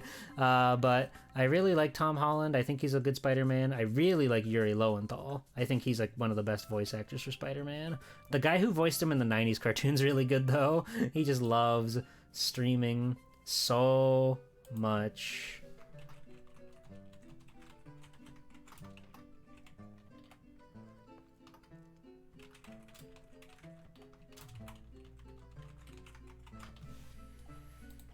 Anyway, okay, I've answered my important things. Anyway, Spider-Man. You can't go wrong with Spider-Man. He's the best. He's the friendly neighborhood guy. Even like the MJ stuff, the little like stealth sequences you do from time to time, it's like whatever. I guess those are my only things about those games where it's like I'm not super invested in, just because stealth isn't really what I'm here for with these games. But even those, I think they're fine. At worst, they're just kind of like, oh, let's just go, let's just move along. They're never bad, I think. But I guess if there was any one criticism, it's like they have the random stealth segments that just don't feel like you could do without. But I understand they wanted to make Mary Jane feel more important to the story and everything. So it's cool that she's like playable there, right? But they could do more, I think. I don't know. They've already got Spider-Man and probably another Spider-Man down the line. But yeah, I like it. It's good. MJ's good. Miles Morales is good. Peter Parker's good. All of the characters in the game are fun. They're cool. It's got a really good take on the Prowler in Miles Morales. Big fan. 90s cartoon Spider-Man was Christopher Daniel Barnes, who was also Prince Eric in The Little Mermaid. Oh, that's cool. Did Prince Eric have any lines in Kingdom Hearts? I feel like he did not, but maybe I'm misremembering. I feel like Ariel just sort of appeared on the beach and then Sora watched them from afar. He did in 2? Okay, I don't remember. Yeah, I know 1 is all under the sea, but Kingdom Hearts 2 does let them. I do remember the scene where they watch Ariel go up to the surface, but I couldn't remember if they actually talked or not, because there are definitely scenes in Kingdom Hearts where you'll have a character appear off screen or something and they don't actually get a line, but they're there. Fucking Frozen World, baby. If you know, you know. Let's move on to number 65. Freaking Monkey Ball. The latest and greatest from the Super Monkey Ball series. I did it again where I touched my face. I'm not supposed to do that. Super Monkey Ball is truly, truly, truly, truly incredible. The latest one, Banana Rumble, it's just like peak Monkey Ball if you ask me. Obviously 1 and 2, they made the game, they made the fundamentals and everything, right? So of course those games are worth praise, but Banana Rumble just really took everything that works with those games. They sort of ignored everything after that because a lot of those games are kind of lacking in some ways, but Banana Rumble is just really fun, really strong, solid level design. They gave you the spin dash, which promotes you to do the most insane, heinous attempts at speedrun stuff. Like, you can just shoot across a level and it'll usually get you killed, but being able to just giving you the option to go fucking crazy with it is so fun, and it makes me want to play the game again and again and again and again and again. This is Palette. She's the new monkey from the game, and she is fucking awesome. I played through the entire game as her because why wouldn't I? You could play dress up with the monkeys. You can buy little clothes and outfits and backpacks and stuff for the monkeys. It's so fucking cool and good. I really, really like it. And it's just like by far my favorite Monkey Ball. It's super replayable. There's hundreds of levels in the game. It's got multiplayer that you can all play on at the same time. You can turn on ball collision so you can fucking spin dash into your pal and send them into the fucking brink. It's the coolest game ever. It's awesome. And it just kind of came out of nowhere too. They announced it randomly one day and it just released like only a few months later. But it's great. I got the version that came with the big art book, and I just like sifted through those pages, marveling at the monkey art. It's got a great artistic aesthetic. It's got great gameplay, great level design. Some of them at the end got kind of infuriating, I'll admit, but that's, I think, part of the charm of Monkey Ball, trying to get you to master those insane levels. And all in all, it's just a really, really fun one. If you've got a Switch, because it's only on the Switch, I definitely recommend it, whether you're playing it by yourself or you want to do the party modes with your friends. There's just so much out there. What if our balls clashed? Happy Pride, Shay. Number 64. It would be funny if this was a Nintendo 64 game, wouldn't it? Wouldn't that be funny if this was a Nintendo 64 game? It's Goof Troop. It's Goof Troop. Speaking of co-op, this is like, without a doubt, by far my favorite co-op game on the Super Nintendo. There's some real big contenders out there, you know, like Zombies Ate My Neighbors, Contra 3, other games that have co-op on the Super Nintendo, but none of them like even come close to Goof Troop. The game, like, this top-down puzzle-solving mechanic where you can play as Max and Goofy and just run around trying to solve puzzles together by kicking blocks and throwing things at bad guys. It's genius. It's genius. Another Shinji Mikami classic. We talked about God Hand. Now we're talking about Goof Troop. It's so fun, and it's like the game is not necessarily long, but I think it's long enough to where on replays you're not going to remember all the answers to every puzzle. So it's great to just pick up and play with a friend from time to time, and you'll get to enjoy some wonderful magical experiences. Shinji Mikami can make any game that he wants. It's true. It really is. It's pretty fucking insane that he has that ability. But he just knows how to make a good one. But I like this game a lot. I had like dabbled with it a time or two in the past, but it wasn't until I streamed this game with resident sweetie pie Lily Hops, the internet's little sister, where I got to like play it in full, and we had so much fun figuring it out together. And it was a blast. As I said, it's just like a great game to play. Maybe playing it single player, I could see it being a bit of a slog just because it effectively doubles the amount of time it takes to clear some of these puzzles or rooms. But playing it with a pal, with your friend, which is definitely the way to play this game and the way they intended you to play this game, it owns, it rips, like really no notes.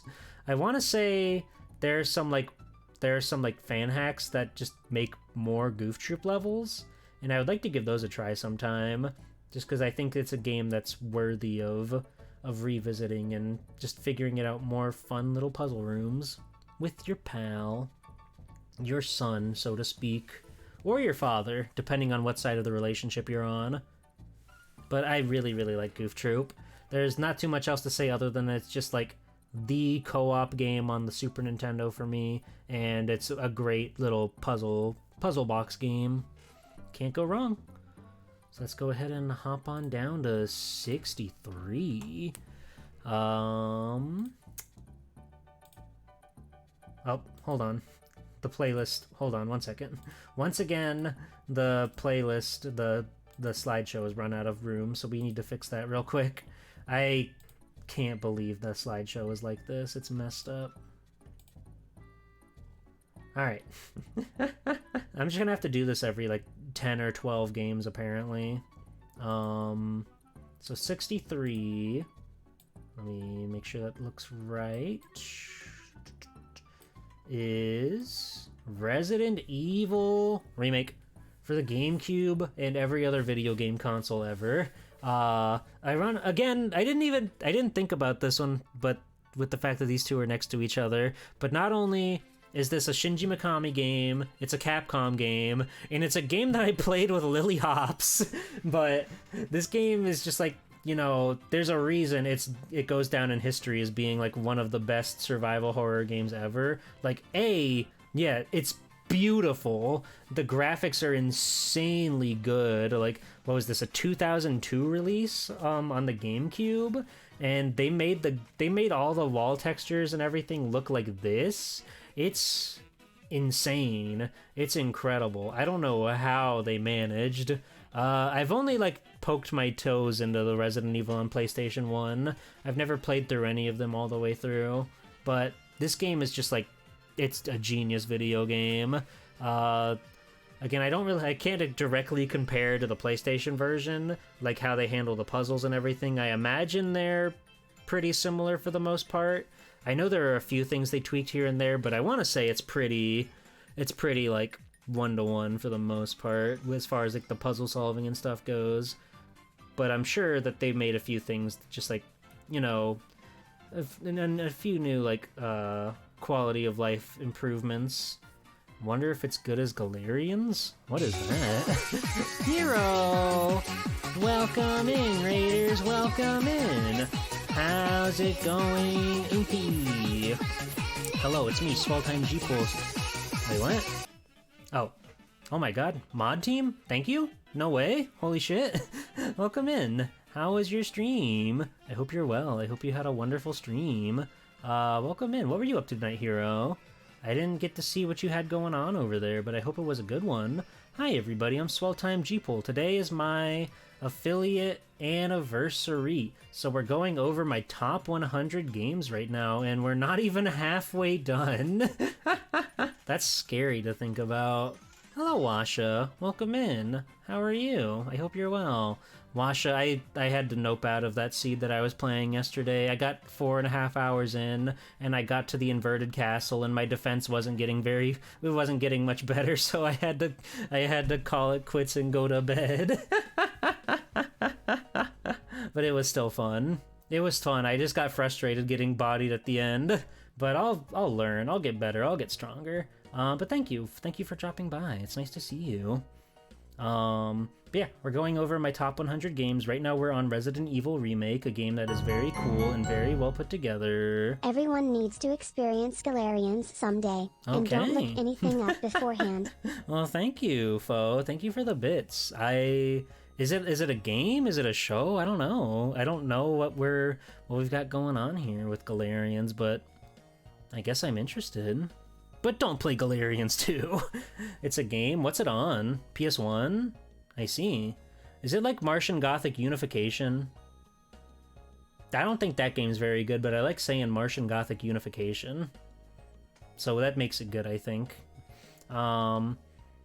It's a Resident Evil clone? Gotcha. So yes, it is like Martian Gothic Unification. I should have put that on this list. I've never beat that game. I don't even know if I got like particularly far. One day. But yeah, Resident Evil, like this game is just so endlessly charming. There's a reason why people remember it even now as being like the survival horror game. Because, you know, 2 is very important in a lot of people's eyes. 4 is when they start to go and get even more action-y with it, which isn't a bad thing by any means. It's, you know, 4 is also a fantastic video game. Oh, that's an awesome cover. He looks like fucking Hiro Yui. 3 discs? What the fuck? The game that breaks the survival horror mold. Well, alright, if Next Gen says it, it must be true. I've never known Next Gen to tell me wrong, so may as well. I believe them. I believe them wholeheartedly. But yeah, this game is just, it's a dream. It's beautiful. It's magical, and I'm a fan. The game has 10 billion cutscenes. Oh, nice. What's the one that's like the vampires? Countdown something? It's Countdown something. Where it's just Resident Evil, but quote-unquote vampires, even though they're fundamentally zombies. It's literally Countdown Vampires. Awesome. Awesome. That game looks like ass. Another PlayStation 1 Resident Evil knockoff. And alright, let me move on to number 62. We've got Armored Core. The first Armored Core. I really did fall in love with this game when I played it. I couldn't believe like how much I enjoyed it when I went through it. The control scheme took a lot of getting used to, and they get very hard, especially at the end there. And as the sequels went on, like I played through Project Phantasma, and I played a little bit of Masters of Arena before it absolutely kicked my ass to the curb because it was just so unbelievably difficult. But the first Armored Core, I really, really, really got into. I was so enthralled at just like how it worked, how it functioned. It's a genius video game, and those funny boys at FromSoft just hit it right from the get-go. Something about the more recent Armored Core games, the art direction takes a turn where everything is like really sleek and almost alien. And I don't think I like that as much as the big blocky designs that the PlayStation games have. So I don't know how interested I am in like the future of Armored Core. Maybe they still I'm sure they play great and fantastic, but there's just some charm with this one that just can't be beat in my eyes. It's so aesthetically pleasing, and you know, obviously it's a product of its time, but it's just really fun to like figure out what weapon sets work for you. A lot of them don't work for me, as I found out, but I somehow managed to spearhead my way through that game and make it through. So this one intend you to save scum, or are you meant to roll with the crippling debt? I was definitely like when I learned how punishing it is to not save scum, I got onto saving really quickly, because there's a point in Armored Core 1 where you don't just lose the mission, you lose your life.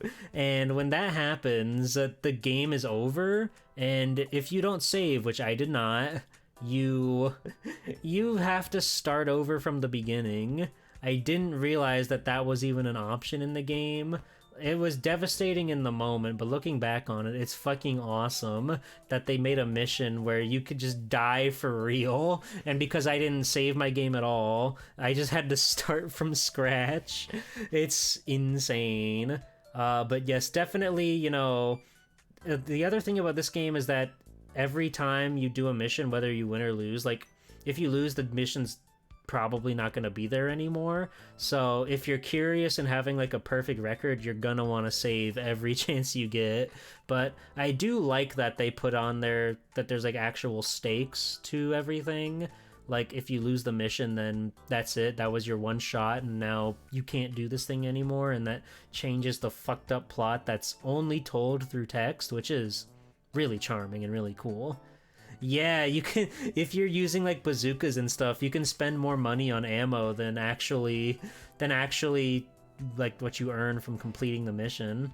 It's insane. It's an insane video game for sickos, and I really, really, really like that. It really made me smile and happy. One day I'll play Masters of Arena and I'll win and I'll do it big, but I have to become strong for that to happen. One day. Armored Core, really fun. Really, really surprised me at how much I liked that game when I played it. So let's move on to number 61, which is, if you can believe this, a banger. My favorite Pokemon game period. And even, like, truth be told, like, I think as just, like, a solid game, Black is probably, like, the better of the two. But Crystal is just, like, so near and dear to my heart. I love the art direction in this game. I think the colors on the graphics and everything look so beautiful and pristine. I love that it just feels like a direct continuation of Gen 1. So much so that once you beat the game, Gen 1 itself is just, like, post-game. It's fucking insane to me that how much they crammed into Gold and Silver and Crystal. But, like, they just took everything that worked from the original Pokemon game and really, really built up on it. They made it a magical, new, wonderful, beautiful adventure in full color. And it's just really nice. Johto added a ton of new Pokemon that I really like. Like, the extra 100 from Johto are some of my favorites, like, all of them. I don't think there's a single guy from the Johto region that I, like, actively dislike. There are some that I'm not as into, like what's his name, Fortress, Pineco's evolved form, and that's mainly just because I really like Pineco, and he's kind of strange looking when he becomes Fortress, but he's still cool, he's still fun. They added item evolutions like the metal coat for Caesar, everybody's favorite metal bug, or Steelix, or like the branching evolutions. That was really, like, what did it for me. The fact that, like, there were Pokemon that could suddenly go into, like, different evolutions depending on what you gave them. Like, you can give Poliwhirl the King's Rock, and then he'll turn into Politoed instead of Poliwrath, and it's like, that's so awesome and cool and charming and fun. And I always think that that's something that they could do more of. Just find new ways to, like, give old guys new evolutions, which I guess is, like, what regional variants are about nowadays. You can have, like, a Alolan Vulpix and just make a different style Vulpix. But I think it's really fun that they made, like, little items to change the evolution route, so you have a choice on how you're gonna go about it when you're raising your little guy. Gen 2 is just really good. I think Gen 2 is, like, a perfect sequel to Red, Blue, Yellow. So it'll always be my favorite Pokemon game. Even if I think there are better games in the franchise, to me, this is, like, the Pokemon game. It just makes sense in my brain. And they introduced the babies. They made a whole bunch of freaking babies. It's awesome. They got Pichu and Magby and Smoochum. They introduced a Dark type and Steel type, two of the aesthetically coolest Pokemon types. Those were new to the world at that time. Then I think the only other typing they've included since then was Fairy, and that wasn't until Gen 6. When are they going to add a new type to Pokemon? It's been too long. Smoochum really saved that line. You don't like Jinx? I like Jinx. I think she's cool. I think it's awesome that it's a fucked up psychic iced beast, but it's awesome and cool. I like the strange Pokemon, like Jinx and Hypno and who's another strange guy? Magnemite. That's just like metal. That guy's just made of metal. And Porygon. Porygon's freaking awesome.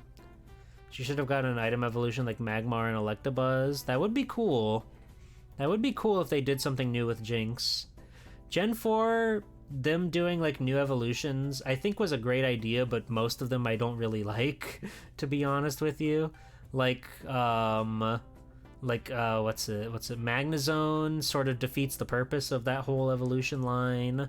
Rhyperior feels like a completely different guy entirely. But I love the idea. I love that they were trying. But it's no Gen 2. They give us Phanpy and Wooper and Quagsire and Dunsparce. Don't forget Sudowoodo. Don't forget Schnabel. And the dogs, the legendary dogs. Houndour, Sneasel, Murkrow, Shuckle, Heracross, Spinarak. They got them all. The fucking Girafarig. Who doesn't like Girafarig? Girafarig fucking owns. Drifloon is very cool. I'll give you that. It gave us octopus Pokemon. Yeah, Remoraid and Octillery. Ampharos, Flaffy, Mareep, incredible line right there. Even like the quote unquote like rat Pokemon of that game, the ferret, that guy, what's his name? I forget. That guy's awesome. Hoot Hoot, Noctowl, Zatu, Natu. Those guys are awesome. There's so many good guys in Gen 2. Sentret, thank you. Thank you. That guy's awesome. It's just good. The thing about Gen 2 is it's just good. Let's all go get our Pokewalkers and play on our Nintendo DS. Let's move on to number 60. Fuck. Don't use the number pad, G-Pool. You're gonna get yourself killed, G-Pool. Skarmory. Delibird! Delibird's awesome. Such a freaky little prankster guy. The Happy Holidays Pokemon. Big fan of Delibird. Number 60. This is a relatively recent one as well. It's already? Okay, well, hold on. It's not Resident Evil. I can't believe how quickly we're, like, burning through. What the heck? That was only, like, 3 gifts before it, like, broke. What the fuck is wrong with this thing? I'm so mad at OBS. Why can't they do anything right? It's pissing me off. No, just for anyone out there, don't use the OBS slideshow. It fucking blows. It's hardly functional. Make your own slideshow. Number 60 is Demon's Crest for the Super Nintendo. It's really fun. I really like Gargoyle's Quest 1, Gargoyle's Quest 2. Demon's Crest is sort of like the Mega Man X to Gargoyle Quest's Mega Man, where they just take everything that works, they built on it, gave it like a even more in-depth art style. The weird like flying around with the Mode 7 stuff is really fun, even if it's kind of like just a means to an end. It's really cool that you get to fly around and see the world from above like that. The gameplay is incredible. The art direction is outstanding. It really nails that like super spooky Demon Realm vibe that they were going for, and it's just a great continuation of the Gargoyles quest line, which is already a spin-off of Ghosts and Goblins. It's really fun. It's really satisfying when you beat those bosses and you unlock your new forms and your new powers for your red armor for Firebrand, and it's got a fucking hell of a secret boss at the end of the game. I really like it. You can end the game by like level 3. You get a quote-unquote bad end, but you can just go to the end and beat it right there if you really want to. It's really hard to do, but you can do it. But it's really cool that they give you the choice to just say like, yeah, I'm ready, I can go fight the guy now. Or you can actually go and gather all the crests and power up your guy to get the proper ending, get the true ending when you beat the big bad for real. And then there's like a post-game super secret boss that gives you like a super secret power up too. It's just such a good video game. It's so incredibly well put together. Demon's Crest, once again another Capcom game, but they nailed it. They absolutely nailed it. It's definitely a tough game, but if you like bashing your head against platformers like that, definitely give it a shot. It's well worth giving it a try. This one surpassed Ghosts and Goblins and its sequels. I think I'm there with you. Ghosts and Goblins is great. They're super good, fun, just like straightforward action adventure games, but Demon's Crest is just doing so much that I like, so much that's just not part of Ghosts and Goblins, and that's not a detriment to Ghosts and Goblins. Ghosts and Goblins like thrives on that simple nature of just here, okay, move forward, here's the next crazy challenge. Demon's Crest is so much more than that, and I really like it. Definitely worth playing. Gargoyle's Quest is definitely an easier one if you ask me, so if you want to get into these games period, I would recommend trying that one. Gargoyle's Quest 1 on Game Boy and this game on Super Nintendo are both on the Switch's little online thing, so if you have that, you can just play them right now, put them on in your little lap, and have a wonderful night. But yeah, let's move on to number 59, and hopefully and I did it again. What is wrong with me? When will I learn? Capcom can make great games. That's true. Number 59 is Super Metroid. Whoa, that GIF is fucked up. Why does that GIF look so fucked up? It didn't look like that when I downloaded it. Is that like because this is fucked up? No, it just looks like that. That's awesome. Super Metroid is an incredible video game. I love it a lot. Like, as much as I love Metroid Fusion and Metroid Zero Mission, this is like the Metroid game to me. It just throws you in. You have a little encounter with Ridley where he steals the Metroid, and then you go off to Planet Zebes, and you get to go on a great magical adventure where not a single goddamn word is said, but you figure it out. You move around, you see where you can explore with your current abilities, and then you take it to the next area so you can get a new ability. Rinse and repeat until you eventually clear the game when you battle this fucked up mother brain. It's a genius in game design. They absolutely nailed it, knocked it out of the park. Then you can swap over and play as Link. Exactly. Exactly. It also is great for randomizing like that. I don't think every game works for randomizing, but Super Metroid definitely does. The way you can just like throw yourself into the world and try to find items, it works perfectly. When will they add Father Brain? Never. Never. This is a story about women, okay? Mother Brain versus Mother Samus. And Mother Ridley's there too. Mother Kraid? She's there. She's having a blast. But yeah, it's awesome. There's really nothing you can say about Super Metroid that people don't already know, right? It's a fantastic adventure game that really, your first time playing it through is such a trip, trying to figure out where you need to go, what you can do next, and all that good stuff. Yeah, that's why Ridley had all that metal stuff after the transition, you know, the operation. You think all that Ridley got was like a fucking set of wings? No. No. Anyway, I love Super Metroid. It's great. I should do more SMZ3s because I'll always love A Link to the Past, but it's really cool that some genius out there made a way for you to randomize both those games and connect the two. So like you could find the Master Sword over like behind Kraid or something. You could find whatever wherever. Did you guys know that there's a quad randomizer being worked on? I think it's playable in like a weird alpha build right now, where you can connect those two games as well as Metroid 1 and Zelda 1. I'm not at all versed in the NES games, so I don't know if that's necessarily for me. And quite frankly, it takes long enough to do an SMZ3 seed, so I don't think I could handle all four of those games being randomized together. But it's crazy what people come up with. The communities for these games are truly insane. Metroid 1 would kill you. Just make a map and you'll be okay. The thing about Metroid 1 is it's a physical notes kind of game. You need to get your grid paper and you need to get your notebook at the ready, but I think it really thrives in that manner. It's definitely a game where if you don't do that, the second you put it down, you're gonna forget everything that you have to do in that game. Zelda 1, I can give you that. There are some really heinous places where they hide like secret walls and stuff in the overworld, and that makes me sick to my stomach.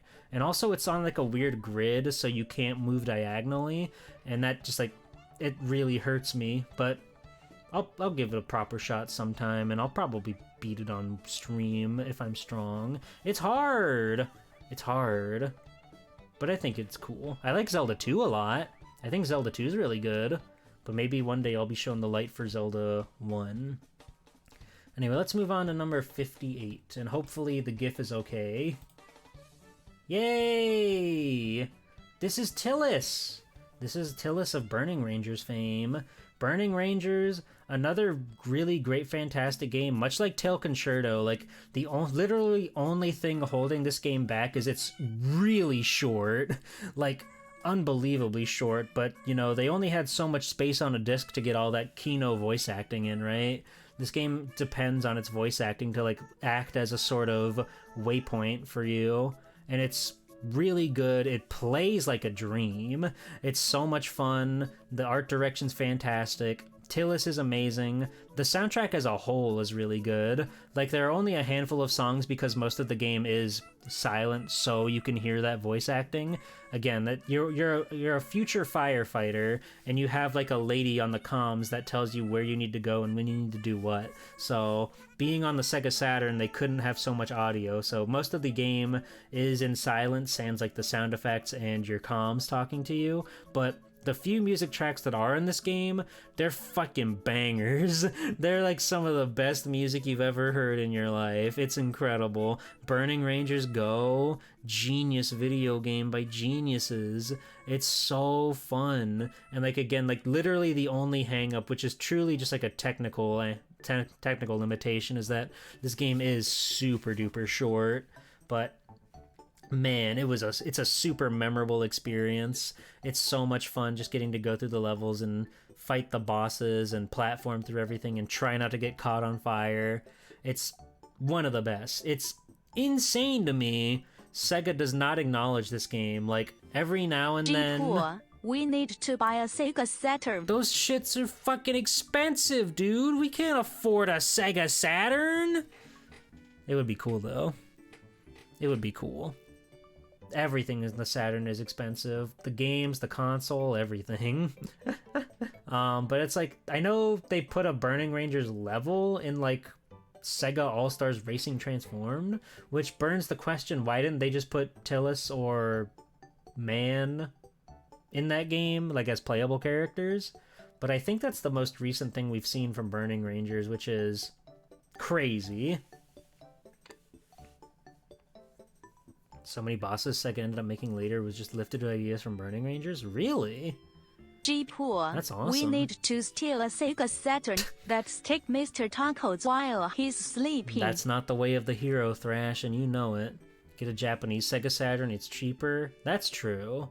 And they're probably come in different colors.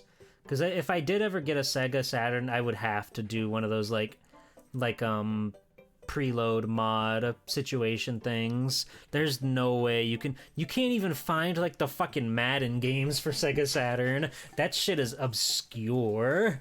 So if I ever did have a physical console, I would just have to do the mods for it or whatever with like the preload stuff. We need to buy our own Sega Saturn from scratch. That's true. We need to scratch up a Sega Saturn in the kitchen. But yeah, Burning Rangers, a game of all time. If you can play it, great. Saturn emulation is kind of tricky, kind of wonky. BizHawk would be the go-to one if you ask me, but it's just really, really fun. It plays like a dream. It's so memorable. It's so charming. One of Sonic Team's best ever.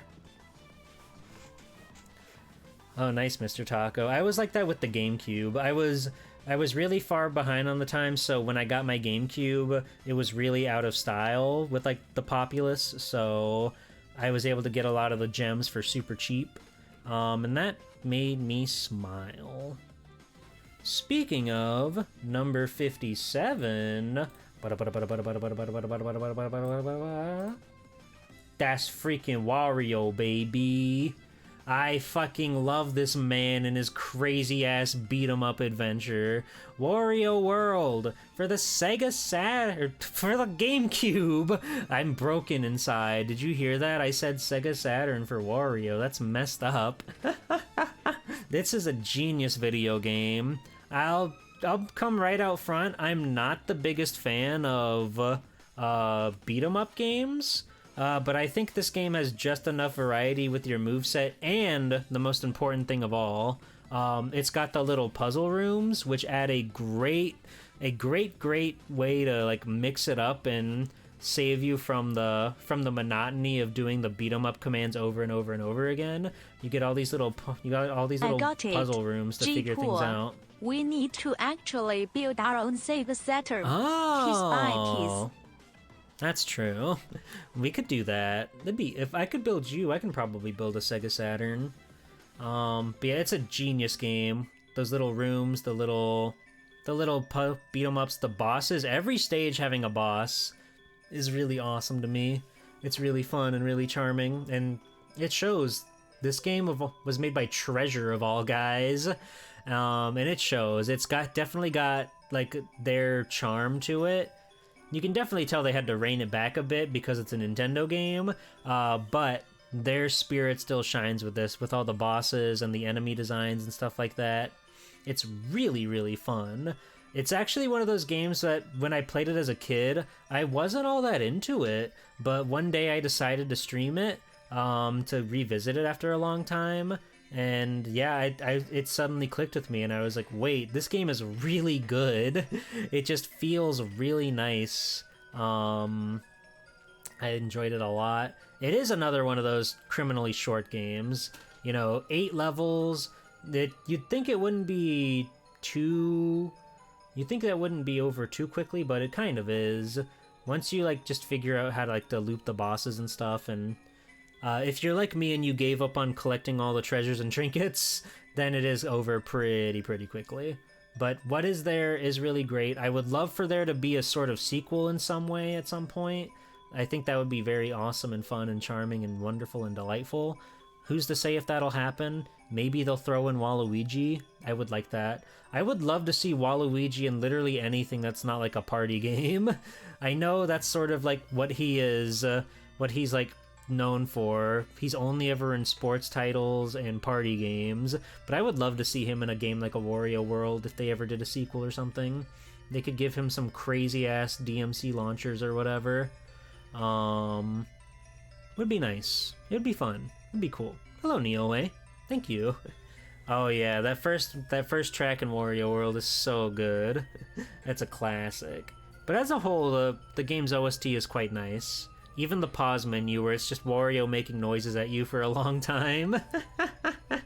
But it's a great game. Just like Custom Robo, it's a super underrated GameCube game, which is also very expensive, unfortunately. But, you know, if you can play it, that's fantastic.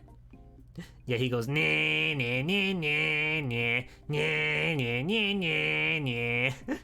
And you're just like, why the fuck are you doing this to me, man? Leave me alone. Alright, 56. We've got a little bit of like a Nintendo back-to-back situation going on. That's Smash Brothers, baby. I like all Super Smash Brothers games, to be clear. I like them all quite a bit, but nothing will quite match the original Nintendo 64 version for me. Ultimate does come... Ultimate is almost like a different beast in that own regard. It's got such a massive roster of characters, and it's really fun, right? It's really fun. But Smash 64, the classic, the original, its sound design, the models, the art, just everything about it, it's beautiful, it's peak, it's pristine, and it's the start of it all. It's how they got everything, like... Who would have thought that Mario and Link would be in the same room together? And Samus? Who the fuck is that? Sure, she's got a gun. That's kind of like Mega Man. That's awesome. That's what I thought when I was a kid. The big Mega Buster character. I love you. You're awesome. I have played Smash Remix. Smash Remix is awesome. It's a fan mod project that effectively more than doubles the roster and adds a ton of new levels, new features, etc, etc, etc. And every character they've added really truly feels like they belong in the game, not just from like, you know, the quote-unquote gamer representation, but they actually gave them movesets and models that feel right for that game. They just feel like they belong there. It's really cool. They added Banjo-Kazooie, they added Marina Mischief Makers, they added Marth and Mewtwo and Goemon, and a lot of other fun guys. Who the fuck is Ness? Yeah, I was that kid too. I did not know what Earthbound was, but that was another charming thing with that game. They, like, whenever you would look at the little options menu and see the guys, they would give you little tidbits about them, and they would tell you about the games that they're from, and that made me learn so much about video games back in an era before you could just Google who is this character and what are they from. You know, from a pre-internet era where you actually could learn something from those games. It was so fun. Melee was like that too. I learned about so many Nintendo guys through Melee. Fucking, like, I did not know who Pit from Kid Icarus was. So seeing him there and like his panty shot that they gave him for some reason, And like seeing Kid Icarus NES and the Ice Climbers and fucking Mach Rider. Who the fuck is this guy? Who are you? You're crazy looking. They were so smart to fucking Twinkify Pit and Smash Brothers Brawl. They were so smart to put that guy in spats. Thank you, Based Sakurai. And Ray Mark II. Yeah. They were so good. Doshin the Giant. They had a Doshin trophy and it just says like Japan only on it. And you're just sitting there wondering like, what the fuck is this guy? He's big, he's yellow, he's my friend. Who are you, Doshin? Why can't I play your game? Why didn't you come out in America? It's a great... The Smash Brothers as a whole is a great series. I do sort of like that nowadays it's become like this big celebration of video gaming where it's not just included Nintendo characters, which, you know, is sort of is contradictory to my usual take on crossovers and collabs. But the thing with Smash Brothers is that it's always been a crossover. That's its shtick, and that's what's good about it. If a game that has its own identity suddenly becomes a crossover, I really don't care about that. But this game being the whole that's the point of it, right? It started as all Nintendo characters, and then they branch out with fucking Sonic, which was every little kid's dream, and Solid Snake, which was, who is this guy? What's Metal Gear? What is this? This is strange. It just became like a game series that was beloved, and it means so much to the world. I think Minecraft Steve should be in that game because Minecraft really is like a gaming giant, so them not having a Minecraft character would be crazy. How loud did you scream when they had the Mega Man reveal in 4? I was like, oh cool, that's good, I'm happy. I don't really like playing Mega Man in Smash though.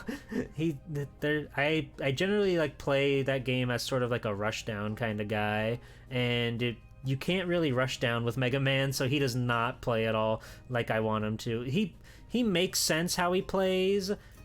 They made a Mega Man like perfectly, if you ask me, like as far as from a gameplay perspective, but he's just not my play style, so I really don't play him very often. Yeah. Pac-Man's really good, yeah. Pac-Man's really fun. His grab is so funny. I remember in Smash 4 it was like one of, if not the worst grab in the game, but it was there and it's awesome that he has it. I like Yoshi. I like Yoshi in Smash Brothers and Samus, and if we're talking about 64, I also really like Mario. Donkey Kong, even though he is pretty hard to use like effectively in a match against somebody who knows how to play this game, I still like him. I think just the solid roster in Smash 1 is really good. I like Simon. I like Hero from Dragon Quest. I think it's really fun they added a guy whose like big thing is RNG. I think that's super smart and genius of them for Smash Ultimate. And then they added Terry Bogard just entirely because Sakurai likes SNK. I think it's really cool that in between like fucking Sora, Kingdom Hearts, and all these other like really popular guys, you have Terry Bogard, who's like, you know, I'm not going to say SNK is not big because SNK is very huge, right? But I really don't think they would have had a Terry Bogard if Sakurai was not the forefront of this video game. Just because I know he's a very big SNK head. Hi, Taka! Thank you. It's nice to see you. I hope you're doing well. I hope you're having a wonderful Wednesday. We're going over my favorite games of all time, and we're not even halfway done. Oh. Go watch Sakurai's YouTube channel. It's very good and very informative, and he's a genuinely interesting man. He's very fun, and I like it. So let's move on to number 55. Smash Brothers is great no matter how you slice it, but Smash 64 will always be the one in my heart when I think of Smash Brothers. And if the slideshow works properly... Hell yeah. Superb Mario Sunshine. A fucking dream of a video game. I can tell you, I spent more time in the overworld and Delfino Plaza in this game than all of the levels combined. I love Delfino Plaza. I love the levels too, don't get me wrong. But as a kid, I spent literal hours and hours and hours just running around the plaza trying to see if there were any other secrets I could uncover or anything. Or just like chill out and enjoy the cool vibes. But this game as a whole, it's the summer game. I actually generally like to play it around winter because it makes me feel warm inside, seeing all like the summer sun and everything. But I'll play Sunshine anytime. I can always have a good time playing Sunshine. It's great, it's magical, it's wonderful. Mario feels so good in that game. Everything looks beautiful. Like, they really nailed the whole summertime motif with it. It's really fun that Yoshi's there. The water mechanics are great. The Piantas are fun. You can juice the cop. It's just a really, really good game. It's hard to knock at Sunshine at all. When I was a kid, I will say, it took me like literal years to beat that game because, again, I was so obsessed with looking for secrets in the hub world, I didn't know to actually beat the game. You have to, shocker, you have to actually play the levels, right? But you have to get to like level 7 of 8 when there's only 8 stars in every single game or every single stage. So like, I do think it's annoying and lame that the bonus star shines that are in the hub world effectively don't matter unless you're going for like a 100% completion run or something. I think that's a little bit of a bummer, but that's literally the only negative I have about this game. I think it's fantastic and fun, and it totally nails the vibes that it's going for. What's a good winter game? D2. Yeah, which, like, it's fine, right? Because, you know, the point of the game is to play the levels, right? But I just really, really enjoy the overworld and getting to run around. Like, if there was a game like B3313, the Mario 64 hack that makes the castle infinitely big and mysterious, if there was a game like that back in the day, I would be in heaven, because I just love the overworld stuff, and it's fun to see, like, mysteries and magic and stuff. Like, I'll be upfront. I didn't play 64 when I was a kid. I don't have the nostalgia for it. I think it's a great game, but it's not on this list. I like Mario 64, but it's not on this list. The castle is definitely my favorite part of that game. If not for the 16 star, I think that's a very fun speedrun to do, and even then I get frustrated with it from time to time when I do try to play it. I really like just the castle. But maybe if I played it as a kid, I would have the nostalgia for it, and it would probably be on here, but it's not. Sorry. I think the DS version looks better. I'm sorry. I like the DS version. I like that Wario's there, even though he's effectively the worst character in the game. It's just awesome that he's there. But yeah, no, I do think Castle and Overworlds are fun. That's the thing that as I said earlier, I think it's very, very, very, very important to me that a game has a good overworld, and Mario 64 is a great overworld. Delfino Plaza is a fantastic overworld. I really want to stream Super Mario Eclipse, that fan mod that came out rather recently, that like effectively doubles the size of the game and adds a ton of new levels and worlds and stuff, and plays around with like stuff in the game. It seems really, really, really fun. So I want to give that a try sometime. I think it'd be really fun to go and visit. Moon was a great fan expansion? I don't know what that is. I've never heard of this Moon.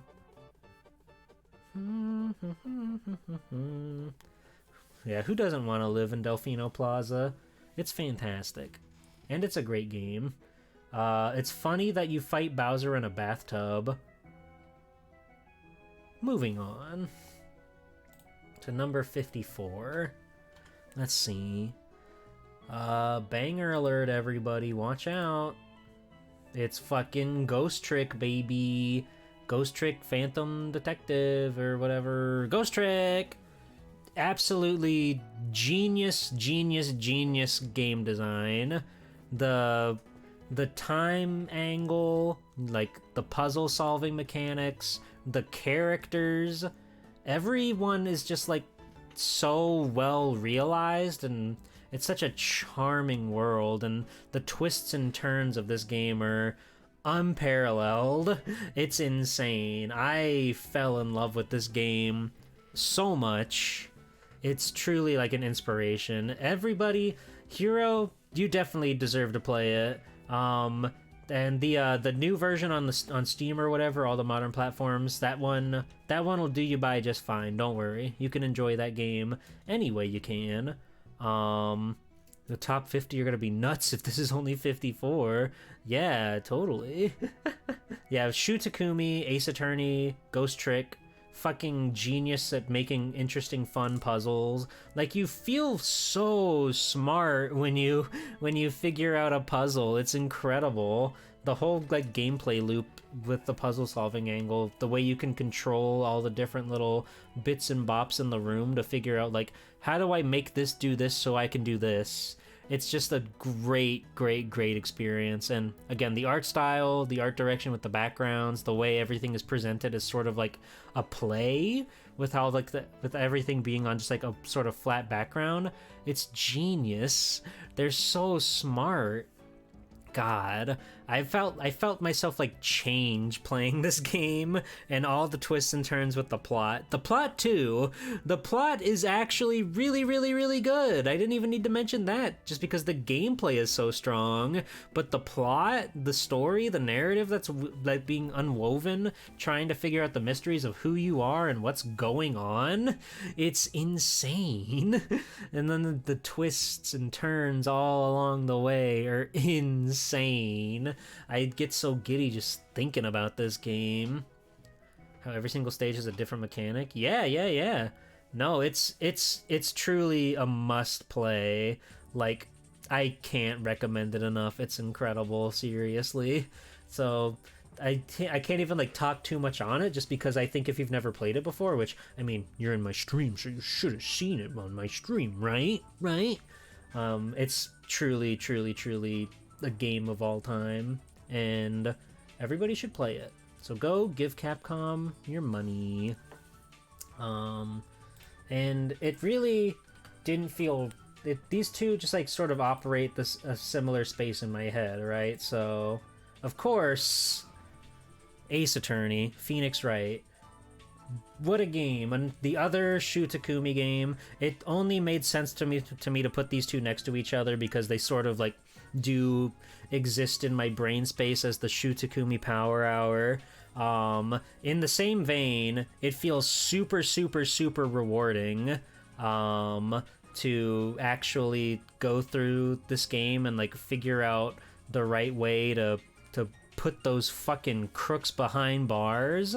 Like every single mission that I did with my good friend Holly Heck Maybe, that was so much fun. We played it together and I had a wonderful time.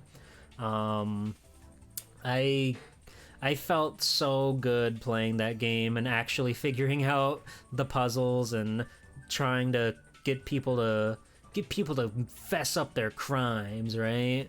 But it's not easy. They really make you work for it. It was something else, dude. But all the characters are super memorable. The world is super fascinating. Seeing how Phoenix sort of like changes as a person as he's forced to step into his own to basically take over the law firm and find out how to save all those people from their twisted fates. It's truly inspiring. I can't think of a better video game than for that style of stuff. Just, I don't know how they made going to court so fun, but they did. Yeah, Miles Edgeworth is great. Phoenix is great. Maya Fey, she's fucking incredible. Look at her. She's perfect. I had to pull this picture from the anime because just look at her. She's awesome. She's perfect. She's meditating right now. One day I'll play some other Ace Attorney games. They're definitely a commitment to stream, but I really did enjoy my time with the first one, so I'd like to play the others at some point. The others, the spin-offs, etc. I'll get to it. We'll get to it. and it'll be a blast when we do. So let's move on to 52. We're getting into the territory that you'd sort of expect from me. This is Mega Man Battle Network 5. My favorite of the Battle Network franchise. They're all good in their own right, but 5 just has the sauce that is like unparalleled to me. The liberation missions, the huge cast of characters that are actually like playable characters, and just overall the game's like sense of humor, the sense of adventure you have going through it. I remember playing this game as a kid and just like being so entranced by some of the stuff. Like there's a whole sequence where you're on a cruise on a big yacht for some big like Battle Network tournament thing, and there's like a pseudo murder mystery kind of thing going on where you're trying to find like a hidden thief or whatever. Oh, Ryo Jinjin, welcome in. How was your stream? Hello Raiders, it's me, Swell Time G-Pool, superhero extraordinaire. Welcome in. Let me get you a shout out. There we go. How's it going? How was your stream? Hi, I'm Swelltime G-Pool, superhero extraordinaire. Today's my affiliate anniversary, so I decided today that I would talk about my 100 favorite games of all time, and we're almost halfway done. We're almost halfway there, gamers. But right now we're talking about Mega Man Battle Network 5, specifically Team Colonel if I have to pick a side, but the cool thing about that game is that they re-released it on the DS with both versions available to you, so you could play either Team Proto Man or Team Colonel, but Team Colonel is my side. Colonel's just so fucking cool, and I think as a whole, the Navis that you recruit on Team Colonel versus Team Proto Man, I just like them better. They click with me more. It's so fun. All the Battle Network games are great, but this is definitely peak for me personally. 6 is really good. 3 is really good. They're all good, but 5 is just the one that I hold forever in my heart. Napalm Man's really good, but you get Shadow Man on Team Colonel, and like, I think Gyro Man's design is not as cool as like some of the other ones. Even he's on Team Proto Man, but you get Team Colonel gets Nightman, Shadow Man, Number Man, Ribbit Man, Toad Man. Toad Man's design's really good. But as a whole, I just like Team Colonel a little bit more, a teeny tiny little bit more. I think Medley is in Team Proto Man, correct? I'm pretty sure. Oh yeah, and Searchman. Searchman is fucking insanely cool in Battle Network. I really like the Battle Network art direction. Oh my god, you guys rated it like the exact same time. What the hell? Airy, Mino, oh my goodness. Hello, Raiders. Welcome in. Double raid. There's no way that was like prompted, right? You guys aren't like some sort of super genius or whatever. Hold on. We're gonna have to like go through the ringer for all the shoutouts really quickly. Welcome in, Mina. Welcome in, Airy. Hello, Spit Crush. Hello, everybody. It's me, the Italian Squirtle. Awesome username. Welcome in, everybody. It's me, Swelltime G-Pool, superhero extraordinaire. Today's my affiliate anniversary, and we are halfway through my top 100 games of all time. I figured this would be as good a day as ever to gush about everything that I hold near and dear to my life, so I'm happy that you all wanted to come stop on by and say hi. What were you all up to? Let me know what was going on each individual stream, because I gotta know. I know, Mina, you were doing Shadow Tower, I think is the name. I think that's the name, Shadow Tower, or Shadow something. I know what it is, but I forget the name. But what were you up to, Airy?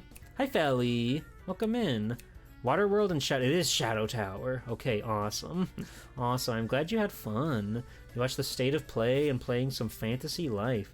I've seen a lot of people are like playing Fantasy Life. I don't really know what that game is, but everybody seems to be super into it right now. Tell me about it, why don't you? I would love to hear more about this Fantasy Life.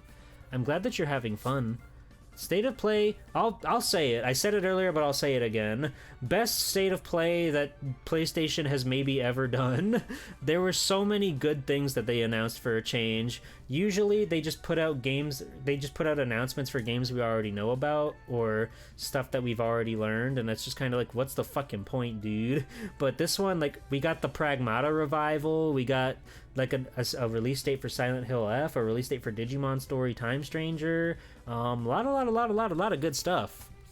I was very, very impressed by the state of play. I usually go into those relatively underwhelmed, so it was nice. Fantasy Life is level 5's farming sim in a nutshell. Oh, really?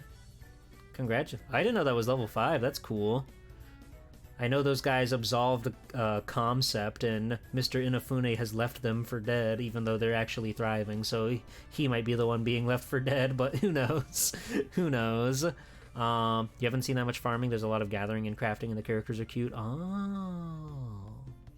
Nice. That's awesome. I'm glad you had fun. It might be long enough to give Mina Sheep a shout-out. Let me see. Hooray!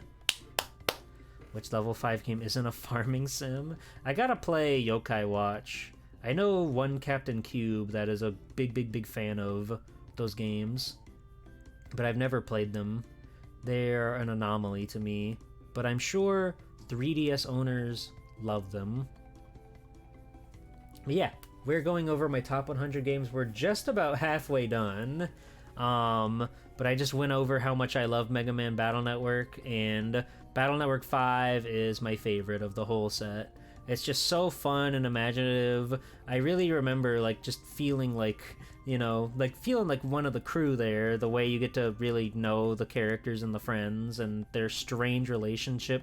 There's a scene where your friend Dex describes for a painfully long time the technique of taking your underwear off under your shorts so that way you don't ever have to get naked when you're changing into your bathing suit at the beach.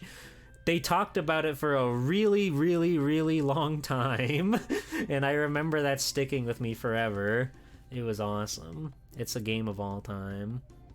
Have I ever played a Harvest Moon? No. I've never farmed in my life.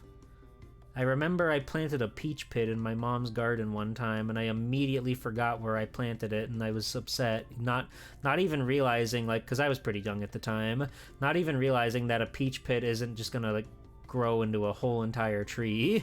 But I did that, and then I buried it, and then I went to go, like, get something to market, and I immediately forgot where I buried it. And I was like, no, I wanted to make the peach tree. But I don't even know if a peach tree would grow in Florida. I think they probably... Well, I don't know enough about fruit. Maybe one day I'll learn. Your farm game experience has mostly been Rune Factory with a bit of Stardew? Yeah, I've never played any of those games. I've never played any of those. I've never played any, like, Animal Crossing style games. I wonder if they would be for me. It's hard to say. Because I know usually with that style of game you have to commit to the grind, and I don't know if I've got that ability anymore. It would be fun to give it a try, but I just don't know. Maybe one day.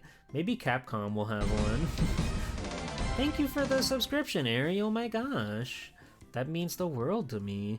Now you're subscribed with Prime, and you can thank Mr. Bezos for this one. There you go. That's for you. But yeah, let's move on to number 51. And if this breaks and it shows something I don't want to show you guys, it's because the OBS slideshow feature is not great. So we'll see. 51. It's Skullgirls, baby! And I do want to point out right from the get-go, this GIF is from the mobile game, which I've never played, and I don't know if I care to because it's like a weird, strange card system, and it's also only on phone, so I don't really care about that. But Skullgirls, the game as a whole, Annie of the Stars, she's my main. I love her so much. She's so cute. She's so awesome. It's an incredible fighting game. It's got huge... like a huge character roster. Everybody is like super unique. The art style, the art direction, the animation, it's fantastic. The flow of the fights are really good. It's the only fighting game I've opened up the training menu to try to learn some of the complicated combos. Huge what? combos. And boobs. Most of the characters are quite endowed with their big booba, but it's just a really, really, really good fighting game. The soundtrack is phenomenal. I love that it's a whole like jazz thing all the way through. The art direction, how everything is animated, it's beautiful. It's gorgeous, and the game just flows. The game's got it's either got 1-on-1 or 2v1 or 3v1 or however you want to build your party. It's so well put together. It's such a genius video game, and I just can't get enough of it. It's hard to say if it's my favorite fighting game. I mean, looking at the list here, just if we're going by the metrics, no. But I do truly, truly, truly adore this game, and it's just like one of the fighting games to me. Annie of the Stars, when they made new DLC like a fucking decade later, I got it just because Annie was like the one character I really, really, really wanted to become playable. So of course I had to pay for the DLC when that game came out. And she instantly became my main. I really, really like how she plays. I'm also a big fan of Miss Fortune, and but really every character is worthwhile in some regard. Everybody's got their own twists and turns that make them stand out, and they're badass and cool. But Annie's my girl. She's my goat. She's the babe. I haven't played in a very long time, though. I never got to try out Black Dahlia or Marie, even though I quite literally bought the DLC. I just never got around to playing. Hi, Momoka. Hi, Momo. Are you a Skullgirls fanatic? You love women with boobs, so probably. And hello again, Felly. Hello. I just love this game. It's really, really, really good. I can't speak on the mobile game at all, and I don't think I'll ever play it just because I don't want to play a mobile phone game unless it's a fucking old-ass iMode game that we're gonna play this Sunday on my stream. You have over 400 hours in Skullgirls? Fuck yeah. That's awesome. I'm glad. It's a fucking primo Kino game.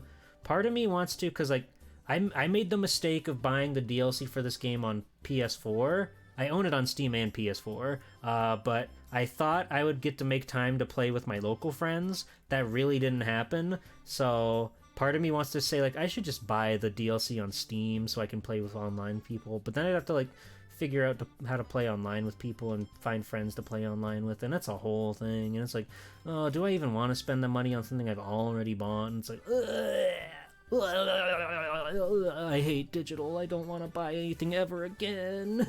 But it's awesome. It's the game of all time. Big ups to Skullgirls. So let's move on to number 50. We're hitting the halfway point, gamers. I put my goggles on. Oops. Number 50. Maybe if it's on Steam sale, yeah. The DLC is definitely old enough now where I could see it going on sale for just a couple bucks. Hopefully. Probably not, but we'll see. Number 50. Fucking Digimon. Digimon Story Cyber Sleuth. It is the game that revitalized interest in Digimon in the West. It's fantastic. It's a really good, solid, strong RPG. Its art direction is great. You can definitely tell, and this is coming from somebody who's never even played the Persona SMT games, but it's definitely inspired by Persona and SMT, and I don't think that's a bad thing. It's a wonderful, wild, magical world. The NPCs, the dubbing, or whoever they got to like fucking translate this game for the Western release is insane, because some of the things these characters say to each other are fucking deranged, but I'm here for it. I love the nonsense that they come up with for this game. It's so funny seeing some of the stuff that they translated into this, but it's you get a job working as a detective, as a cyber sleuth, if you will, and your job is to go and help out, find out what's wrong with people in their day-to-day life, and usually, I mean, literally every single time, it ties back to some sort of mystery involving a Digimon, which at that point in time are not known to the public. There it is, Blastotron. The classic line, "Thespian, I thought you liked guys," says Gabumon to his beloved friend Nokia. There's a girl named Nokia, and she's fucking cool. Every character in that game is attractive. It's crazy. I don't know how they did it, but they did it. And from what we've seen from Time Strangers, the new Digimon story game, it looks just like a sheer improvement over the Cyber Sleuth formula, so I am very, very excited for Time Strangers. But Cyber Sleuth holds its place in my heart. It's a very fun, strong RPG. You're very standard, like, turn-based adventure game, but it's just really fun to be in the world. It's really fun to explore and see what Digimon you can get. The way Digivolution works in this game, it's more so on, like, a spider web kind of thing, not your usual Pokemon, you know, one-and-done kind of chain, where you can get, like, a whole branching path depending on your stats and, you know, what points you put points into. That'll change which champion you get, and then you can, like, go back to get bonus points that evolve into other guys, and you can just fill out the whole spider web with different evolutions. It's genius. It's a lot of fun. It really takes the whole like monster catching formula and turns it on its head in a strange and interesting way. Yeah, it's awesome how many guys can be Greymon, but I think it's cool just because, you know, on the merit of them being digital monsters, they have so much more, like, they have so much more free form potential with everything that they can do with them. So yeah, why wouldn't a guy be able to become that guy that somebody else became? Why can't they go into all these different forms? It's just data. You can just mix and match and make whatever happen. It's really fun. I did like Hacker's Memory, but I forgot to beat it. I got pretty far in. It's I wouldn't say it's a sequel. I mean, yes, it includes more Digimon and stuff, but it's more of like a side story. Your character, who's new in that game, is doing stuff like concurrently with the Cyber Sleuth plot. It's strange, but it's a good game. You can generally get both of those games on sale for $5. It's crazy, but definitely go buy Cyber Sleuth when it's on sale because it's well worth it. I never got far in Digimon Survive. I liked it quite a bit, but I bought it on PS4 on release like a fool, and then I realized that I don't want to read a fucking visual novel on my TV, even though I was really, really engrossed in the story and the characters, even right from the get-go. So I never got very far in Survive. But one day I'll run it through proper in a game that lets me use Antilamon as my main dude. Yeah, you can definitely get Antilamon. Antilamon is definitely on the roster there. There's a healthy chunk of Digimon available in this game, so give it a shot. Again, it usually goes on sale quite often, and you can get both games for like a total of $5. It's insane. Would really recommend it. Okay, but yeah, that's 50. We're halfway there. I think I'm going to take this time to take a little break and stretch my legs before we hop back into the great, wild, and wacky future and the back half of my top 100 games list. So everybody, get some stretches in, get some water, put some Swelty 2 Blues in chat because we're gonna go to the cool commercial reel, and those kids in the commercial are gonna start screaming blue, and I want you to scream along with them. Why do they scream blue? Stick around and find out. So I will BRB in just a second.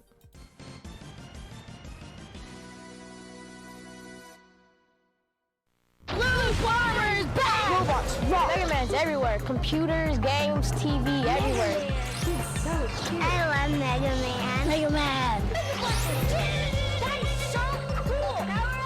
I need more Mega Man games. More! I think Mega Man is cool. They call Mega Man the Blue Bomber because he's blue!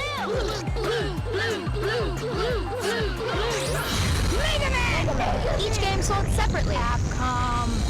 Rated E for everyone. Keep your antenna up. Masked Rider is coming to town.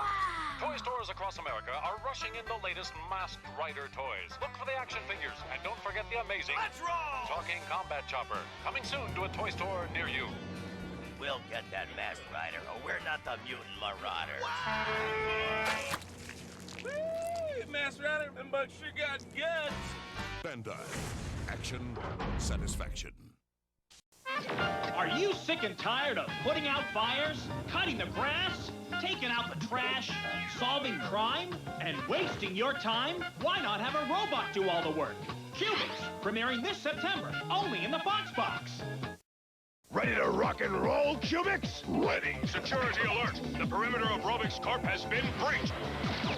Robots multiplying at increasing rate. Cubics, robots for everyone, premiering this September, only in the Fox Box. On the road of life, second chances are rare. Watch out, kid! But for Yusuke Urameshi, fate has intervened. This is weird. You have all that's required to be detective of the spirit world. That's a fancy title.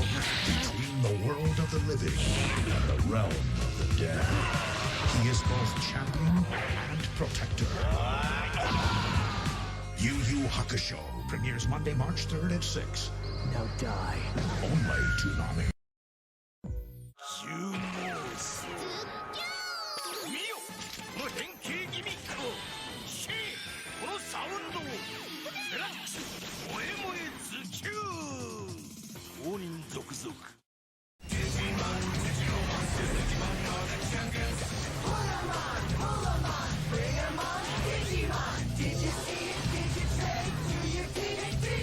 Check out all the cool stuff at Digimon.com and find out about Digimon the Movie, coming to theaters October 6th.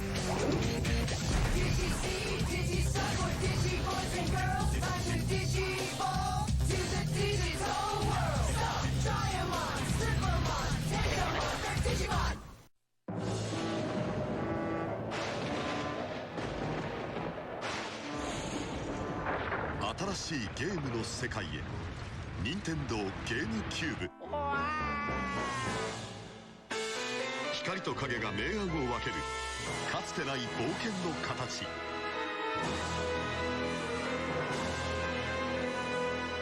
Nintendo ゲームキューブルイージマンション。GameCube. We believe there are 5 perpetrators. I've never seen anything like it. There's fruit everywhere. Look what they did to my taxi. Donkey Kong is back in an adventure so big, it's taking the country by storm. In reaction, the governor has called in additional troops. We believe one of them looks like this. They're just not civilized. We urge caution, as they are heavily armed with fruit. I'd like to tell you the situation is under control, but it isn't. This turbocharged game has better graphics, more moves, bigger bosses, huge worlds. It's so big we included an expansion pack to get it all in. They didn't even tip me. And now, this. Donkey Kong 64. And you thought insanity was crazy. Heaven help us all. 超稼働、それはフィギュアの常識を変えるハイテク技術の結晶である。 SH フィギュアツ秋葉レンジャー公認様。 It's the end! Ed, Double D, and Eddie, starring in their own video game. In this tag team adventure, you switch heads on the fly to use their unique abilities. Use the Batterette to break through obstacles. Use the Trampolet to extend your reach. Use the Tower of Eddie to sneak up and hurl the El Longo Stink Bomb. Ed, Ed, and Eddie, the Miss Ed Adventures. Available now. Rated E for everyone. That was good, Eddie. Whatever. A world under siege, where the baddest bosses rule. Who will save us? Mega Man! Join him on his ultimate quest in 3D. Who are his friends? Who are his enemies? Danger lurks around every corner. Mega Man uses awesome firepower to battle diabolical forces. Amazing non-stop blasting action. Who can save the cities from destruction? Don't call a plumber. It's all in a day's work for Mega Man. Let's do it!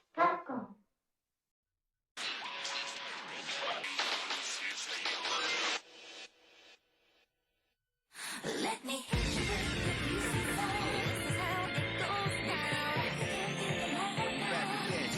M-Flow loves Shadow the Hedgehog.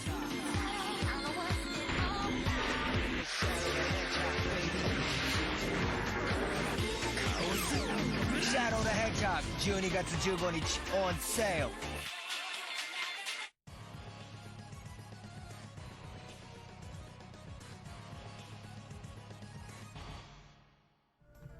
We're back!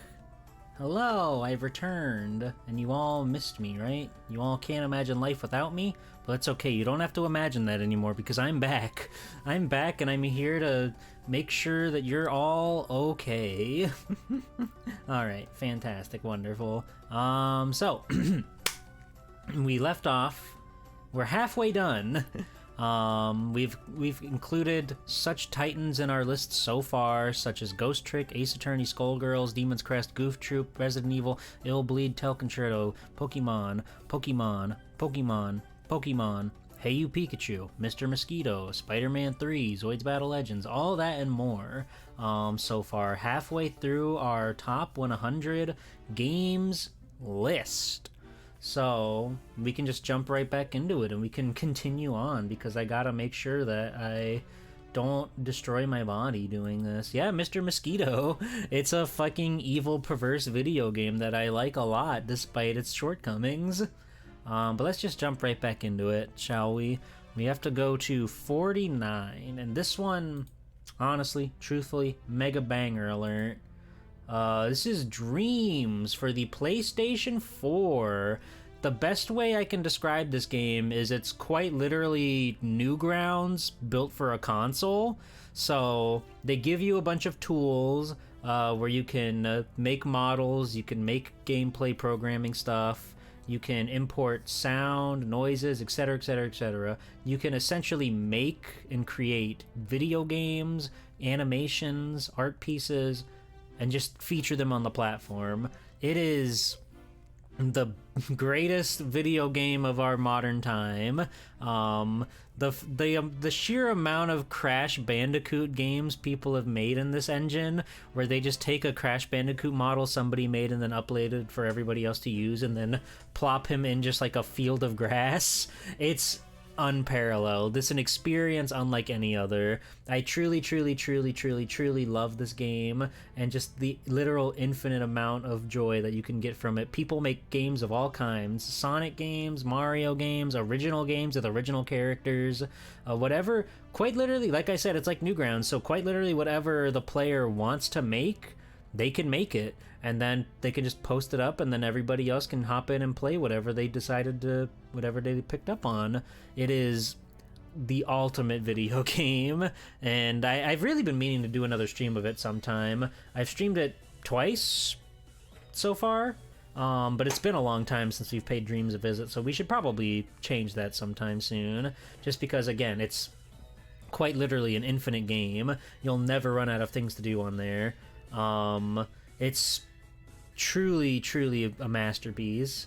It's the art game of all time. You get some genuine mastercraft. You could get a short video of Wario. There are so many videos of Wario dying on there. Someone out there has a vendetta against Wario and they keep killing him in different ways. It's so awesome. You can get, yeah, it's like anybody like from age 2 to age 82 is out there making dream stuff. It's so awesome. And it's just fun to just see what's out there. Why would they hate my boy Wario? I don't know, but they hate him. They think it's funny when he meets his bitter end. But I don't know. I played a game on there called the Mario Lorian. They take the concept of the TV show Star Wars is the Mandalorian and make him Mario and give him his Mario 64 control scheme, and that's it. That's the game, and it's awesome. It's cool. It's badass. You can triple jump on a droid and then shoot them with a flamethrower. It's so fucking righteous. The things that people come up with are truly magical, and it's a game that I hope never stops getting served, like service and stuff. If anything, maybe there will be a time where they make a new Dreams with even more like stuff to work with for the players. That's really the only thing that they could do, is just give you more, give the creators more things to do and more toys to play with. But its foundation is so incredibly solid, and people have made genuine like experiences. Like the one that's featured in the GIF here is the game made by Media Molecule in Dreams itself, and it really shows just how much you can do with this. It's really impressive and cool and fantastical, and if you do have Dreams, I would definitely recommend giving this one a try. It's incredible. No, I was not smart enough to figure out how to make anything in it. Maybe one day, but I've mainly been a player. The tools are intimidating to say the least, so it's really, really impressive that people make what they do on it. Like, people will make Sonic games and they'll model Sonic and the world, and they're literally just like using a PlayStation controller to do it all.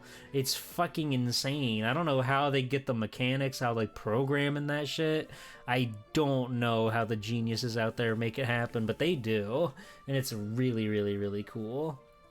So it'll always be like a go-to game for me. If you ask me like, what's the best modern game? I'll probably say that, unless there's something on this list that contradicts that, but whatever. Let's move on to number 48. This one's a banger, and I'm almost a little upset with myself for it being this far down as it is, but at the same time, that just goes to show how much I really, really like all the other games. We've got... Well, okay, hold on, the playlist is looped again. The playlist is looped again, so we have to kill. Boop. Okay, that should be good.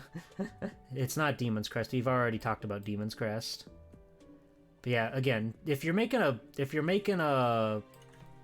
slideshow, don't use OBS's filter. You get like 10 in, and it starts to repeat for some reason. But Sonic Rush for the Nintendo DS. It is a truly inspiring and charming game. The soundtrack is phenomenal. The models are fantastic, especially if you compare these models to how the characters look in Sonic Chronicles: The Dark Brotherhood. That is a hideous game if you look at it up close, but these ones are super, super charming, and the level designs are really fun. Blaze the Cat's debut performance here. It's an incredible Sonic 2D platformer action-adventure game that uses the dual screens. You have to run from top to bottom and back up and down and up and down, and it's just really, really, really, really, really good. Hi, Woozle. Thank you, thank you, thank you, thank you, thank you. It's nice to see you. You still have your Sackboy plushie? Fuck yeah. That's awesome. What did I think of Sonic Rush Adventure? I think it's good, but not as good. It's got a lot of good elements to it. The crafting system was kind of annoying and unintuitive and unnecessary. And while I did actually think I liked some of the mini games where you have to drive the stupid boats and stuff around, they were definitely like distracting from the main show of the game. They have Norman. He's cool. Look up Sonic Norman and you won't be disappointed. What do you think of Rouge the Bat? She's freaking awesome, of course, duh. She's an awesome, badass jewel thief babe. What's not to like? And she's a spy. And she has feminine wiles. And she's awesome. Blaze the Cat will always be the Sonic waifu, though, if you ask me. Rouge is really good. There's no bad Sonic characters unless you really start to dig through the Archie comics. They're all awesome and cool. But I like Sonic. I like Sonic a lot. Sonic Rush. I had such a bonding experience with this game over a hot summer of road trips in the backseat of a car. And it was just really fun and nice. And again, the soundtrack. Hideki Naganuma. Can't get enough of that guy. Another game that's on my list of games to play. Norman really is true to his name. Yeah. I'm glad you looked up Sonic Norman. I'm glad somebody here had the audacity to look up Sonic Norman when I asked them to. He's awesome. He's awesome. Love that guy. Sonic Rush, it's awesome. And one of the games that's on my list to play is the Sonic Colors game on DS. From what I understand, that game is essentially Sonic Rush 3, albeit I don't think Blaze is there. She's certainly not playable if she is, but I've heard lots and lots of good things about Sonic Colors on the DS, and I really liked Sonic Colors on the Wii, so surely that means that I'll like that one too. Rush, though, it's fantastic. They did a real bang-up job putting that game on the portable. Let's see. Oh, 47. We got another big one coming, gamers. That's Gimmick. this is Yume Taro. He's my friend. He's a strange little plush creature. I really don't know what he's supposed to be, but he's awesome, and he throws stars, and you can platform on the stars. It's one of, if not the prettiest NES game ever made. Its art style is truly unparalleled. It's crazy that this is an NES game.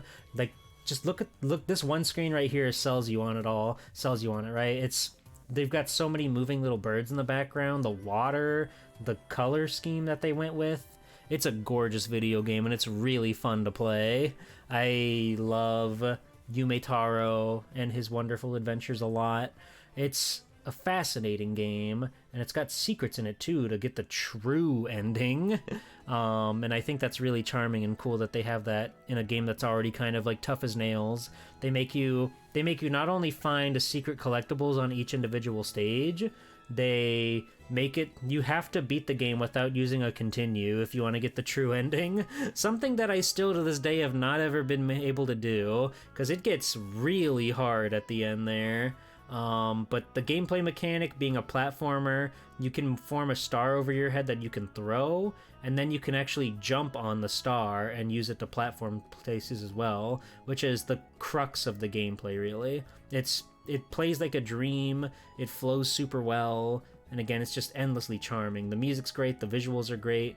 Part of me wants to try Gimmick 2 just to try it, but I know it's not going to hit the same as Gimmick 1, which maybe it's okay that a game comes out and it's not the same as the thing that you remember. Maybe that's fine, but it's certainly an oddball out there. One day I think I'd like to try it, maybe when it's on like Super Sale or something, but not for a while. They almost got me with the fucking Yume Taro plush. I almost got the limited run version because the Yume Taro plush they included with that one was really, really, really cute, but I held strong. I held strong in the faces of adversity.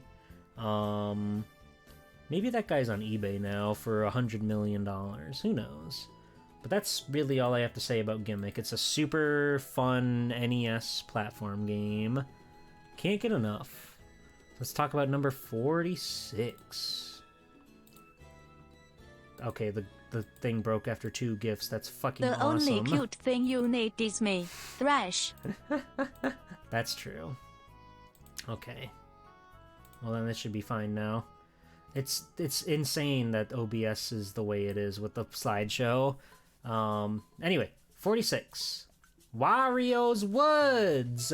Specifically the Super Nintendo version, but the NES version is equally as playable and equally as fun. The Super Nintendo version just has a really, really, really good art style to it. The music sounds great, and it's got all these new characters that you get to battle in one-on-one mode that really make it stand out for me over the NES counterpart. But again, Wario's Woods, the gameplay is pretty much one-to-one, despite whatever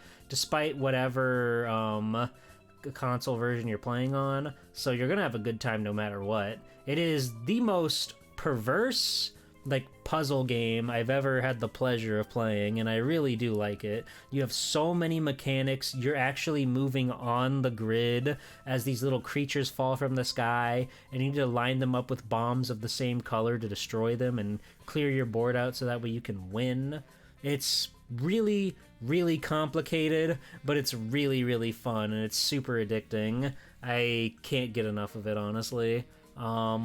If you like puzzle games, and if you really want something that just like pushes you to the brink of insanity, give Wario's Woods a try. I swear that you'll like it. Maybe you'll get to meet Sam Spook or some of his other friends that are out there in Wario's Woods. It's crazy that you play as Toad in this game. Because him and Wario are quite literally the only thing that tie this to the Mario universe. Well, I guess Birdo's in there too, technically. She shows up from time to time, but all the other guys are like totally new original characters.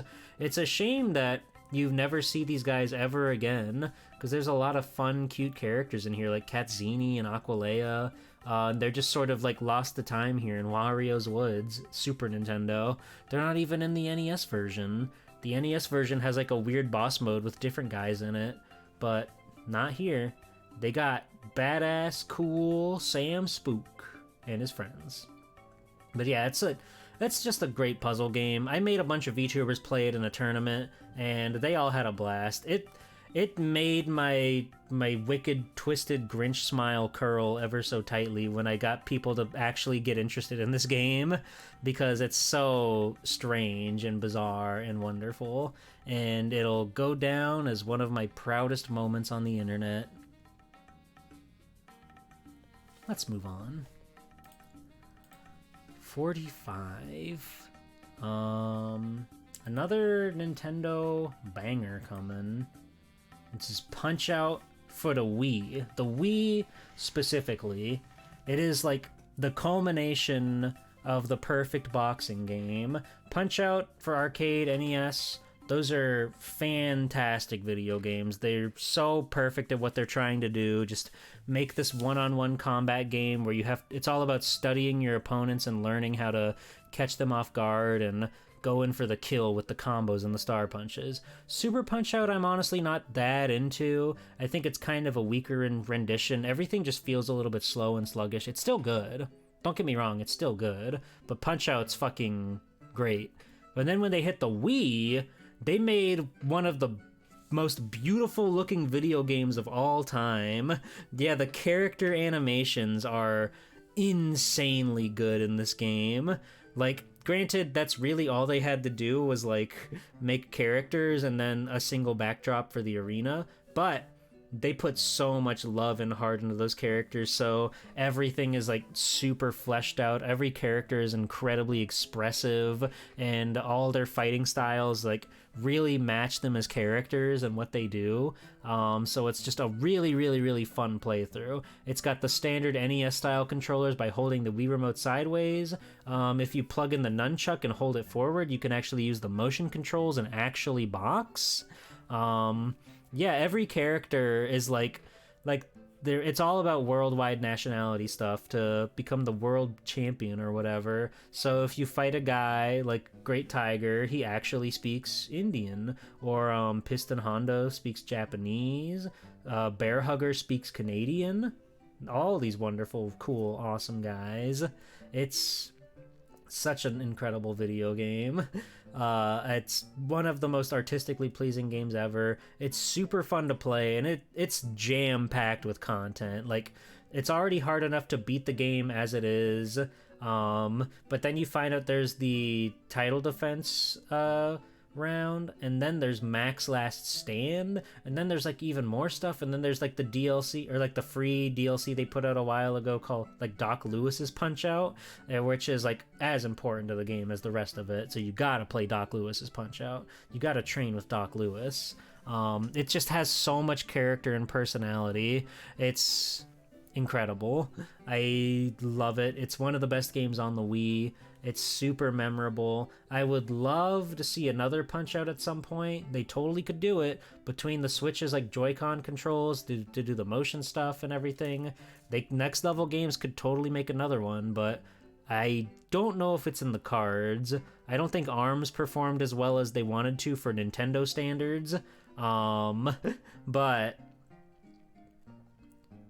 one day I would love to see a new Punch-Out. You would think when they brought Little Mac into Smash Brothers, that would have been like inciting some future generations to play Punch-Out, but so far, no news in sight. It would be over. It would be so over. They'd have to make a new guy who's like a crypto tech bro, and his nationality would be... I don't actually know. But Punch-Out's a fantastic series. All of them are great. But the Wii one definitely shines as my personal favorite. It's just so beautiful and so fun. Let's go down. But you punch him, so it's okay. Exactly. You gotta punch the bad guy. So 44. This one's funny. It's Crash Twinsanity. Which would be the 5th mainline Crash Bandicoot game. It is broken and busted, and there are many moments where the game just does not work. It's known for crashing. Like the titular character Crash Bandicoot. It's known for breaking. It's known for bugging out. It's known for mechanics just not working, but it has Nina. It has Nina Cortex, and it is an incredibly funny, witty, charming video game. Cortex carries the game on his back. He's so funny in the game. And instead of doing like the stage select format, which you would, was sort of like the norm for Crash Bandicoot, it has actually more of like an ongoing adventure game where you just run from place to place and then you eventually end up in trouble or something. You get to fight a boss, or Cortex gets attacked by bees. So many things happen in this game. It's truly just like, it's got so much heart to it that I really, really do love and cherish it, despite the many, many, many shortcomings this game has. And it has a ton of cut content, yeah. Not only was it just like buggy and broken, but they're just outright missing stuff.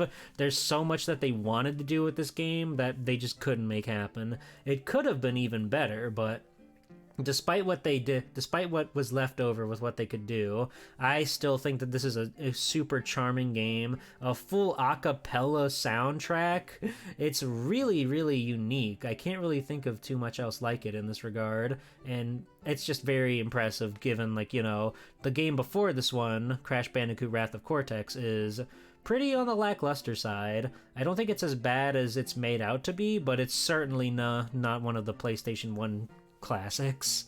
But this game really came back around, and I just really, really, really, really was charmed by it. And even on like recent playthroughs and watching Mr. Pig stream this game, I love it. It's so near and dear. So it survives all of its fucked up, busted jank that it has going for it. Have a good night, Gotetsu. Thank you. It's truly an incredible video game, and I will always sing its praises. And I can't believe Activision sent Toys for Bob to the fucking Call of Duty trenches when they had plans to do a Crash Bandicoot 5 and they were going to be super Nina Cortex centric. It's like they're in my brain and they know what they want, but Activision sent them to hell. So then Toys for Bob just went totally independent now. So if a Crash Bandicoot 5 does happen, it's not going to be like anything like that. So it's really harrowing to see what's going to go down in the world of Crash Bandicoot in the future. I'm sure there will be more, because Crash Bandicoot 4 and the N. Sane trilogy were, I would say, pretty big successes. But yeah, it's super sad to see Toys for Bob get put in that position, but they're going independent now, so if they make any sort of cool new platformer adventure game, I'm sure it'll be something charming and fun. So I'll be keeping my eyes out for the next Toys for Bob game. Thank you, Jam. Thank you. We're moving on to 43. This is another crazy one. I played this on stream for the first time a year or so ago. Symphony of the Night. I had never played... Well, that's not true. I had played Portrait of Ruin on the DS, but I literally forgot everything about that game. So, essentially, I had never played a Igavania Castlevania. And by goodness, is this one of those games that's as good as everybody says it is?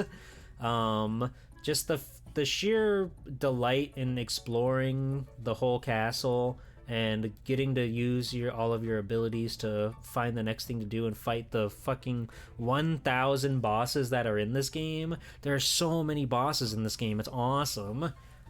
Just so much to do, so much to explore, so much to see. The art's fantastic. They really were like kicking back at the world when people were trying to say 2D's dead, we only want 3D games. So they made one of the most beautiful 2D pixel art games ever. There's so many enemy types, there's so many cool animations, the backgrounds are fantastic. It's truly just like a gem in the PlayStation library, and rightfully so. It is one of those games that people look back on and remember fondly, despite being, in the world where 3D was king and people didn't want to play 2D games. They were still like fighting tooth and nail to prove that 2D still had a future and you could make amazing, beautiful games like that. And it's incredible. It's awesome. I would like to play some of the other Igavania style stuff in the future, like Circle of the Moon and Aria of Sorrow or whatever the other ones are. It'd be fun to play those sometime, I think. just because I enjoyed this game so much more than I expected to. Again, it really is like, everybody said this game's great, and I guess they weren't wrong. I guess you guys weren't wrong, because it's pretty awesome. Order of Ecclesia? I don't know that one. I don't know any of them. But I believe you. I'm sure they're all quite good. All the Metroidvanias are good? Oh, that's good. That's good. It's good to know that Castlevania is good no matter where you go. Well, I don't know if all the 3D ones stand the test of time, but whether it's like classic Vania style or Metroidvania, they're good. They make good games. And now I'm getting into the randomizer scene for Symphony of the Night, so who knows, if I ever do another top 100, this one might even jump up higher in the list if I really get into the randomizer scene, because it's quite fun. It really lends itself to that format well, so you can sort of replay it infinitely if you want to. But yeah, Symphony of the Night, great game, fantastic game, has the spirit and the heart of the Halloween vibes that Castlevania is known for, and it's just a blast. Let's check out what's going on in 42. That's freaking the PlayStation 2, baby. A game that drove me to the brink of insanity, and then I turned around and just fell in love with it. Monster Hunter 1. Starting out with this game and learning through its bizarre claw-themed game control, using your hand to like wrench forward to use the D-pad as your camera, because the right stick on the controller is used to swing your weapon. It took some getting used to, but every single time where I struggled on a monster only to eventually finally get the better of them and win for the first time. Like, I remember staying up until 3 a.m. battling Yan Kut-Ku, and I finally pulled it off, and it was just like, it was such an adrenaline rush. It feels so unbelievably rewarding to beat guys in this.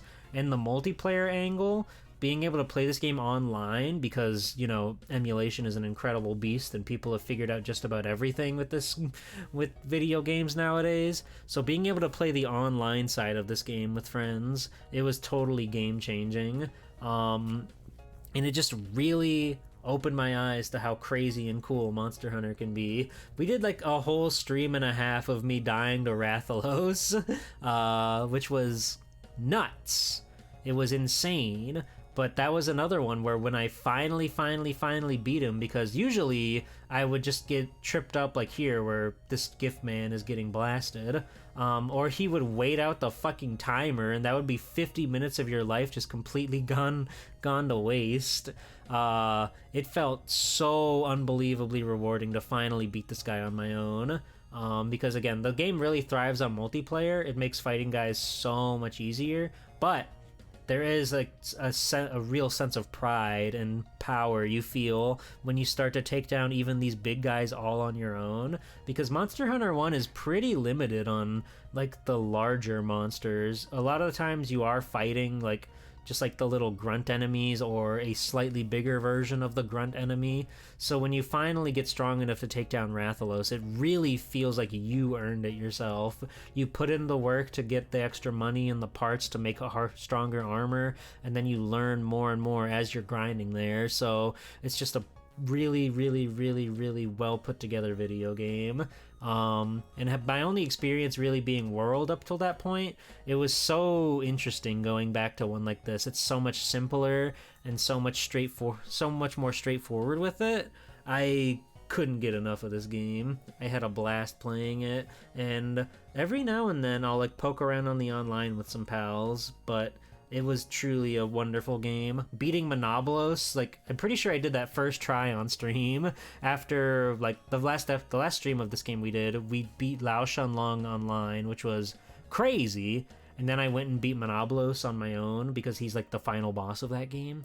On the single-player mode, at least. It just felt so good to feel myself rise up from the ranks where I was getting bodied by like Yan Kut-Ku, and then I was taking down the fucking god killers and stuff. It is such a rewarding experience, and I'm so glad that I played it. It was incredible. The claw is love, the claw is life. Amen. So let's move on to number 41. Shocker, another Capcom game. It's Mega Man X4.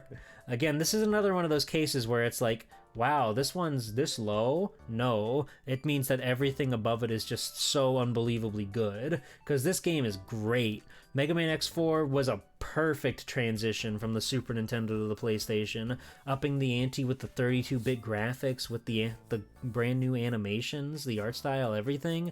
It was such a perfect transition to the newer tech. The player select screen, the art style is so crazy cool on it. That's like the coolest drawing of Zero ever. The way his hair flows, how bulky he looks there. It's so fucking awesome. But they just nailed it. The whole Repliforce shtick, new characters, Colonel, General, Iris, Double. It felt great to play. I'll always be an X guy no matter what. I always prefer X, but Zero... This game is really a Zero game, let's be real.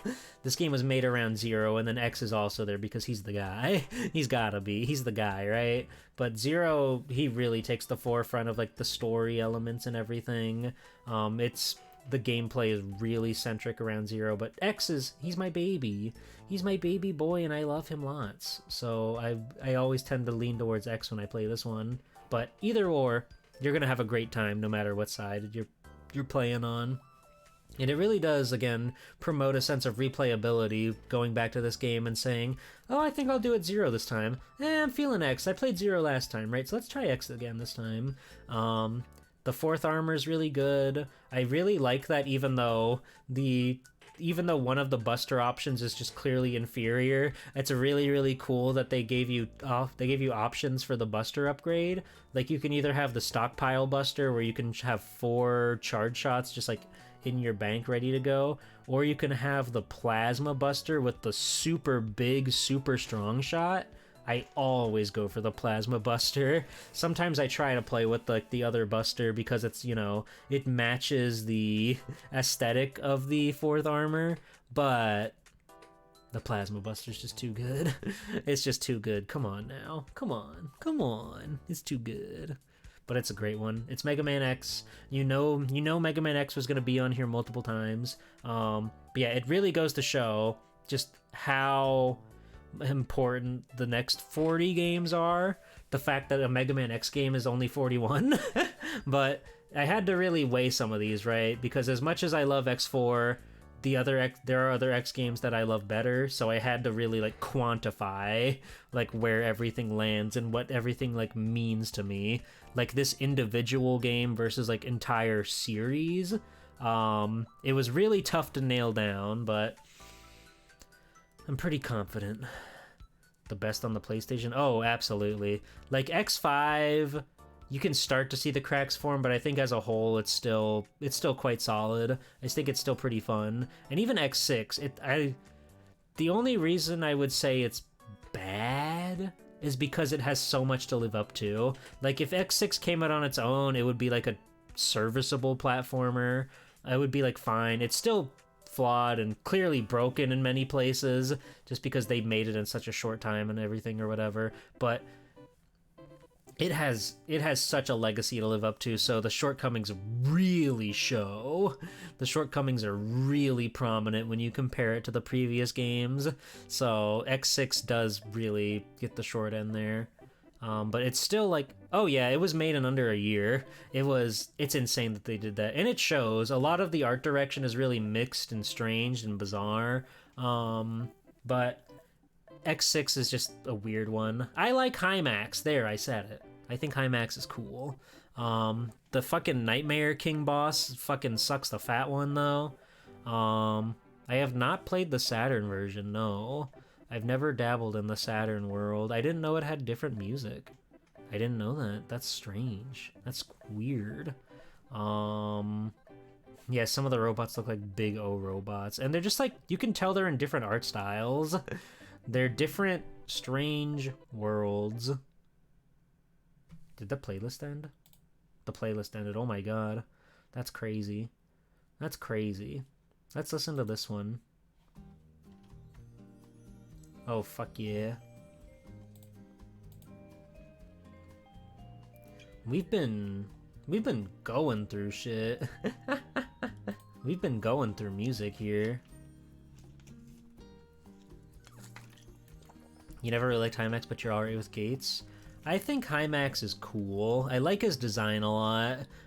His character, like his personality is pretty lacking and pretty uninteresting, truthfully. But I don't know, I always thought his design was just really cool, and sometimes that's enough. I'm like the fucking Mac defender from X3. Mac doesn't do anything but get killed, and I think he's fucking awesome. So I just have a weakness towards all like the weird little side guys in those games. Hi Bear, thank you. It's nice to see you. We're moving on to game number 40 in our top 100 list. This is huge. This is huge. Are you ready? Are you ready for this one?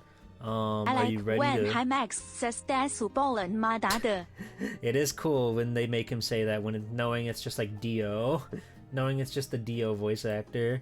Mudada Bisbol. He's so awesome. Are you popping off for Max showing up in Genesis X3? I didn't think he would. I didn't think that game would program a mini boss. It was awesome. Mudada, Madado, Mudada, Madoka, Magica. I love Green Biker Dude. I'm definitely of the camp that Green Biker Dude deserves better. Number 40. It's Marvel, baby. The pinnacle of the crossover fighting genre.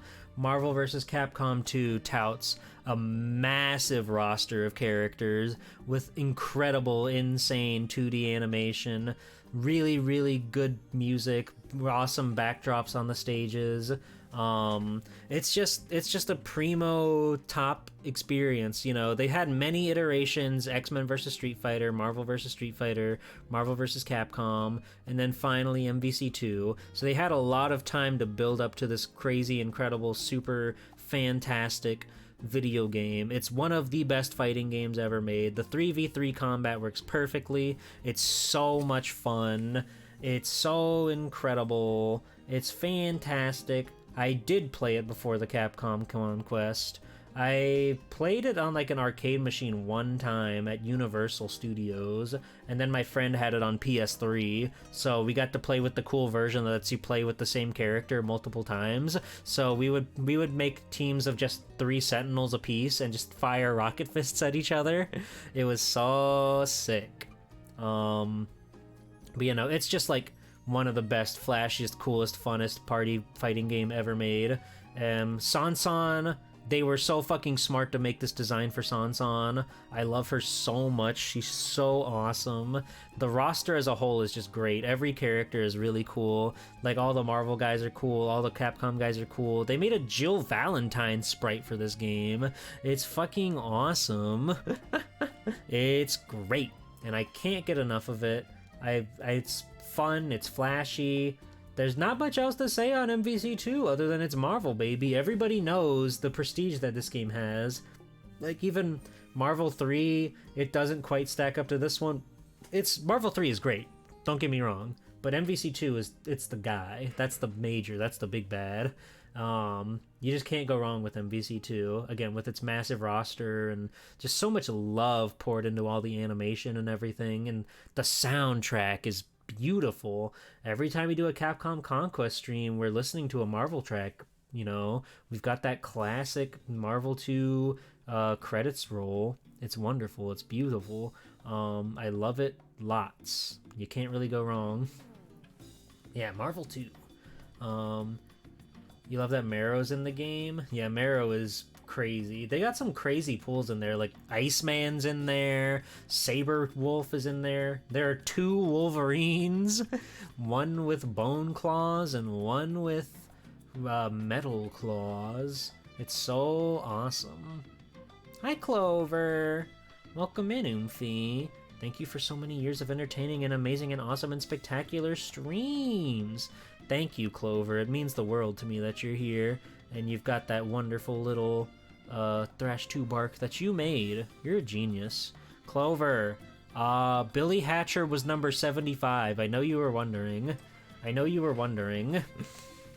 It was number 75. But we're moving on to number 39 now. Number 39 is... This is another cheat one. Well, okay, hold on. I have to fix the fucking playlist. God, this makes me so mad every time it happens. We have to fix our stupid slideshow. But don't worry. Bark, bark. Okay. Bark, bark. Okay. Bark, bark. Bark, bark. We already talked about Wario's Woods. It's awesome. It's good. It's the game of all time. Yeah, me and Clover were both in the we were both in the new VTube Studio update video. But yeah, number 39 is Clanwa 1 and 2. I don't care. They're both incredible, magical, mystical video games, and I can't tear them apart from each other. So Klonoa 1 and 2 are both sharing the spot together. It's a fantastic duology. And he's got beach volleyball on the PlayStation. That's fucking sick. I love Klonoa so much. The first game made me fucking cry on stream, dude. It has such like a somber, melancholic ending to it. The second one didn't quite get me to tears, but it was still very tragic at the end when everybody had a beautiful, happy ending, and I was like, oh, this game's beautiful. But the first one just like made me die. It was so awesome, and it's beautiful. The gameplay loop is fantastic. The style is so charming. The style in both the games is charming. You can't go wrong with either one of those. They're really, really, really good games. They're fantastic platformers. They're cute as buttons, and you can't go wrong. Clover, you should stream Klonoa. I would really like to. I think you would like Klonoa a lot. I think that you would go crazy for Klonoa. It would be so sick. But I just love them. I love them. I can't separate the two. So Klonoa 1 and 2 share the space in my heart and in my list. Hi Rachel, welcome in. It's nice to see you. Thank you. One day it'll be happy partner anniversary and I'll have that cute little check mark like you, okay? That's my promise to you, okay? Okay. I've never played Klonoa. I should give it a shot. You should. Write it down. Put it on your list right now. Go find your little binder, your little spiral notebook, and write down Klonoa. Clonwa. Yeah, it's awesome. I do want to play some of the handheld games sometimes. Like, I dabbled in one of the WonderSwan ones, but there's 2 GBA titles that I think are very interesting and cool. So I'd like to try those sometimes. Fucking beach volleyball is a crazy one, but they made it. They made beach volleyball. 3 GBA, wow. Holy smokes. Yeah, it's great. Klonoa, it's just got a beautiful, magical world to it. They really nail, like, the dream vibes, too. And it's just like, man, they're beautiful games. They're beautiful, sweet games with crazy emotional messages on each of them. It's closer to a top-down Zelda? Oh, that's kind of interesting. That's kind of fun. Let's move on to 38. Again, this is another cop-out because they they occupy the same space in my mind, just like Klonoa. Fucking Tony Hawk's Underground 1 and 2. Taking the Tony Hawk formula and giving it a sort of like narrative adventure where you're the amateur skater and you have to go and like make your rise to stardom by becoming a pro skater and doing insane tricks and getting caught up in insane nonsense, doing shit that gets you behind bars, doing shit that costs people money, all in the nature of punk rock badass skateboarding. Thug 1 and Thug 2, they're genius, awesome, cool games. Like, I love Pro Skater. I love Pro Skater a lot, but them being essentially like arcade games in a way where you're just trying to do the objectives. Transform into a skateboard. Maybe. Could be cool. the Pro Skater games are more so like objective based, right? Underground takes everything from Tony Hawk that works and like puts it into a story and lets you actually experience becoming like a pro skater with the fucking biggest rat bastard of them all, Eric Sparrow. Literally video games' most evil villains that have ever showed up in a video game. There are video game villains that have like wiped off entire species in their respective canons or whatever, but none of them has ever done anybody so dirty like Eric Sparrow has. He's literally an evil bird. Eric Sparrow, he's like the antithesis of Tony Hawk. It's insane. But they're really tried and true, incredible games. The second one is a bit more like on the Jackass side, so the story is more so like comedic in ways instead of this rise to stardom, because you know you're already a star, you've already become a pro, so why would they make you do that again, you know? So it makes sense that they went that route, and the whole Jackass MTV vibe was really starting to blur with skateboarding as a whole, so it did kind of make sense that that's how they went with it. I know that's not everybody's cup of tea as far as humor and stuff goes, but I think that's just like part of skate culture, so it's really cool that they had that in there, even if some of the jokes don't age super well anymore. But it's still part of the skate culture, and I think that it's charming and wonderful and magical that fucking Bam Margera's dad hangs out with you on your trip around the world to go do crazy shit. It's so funny. Wee Man's in that game. You can play as Wee Man. What is Eric Sparrow? What makes him so vile? He's like your childhood friend and rival of sorts, and every time you get a chance to like rise to the top, he does something insane to either like prevent you from doing that, or just outright stealing your clout, stealing your fame and fortune. And he's fucked up. And there are times where you start to get back together like your friends again, and he just kicks you to the curb every chance he gets, even though he's clearly like using you to try to get on with his life. But it's a fantastic rise to stardom story, and if you like skateboarding, if you like skate culture, I'm a big fan personally. I've always been a big fan of like skate stuff, watching people do badass tricks to cool punk rock and hip hop music. They're like must plays IMHO. If you're a skateboard fan at all, you gotta try out Underground. And then if you like that, try Underground too. Just know that it's got much more MTV humor from the 2000s. But they are truly magical, wonderful video games about skateboarding. Have you ever tried skateboarding IRL? Not great at it. I'm not great at it. That's all I'll say, is I'm not great at it. But when I have a controller in my hand, it's like, wow, I'm the greatest to ever do it. I just did a fucking 42 trick combo, baby. But it's great. It's good. Let's move on to 37. We've got... It's Third Strike, baby. The other really, really, really, really, really good Capcom fighting game. Third Strike is just so incredibly fun. It's magical. It's fantastic.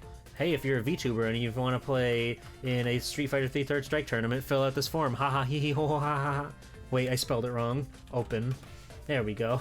Click on that form and fill out that form if you're a VTuber and you want to play in Street Fighter 3 Third Strike. I'm having a tournament and it'll be very cool and fun. And maybe this will be you. Maybe you'll get the double KO. Street Fighter 3 introduced an almost entirely new roster of characters. They went insane with the art direction and the animations, adding the parry system, so many systems. It's incredible. It's fun. It's flourishing. I love the whole cast of characters. Fucking Q, Dudley, Sean.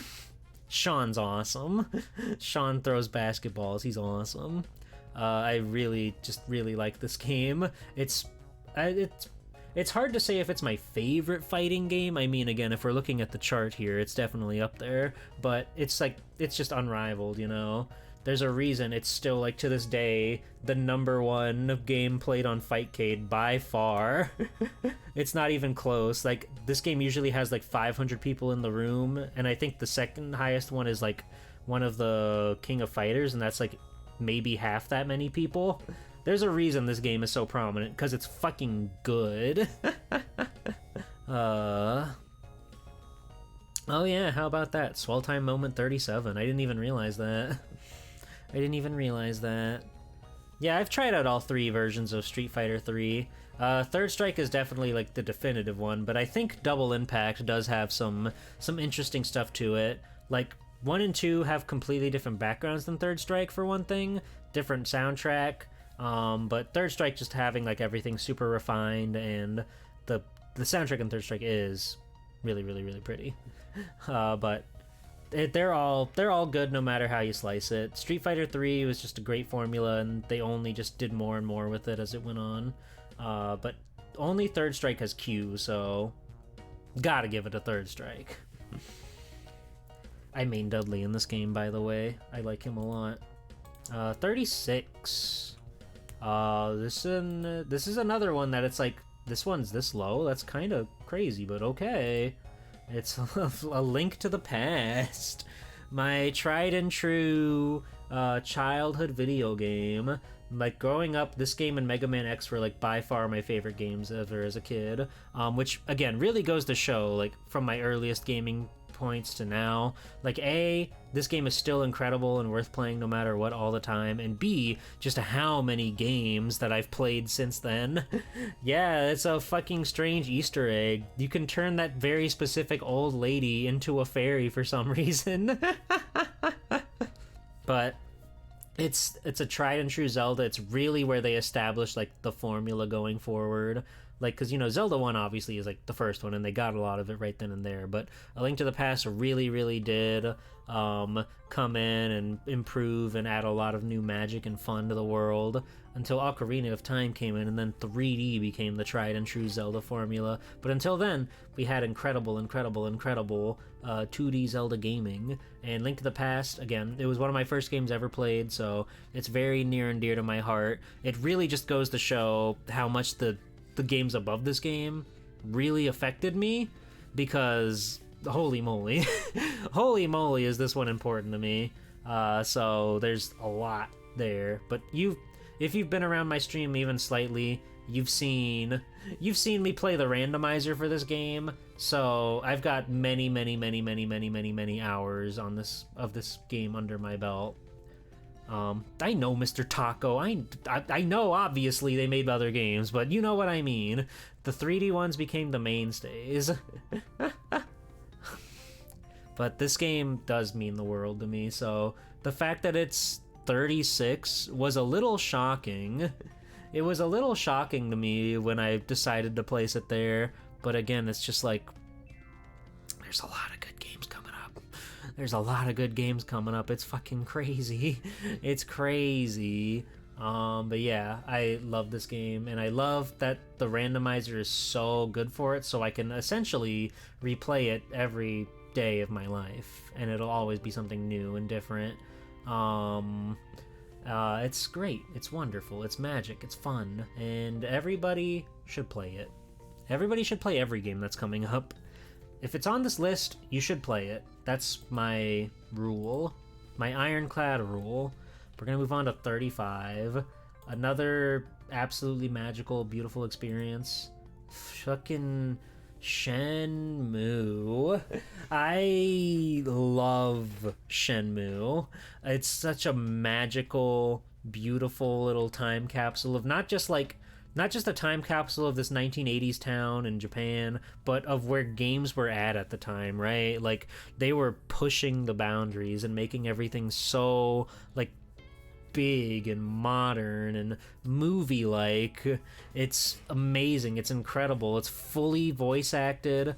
The whole crux of the game is just walking around and talking to people, but it's so fun and it's so lively, getting to see everything that happens to baby boy Ryo. It's incredible. It's fantastic. It's incredibly funny. It's very funny too. And while I could say that Shenmue 2 is roped in with this one, which I probably would, but I haven't beat Shenmue 2 yet. So until I beat that game, I can't definitively place it. But honestly, it really just belongs as part of Shenmue. It really feels just like an expansion of this game, and it's got dueling, so what's not to like? But yeah, Shenmue is just like an incredibly charming, emotional ride. Like the fucking scene where you're taking the motorcycle ride back home with Nozomi on the back is like, that shit's so emotional. I went from like laughing my guts out trying to make a forklift work to having this amazing, beautiful, emotional scene with Nozomi. I was just so taken aback at how much this game affected me. Like, not just from its incredible like gameplay layout, just going out there and like trying to figure out the man who murdered your dad so you can get your revenge, all the way to these crazy, incredible moments with just like the day-to-day lives of the people around you, to who you've connected with and who Ryo has connections with. It's fantastic. It's a game that's very near and dear to my heart. Yes, I will post the list after my stream, but we're going one by one right now. Don't worry, they're all good games, and you'll be able to find them on my social media and my Discord. Let's move on. Shenmue, it's great. The worst thing is that I play these games with friends, so it's very rare we can get together these days. So Shenmue 2 has been on the back burner for way too long, but God, I love Ryo so much. I love him. He's my baby boy. Oh, 34. Shocker. Modern game alert. Modern game alert. Sound the sirens. Crash Bandicoot 4. I mentioned this earlier talking about Toys for Bob. They fucking made an incredible video game, and it's all in one piece. There's no like DLC transactions, whatever. Everything was built from the ground up to be a full, complete video game on release, and it's one of the best platformer games ever. It's one of the coolest, most fun, well put together Crash Bandicoot games, period. Like, not only did they just make a really good game, like it plays great, it's super fun to control, Crash and Coco, it's maybe the best looking game ever made. The art direction is so fucking cool. Every character looks awesome. It's animated like a dream. It's funny, it's witty, it's charming. Its biggest setback is the same thing with most other Crash Bandicoot games, where the completionist angle is fucking ridiculous. If you want to try to like break all the crates, get all the gems, do everything you can do in this game, it's absurd and I hate it. But just playing the game, having a casual run through of the story mode and everything, and getting to see all the cool artistic levels and all the different designs they've come up with, everything, it's fantastic. I have never 100%ed a single Crash Bandicoot game, and I don't think I ever will, and that's fine by me. There are sickos out there who will put their nose to the brimstone and do what they do so they can get those wonderful achievos or whatever, but that's not me. Granted, I'm very rarely a completionist when it comes to games, period. It's very rare that I want to just do everything in a game, right? Because sometimes they'll have a challenge that's just way too tedious and too annoying, and it detracts from what I like about the game. So I'll just avoid it, and that's fine. If I can beat the game and get an ending and I'm happy, then I'm happy. And if I want to replay the game, then I'll just start from scratch. I don't need to do all the challenges, but it is cool that they're out there for the real sickos that really, really love this kind of stuff. But Crash 4, it's just the most beautiful game ever made. The level designs are great. There are tons and tons and tons of silly little costumes that you can dress up your friends in. And Coco is playable, and she actually plays like a character and not like a weird fucked up whatever they did to her in Wrath of Cortex. Aww, it's awesome.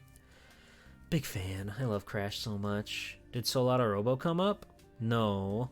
Hi, Elfie Faye. Welcome back. You've only 100%ed Crash 3 a few times? Never again. A few times? Goodness, hero. Yeah, no, I've never 100%ed any of them. It's too much. It's too much, man. It's too tough. But we're moving on to number 33. ba ba ba ba ba ba ba ba ba ba ba ba ba ba. I don't know what the song is. It's certainly not a Sonic Adventure song, but it's Sonic Adventure with a fucking amazing, beautiful, magical, wonderful world of fun platforming in the color blue. I love Sonic Adventure so much. It's a magical, beautiful, incredible video game. The feeling, the quite literal feeling of adventure that Sonic Adventure makes you feel is unparalleled, right? Like the adventure fields, they're super fun to run around in, just like Mario Sunshine with Delfino Plaza. I would spend so much time just meandering around in like the Mystic Caves and trying to see what all I could see out there. I've looked for secrets and bonuses and stuff like that. But the actual levels are great. I love all the different characters you can play as. Fucking E102 Gamma has such like a melancholic story road where you're trying to free your siblings from being evil, messed up robot pals. And his theme song is incredible. The music's great in this game. Nothing but bangers here. It was such an incredible transition from adventure, from like the 2D style to 3D. They nailed it.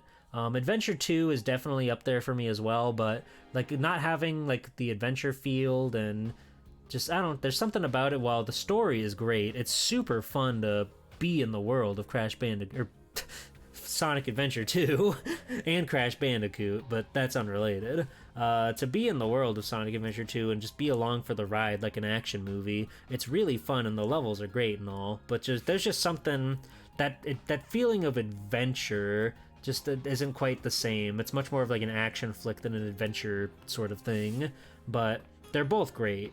Are you an SA2 person as well? I like SA2, but I like SA1 more.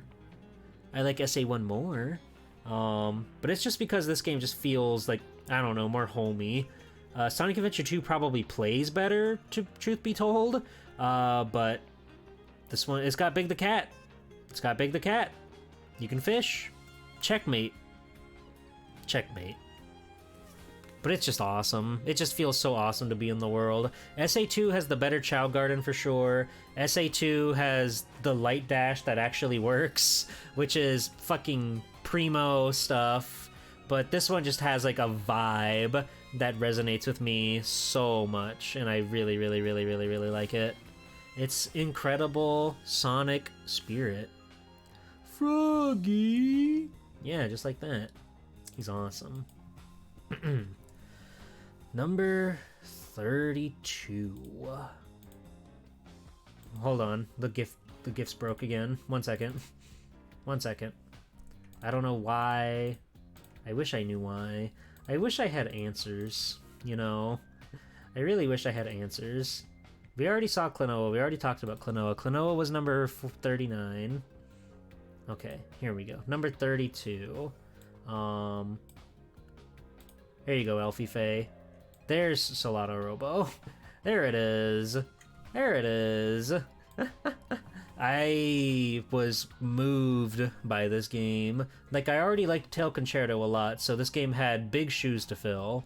And, you know, if we're gonna get fetishy with it, they broke through the toes of those shoes, and they were hanging out everywhere. They were like, they were twinkling their toes and everything because they couldn't fit in those boots. Because goddamn, I was so like emotionally driven by this game. The characters are fantastic. The art direction is fantastic. It was amazing to play. They made a game where the core gameplay mechanic was picking guys up and slamming them, and they did so much with that. They made it feel like a really lived-in world. They made the threats feel super real and serious. They got me with the fucking bait and switch with the credits before the game tells you you're only halfway through the game. It was so insane. I was expecting the game to be like a 2, maybe 3 stream, but then they just kept going and I was along for the ride. There's so much fun going on with this game. There's so much heart in this game, and I did fucking Wojak point at the screen every single time a Tail Concerto character showed up because I genuinely didn't expect them to be there. I know they're like the same like like Little Tail Bronx universe or whatever, but I really didn't think that they would ever cross paths like that. So when I saw like the Black Cats gang and I realized that the fucking world was wide open, I went crazy. I went ballistic. And it's such an incredible experience. This one may have made me cry maybe on stream, I forget. If a game makes me cry, it makes it memorable, but the story's awesome. The way the characters interact and grow with each other, it's fucking beautiful. The art direction, again, is just fantastic. A literal must-play on the Nintendo DS. It's a shame it's like $100, but you gotta get there. What is this song? I recognize this song. Oh yeah, it's from Deadly Premonition. I forgot. I was like, I know this song.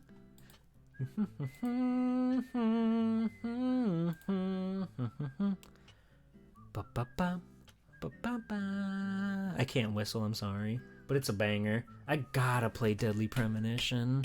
I never got very far in Deadly Premonition. I was playing it with a friend, but we didn't play super long. So I'll start from scratch sometime and I'll stream it. Okay, I promise. Anyway, Soldado Robo is just a fantastic video game. Like, those boys at CyberConnect 2, they know what they're doing. They know how to keep you genuinely engrossed in the mystery of the world and just like the fun slapstick adventure of the characters while they're going out doing their funny little hired hand job. Then all of a sudden it's like, oh yeah, the world is ending and there's deep, deep lore to this game. It's so fucking cool. Just unbelievably so. Like, I know at the end of this year I'll definitely do a thing like...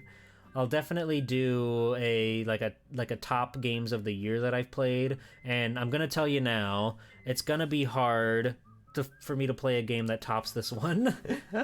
But we still got half a year left, so who knows what I'll come across.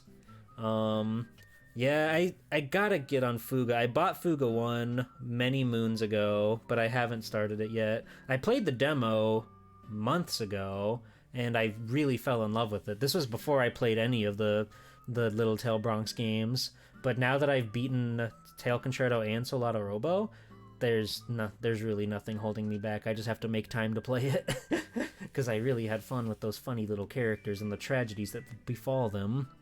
But yeah, Soldado Robo, fantastic video game. Super fun, super flashy, super incredible. 31. That's Cave Story. Yet again, a very just emotionally important game to me. This was for a while the only game I had on Steam, and I got it because I got it from a raffle from somebody from their random hey, draw a thing and I'll throw you in a raffle, and if you win you can pick a Steam game. And I did it and I won, and I picked Cave Story because I heard good things about Cave Story, and I played it and I was just so emotionally involved into everything. The characters, the art direction, the music, and just how the game plays as a whole. It's so charming. It's so unbelievably well crafted and full of love. Every now and then I'll forget about Cave Story, right? But then the memories will come flooding back if I see so much as a single pixel from this game. And then I'll be like, oh my god, you're right, Cave Story, you're so beautiful and awesome and incredible. How did they make a game like you in because this game's from 2004 or something? And it really is the forefront of the indie world, I feel. It's magical, it's inspiring. Did I get the true ending? I did. I played one where I did the quote-unquote bad ending, and then I played through it again with to get the true ending, and I was like, yup, this game's incredible. And it's just the gameplay loop itself is relatively simple. The gameplay is just a run-and-gun kind of platformer, but it's just the emotional bits, the story, the boss fights, everything. Have you played a game that made you cry and say this game is ass? No, I don't think so. I don't think I've ever played a game that made me cry in anger or frustration.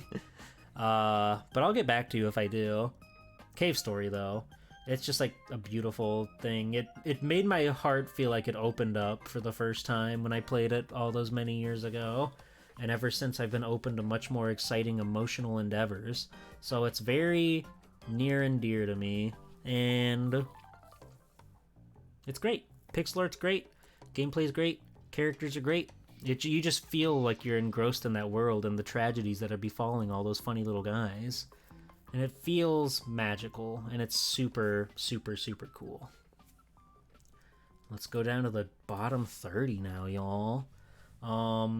Despite the thing that I said earlier about not being a completionist, I did get the PS4 Platinum for Hollow Knight. This is a game that I just couldn't put down. It's kind of interesting, because when I first tried to play it, I got relatively far. I made it like out of the first little area into the first like greener area, not the Queen's Garden, but whatever the place in between the two is called. And I like put it down for a long time because I wasn't really feeling it. And then one day I decided, you know what, I'll give it another shot again. And almost immediately after I got to the Hornet fight, which is incredible. And then I got the dash ability, which is game-changing. Once you get that ability, the game really feels alive, and you just feel like you have so much more control in what you can do and how you like tackle everything. And from that point on, I was super, super suckered in, and I was fully invested into finding out all the secrets of this horrible, horrible little place where so many guys are infected with disease, and there's so many cute little bugs roaming around. Lots and lots and lots of cool boss fights, lots of cool memorable scenes and moments, usually scenes where nothing necessarily happens, right? But you'll just be walking through like the reigning city or whatever, and you'll see cool architecture in the background, and you'll be like, wow, this game has soul, this game has a fucking heart.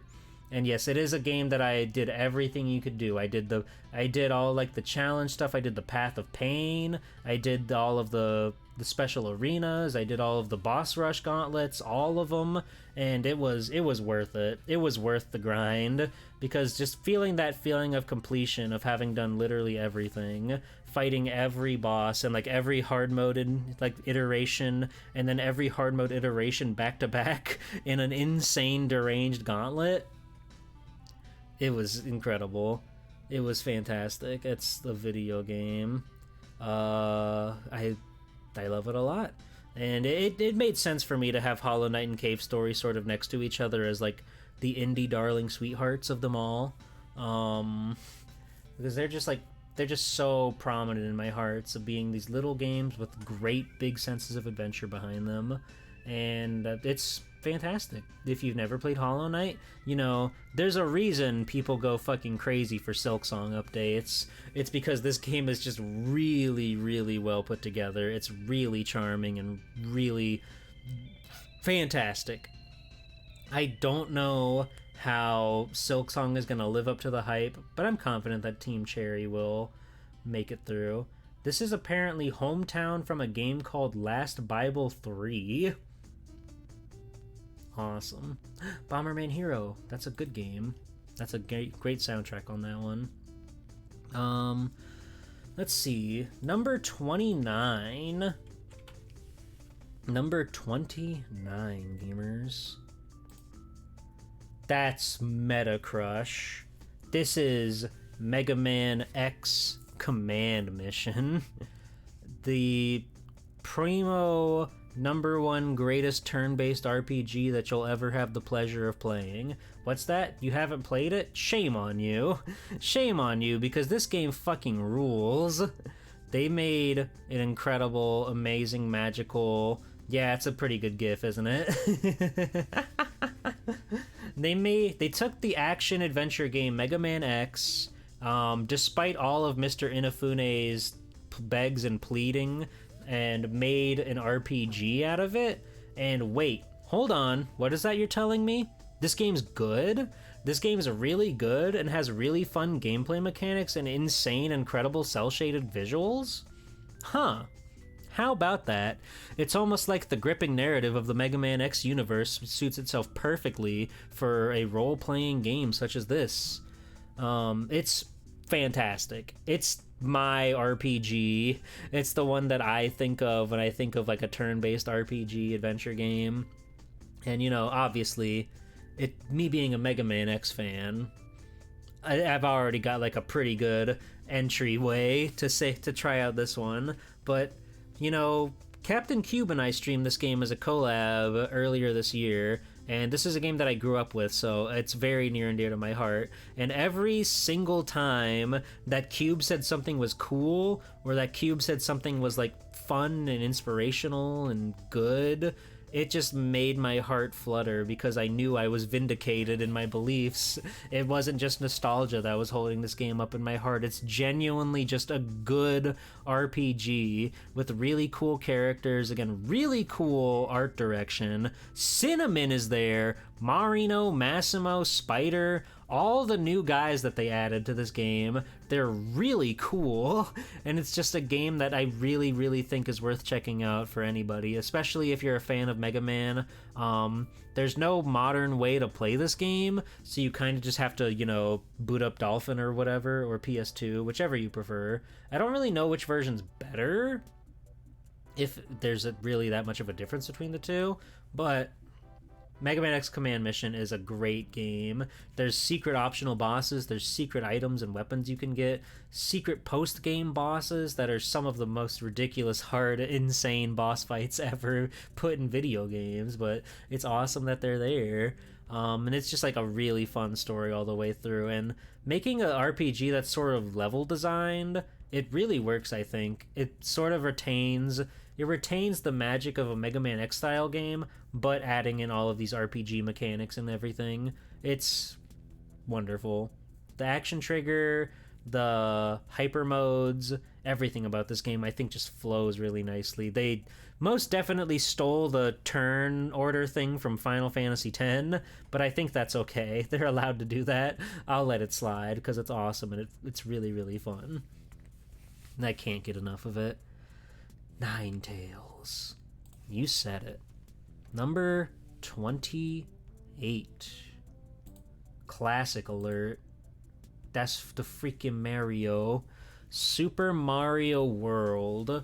That's, you know, this is the big like definitive point for people, right? Because, you know, you're either a Bros 3 head or you're a World head. And I'm a world head. I think, you know, obviously the Mario NES games are playable and everything, right? But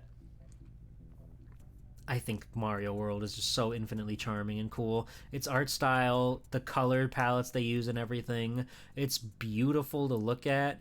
There's so many secrets in this game. Like half of the levels in this game, maybe even more than half, are completely optional.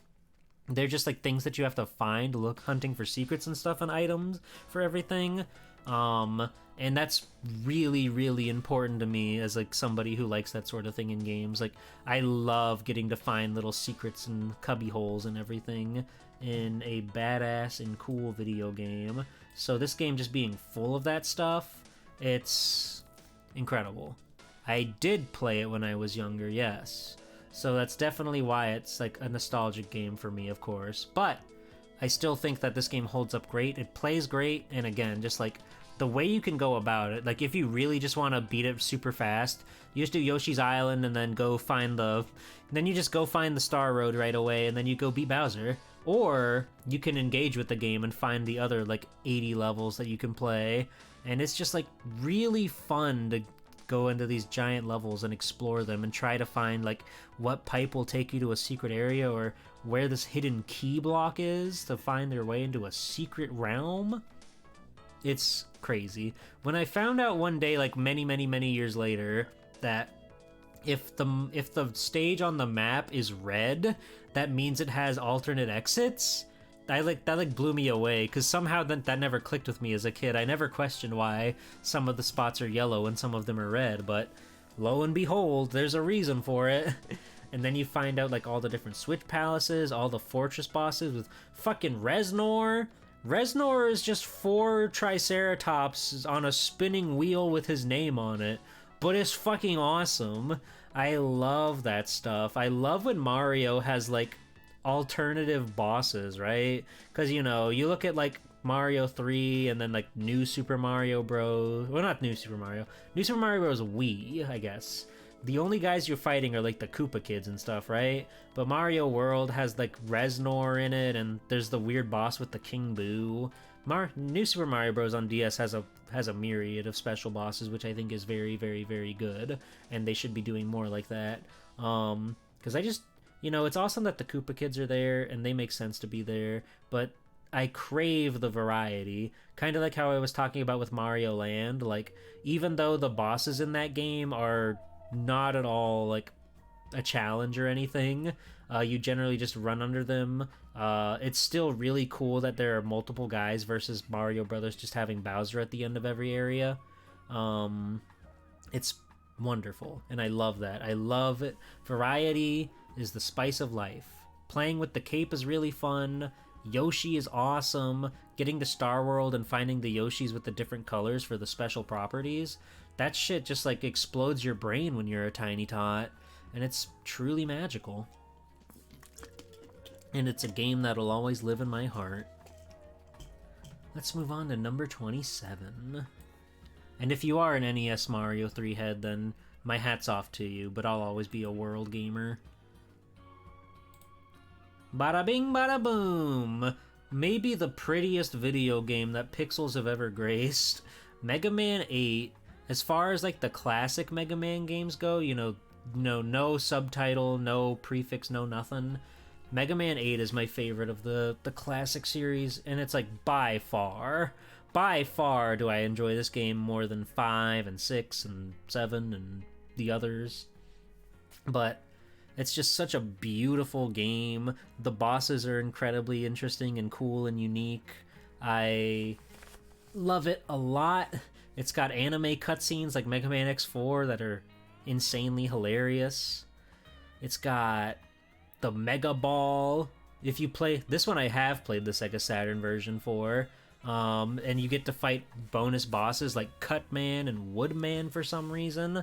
It's just cool that they're there, but they don't really need to be, but it's awesome that they're there. It's just a gorgeous video game, and it's really fun to play. I love getting to hunt for the bolts so that way I can buy cool upgrades for my Mega Man. Like getting the arrow shot, the laser shot, all those funny little things. It's really, really fun. And I just love playing this game. It controls like a dream. Some people say it plays a little too slow, or it's maybe too easy, which I'm totally fine with that.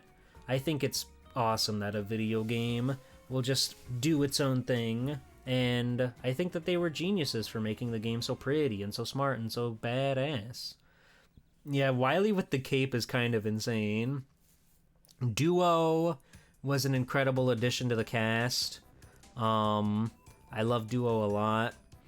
He's fantastic. His fight is really cool. His theme is really cool. And I really like... This one is definitely like torn on a lot of people, but I really do like the 4 then 4 stage select system, where you only have 4 guys to fight, and then you play like a mid-level, and then you get 4 more to fight later. I think that's really fun because it makes stuff possible, like Swordman stage, for example.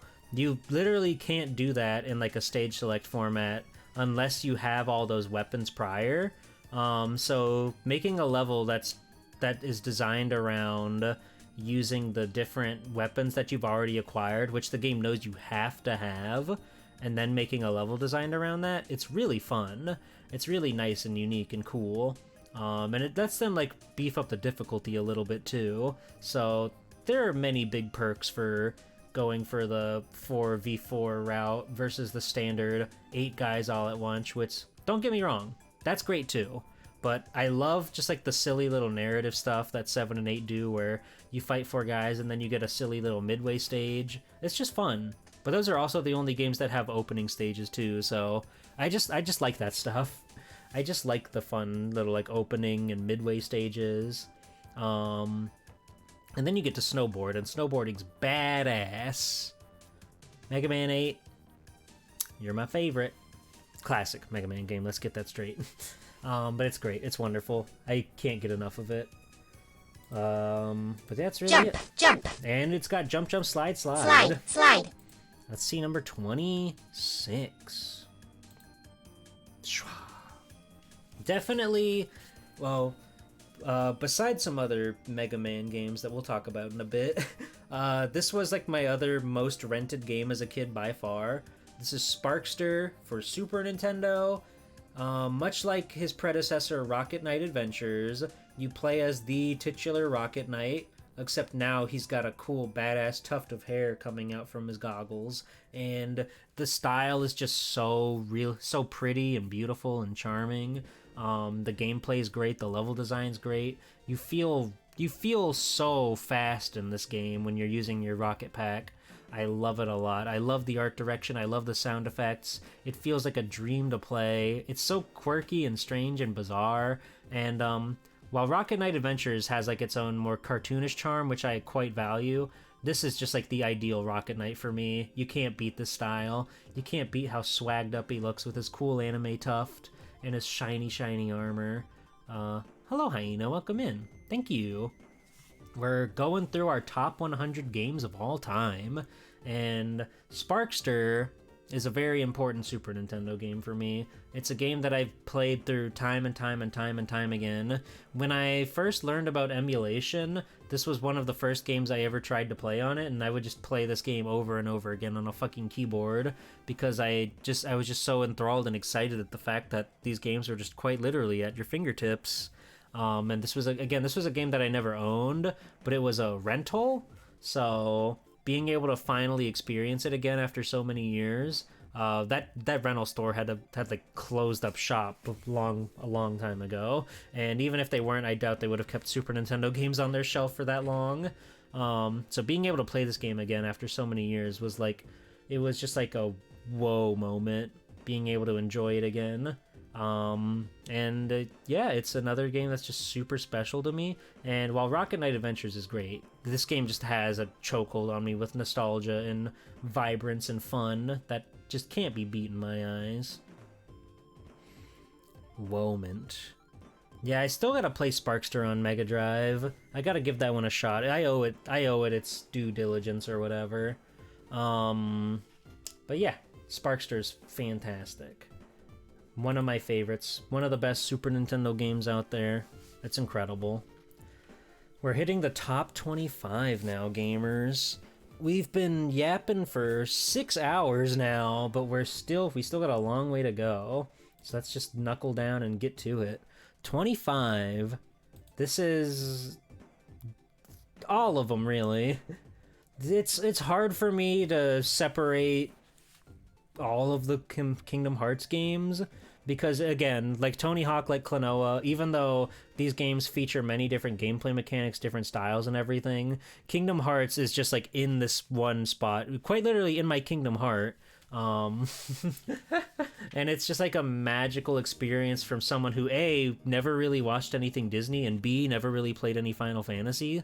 But I fell in love with Sora and Donald and Goofy, and I've been along for the ride for a long time now since I've played through all their games, and I just feel this wonderful, genuine feeling of magic and love in my heart whenever I think about all the fun adventures they go on.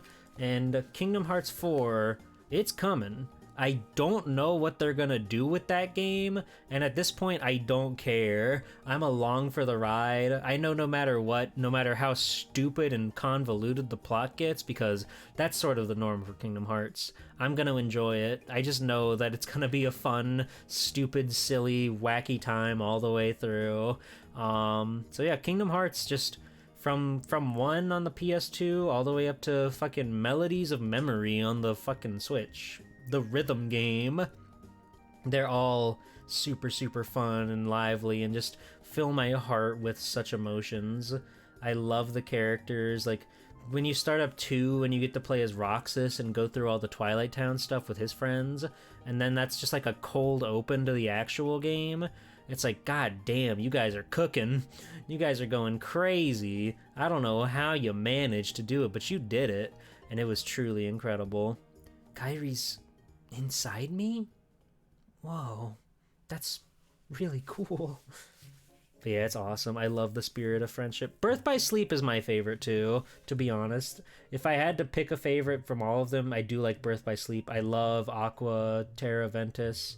I think the Disney worlds all like genuinely matter in that world. Normally when you're playing as Sora, you're just going to either open a keyhole or close a keyhole on your quest to do something on the side. But with Birth by Sleep, the point is to just go and see what's out there, right?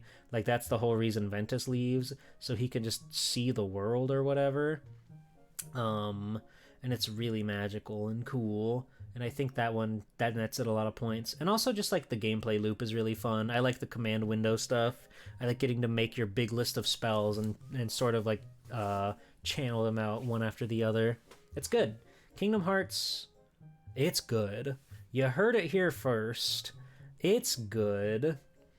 So let's see what we've got on 24.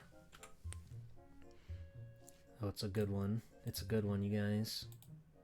That's freaking... This game is Donkey Kong. Because it's Donkey Kong, baby. Donkey Kong Country. I could say I could rope all three of them in there, but honestly, I do like one the most. 2 is really great, 3 is really great. 3 is kind of heinous with its difficulty, but it's got amazing visuals, so I let it slide.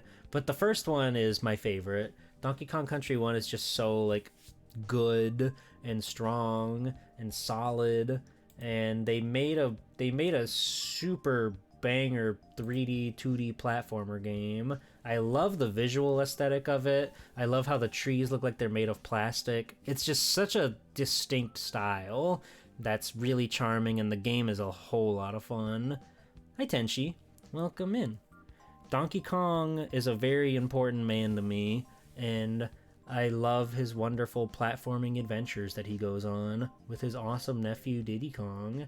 And it's kind of a shame that Donkey Kong is only playable in the first one, because he's like the guy I like. Like, Diddy Kong or Donkey Kong Country 2 is great, obviously, we all know that, but I've always preferred playing the bigger characters in these games, so Diddy's Conquest sort of does just like lose me just because of that. It's still a great game, it's super fun and practical and fun, but just not being able to be the big guy, it sort of hurts me. It hurts me in a way. But I love DKC 1. Again, the whole trilogy is fantastic, but the first one is just so good and so well put together. You can't go wrong. You simply cannot go wrong with the Kong. Look at him. He's having the time of his life up there. You grew up with the Game Boy Color port of DKC? I had like a faulty cartridge or something where, like, more times than not, when I tried to load up to, like, start the game, it would work just fine, right? It would always come on. But whenever I would pick a save file and try to start the game, more often than not, it would do this thing where it would load up the anti-piracy screen for some reason. It would say, hey, you can't connect this Nintendo to the machine that makes copies. What the hell are you doing? And I didn't know what that meant because it was literally just plugged into my TV. But every once in a blue moon, I could make it work proper. It wouldn't do that scary thing to me, and I have no idea why that happened. But that was my legendary copy. The GBC port had that? What? I don't know. I'm talking about Super Nintendo. I don't know. But yeah, that happened to me many times as a kid, and it was very confusing. It made me think my game was broken, which it probably was. It shouldn't have been doing that, but whatever. Whatever. DKC 3, DKC 2, DKC 1. The Kong is bong. Or something. But I like it. Can't really talk too much about Donkey Kong Country just because it's just a fantastic platformer, and that's all there is to it. 3D art was very cool. They digitized them into sprites. It's awesome, and I love it a lot. 23. It's crazy that we're hitting levels of video game that's as good as this is. Rondo of Blood. Hooey. Video game. Not only does it have all the classic stylings of Castlevania prior, it has an incredible art direction to it. these anime cutscenes with all the funny ghouls and ghosts. It's like perfectly blending the haunted Halloween aisle at the supermarket with the anime 90s aesthetic. I honestly wish more Castlevania games looked like this. Obviously, the Igavania, that art style works well with that kind of gameplay, but I wish there were Castlevania games that had this 90s ass anime style. It would be such a dream if we saw a game with that aesthetic. It's truly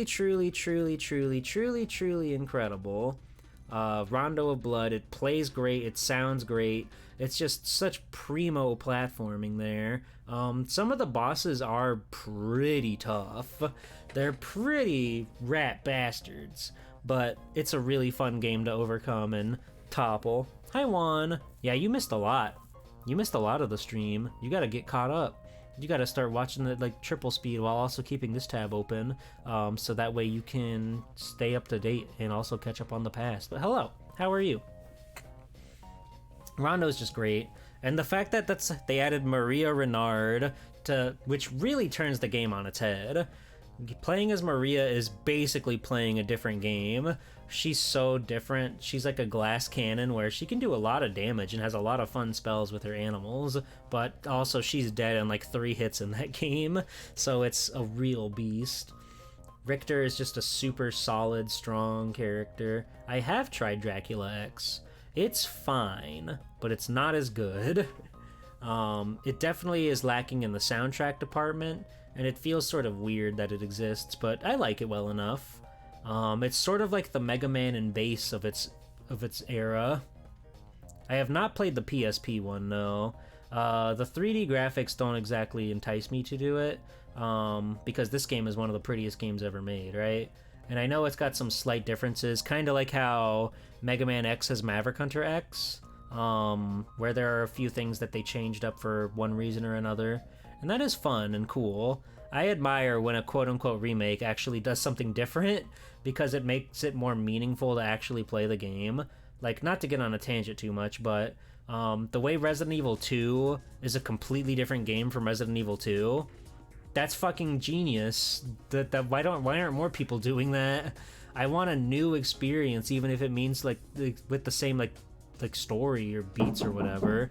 It's still, there's so much validity in playing Resident Evil 2 or Resident Evil 2 Remake, because they're just totally different experiences, even if it's using like the same story beats and stuff. Thank you, Kenster. And hello, Happy Toaster. Welcome in, how are you? I hope you're doing well. The art is so good. The art is so good. The art's so incredible. More remakes, quote unquote, need to do things differently for me to be interested. Or just if you're gonna do it, just include the version that has the classic style to it. Like, they just announced the Final Fantasy Tactics remake coming out, but there's also a button you can hit to play just like the classic style of the game, which is ideal. If you're going that route where you're just being totally super Gamma Chris, if you're being totally super Gamma Chris, then you can raid into Swelltime G-Pool. Hello everybody, it's me, Swelltime G-Pool, superhero extraordinaire. How's it going? Yeah, you got here just in time. How's it going? Hello everybody, it's me, Swelltime G-Pool, superhero extraordinaire. It's my affiliate anniversary, so I'm being very self-indulgent by talking about my favorite video games ever made. As you can tell, if you're a fan of Chris, you're here, you obviously recognize this guy in the blue. Rondo of Blood is my 23rd favorite game ever. It's awesome. It's awesome, it's very good. We've had a real dynamite list so far, which I will post on social media and stuff if you are curious. But right now we have to focus on what's in front of us. What were you up to tonight, Chris? I didn't get to catch what was going on the Gamma Chris channel. Were you having fun playing with your toys? I hope so. Thank you for the raid. It's nice to see you, Luffy. Oh god. We'll just say I won that. More like Rondo of Bark, cause I'm a dog. Bark, bark, bark, bark, bark, bark, bark. That's true. Thrash? That's true. Awesome. That's really funny that happened like that. Oh, yeah. Chris, you're wonderful. You're a delight. It's always nice to see you. It's been fun getting to know you and all the other cool VTubers that I've met throughout the years as a VTuber. And it's wonderful. And I love having friends. Hello, Professor Hammer. Hello, Disaster. Hello, everybody. It's nice to see you all. I hope you'll stick with me for the final 23 games that we're going to talk about, because they're all very near and dear and important to me. So yeah, let's move on to number 22. And by the way, if I close the GIF bar, it's because OBS is a fucking hack, and never use the built-in OBS slideshow because it breaks after like 10 images, and I didn't realize that. So, but we'll see if number 22 is what it's supposed to be. It is Gundam Battle Assault 2. I don't know a lot about Gundam, truth be told. The only one I've watched is Gundam Wing, but I had this game as a child, and I am endeared to it, and playing it to this day, it holds up tremendously. Not only does it just look visually pleasing, it's really, really incredibly fun. You can do so much with this game. There's so many ways to like combo guys, and even though it's a one-on-one like Street Fighter style fighting game, you still really do feel like you're piloting a giant mech. The way the thruster system works, the way that all of the animations carry the weight on everything, it's a primo fighting game. It's like, is it as good as MVC2 Third Strike? Debatable, but it is a game that means a lot to me. It's such a cool, technically impressive video game. It's aesthetically pleasing. It warped my perception on what Gundam was for many, many years. But I really, really adore this game. Gundam as children piloting giant robots and being child soldiers. Yeah, it's awesome. And it's got Hygog in it.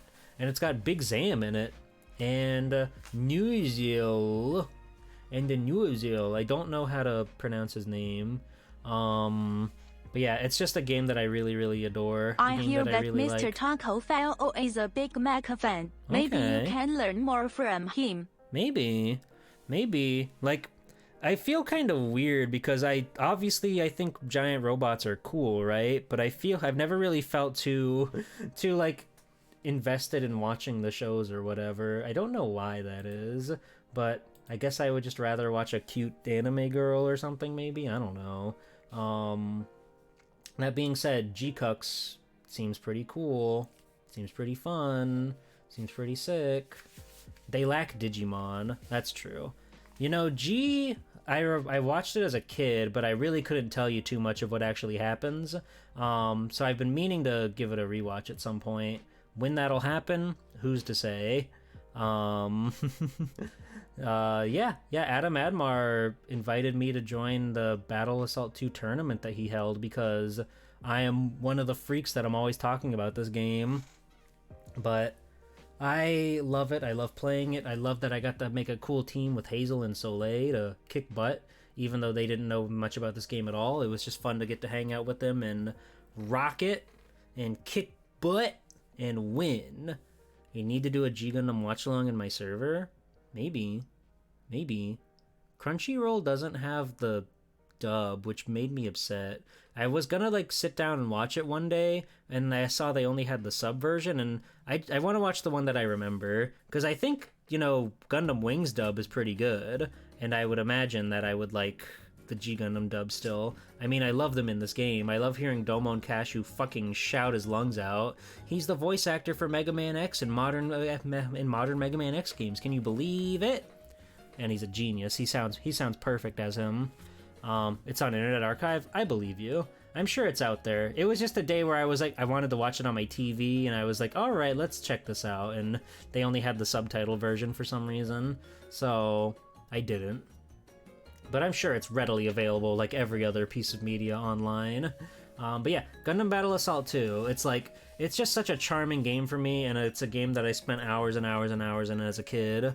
One of those games that I played on my PlayStation, which I should mention, growing up for many, many years, I didn't actually have a memory card, so all these games like Spyro 3 and fucking Harry Potter, I'm trying to look at other ones that are on here. If I didn't have a memory card for many years, so I would just have to start them over every time, and that was a real thing with my dedication. Like this game, you know, you'd start it up new, you'd have to re-unlock all the characters again, and whenever you're done for the day, you just have to come to terms that you're gonna have to unlock like the Bolt Gundam and all these guys again if you want to play as them. And that was fine with me because I just genuinely loved playing the game, and now to this day, I genuinely love playing the game. So like again, it may not be the best fighting game on this list, but it's a one that's very important to me personally. So that's why it's here up at number 22. You only fully watched Iron-Blooded Orphans? I've heard good things about that one. I caught one random episode on TV, where it was like the episode where everybody's just like palling around in the base or whatever, and everyone's telling this girl, I don't know how to read, can you teach me to read? And I didn't know what to make of it, but maybe if I saw another episode it would click with me a little bit more.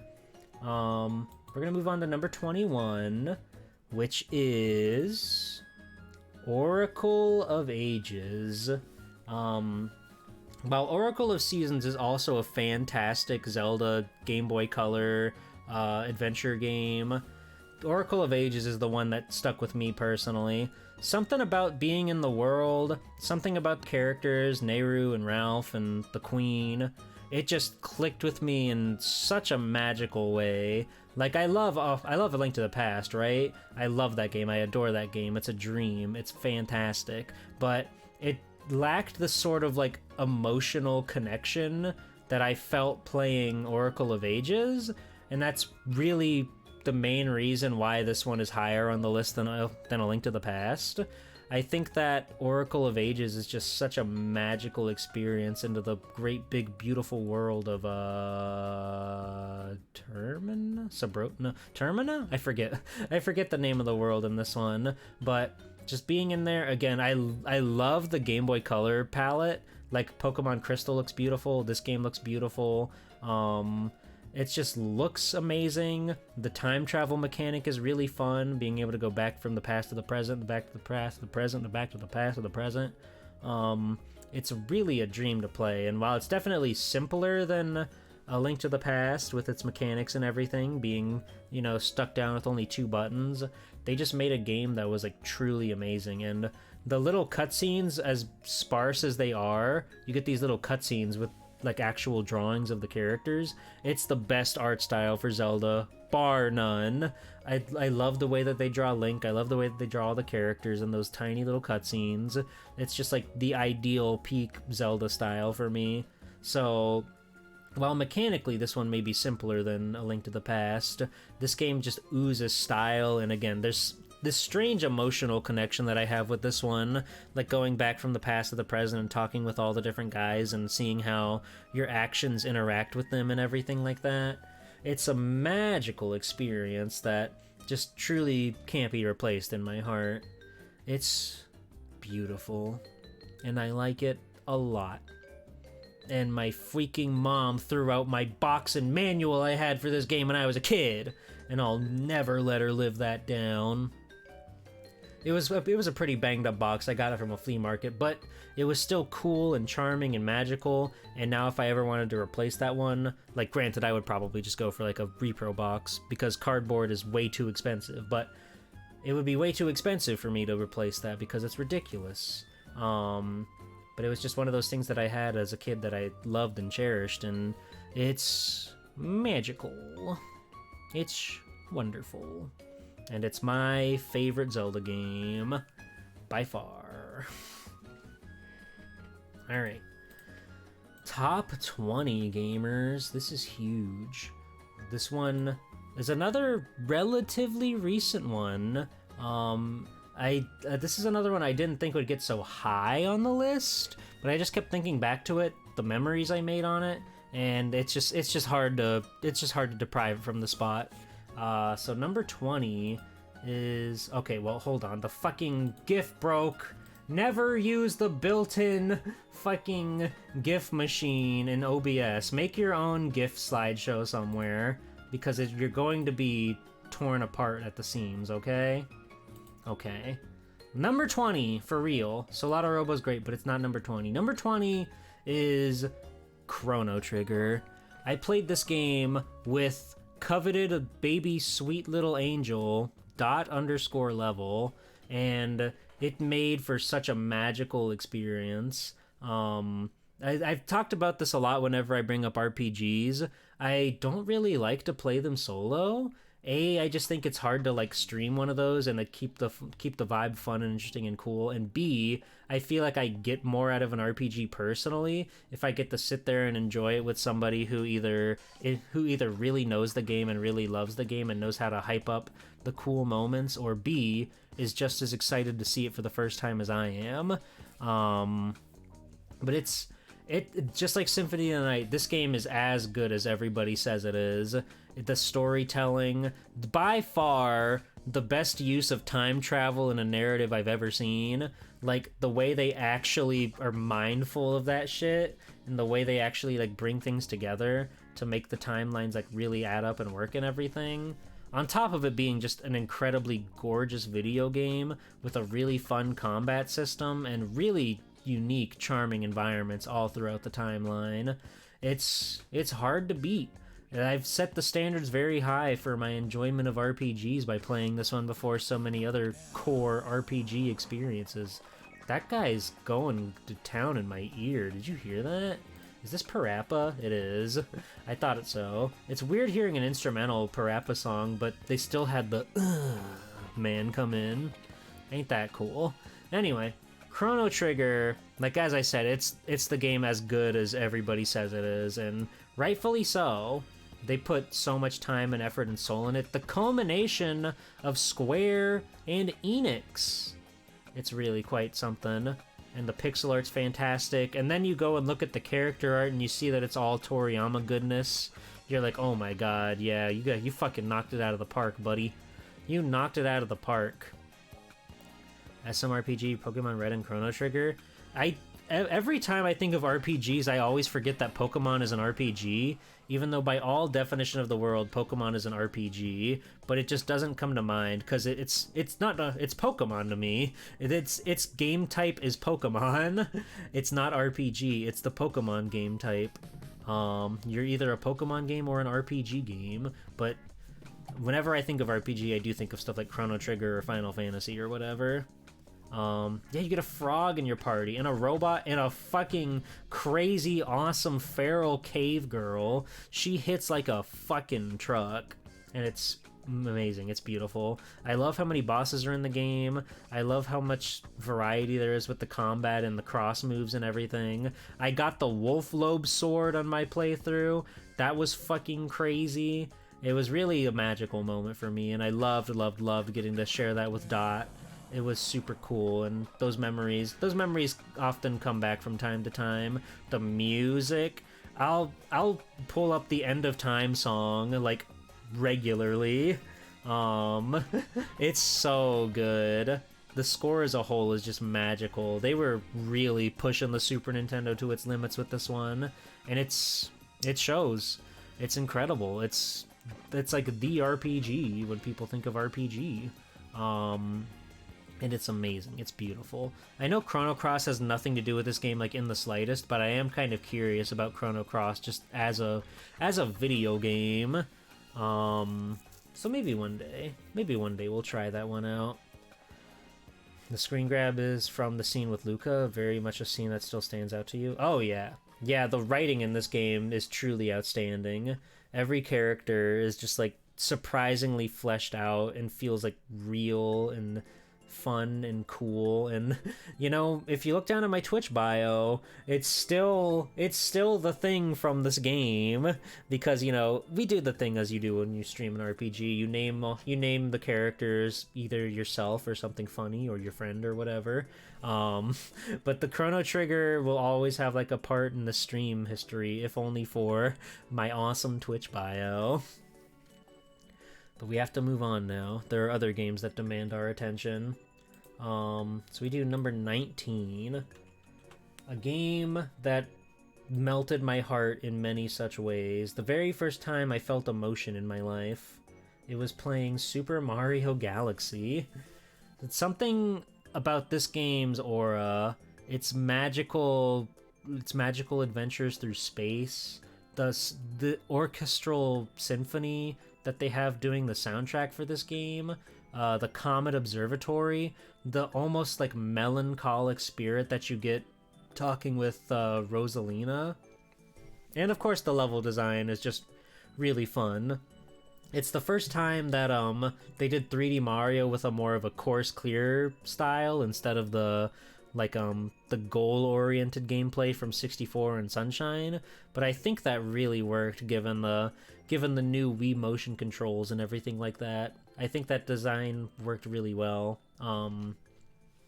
This one is my favorite Mario. I love it a lot. It was hard to put this one over Mario World, because I do love Mario World quite a bit, but just again, the feelings I get when I think about this game, it's truly just like a magical experience. Mario Galaxy 2 doesn't have the same like vibe to it. It's a great game. It's even more of the same incredible gameplay, right? But this game, the first one, just has this aura to it, with this almost romance between like you and space as you're going out trying to power up the observatory so you can eventually go and save Princess Peach. It's really beautiful and really fun, and the boss fights are all really cool and imaginative. Again, the soundtrack is phenomenal. The orchestra is insane on it. I love that every level has like multiple things going on, and again, there's like a boss fight in every single level, and they're all super unique and bizarre and weird. Bowser Jr.'s there with his Mega Leg. The Bowser boss fight's really, really good. I love it a lot. It's magical. It's incredible. Definitely like the Mario game that I think of when I think of my main man Mario. That's really it. You get to play as Luigi. You get to meet Captain Toad for the first time.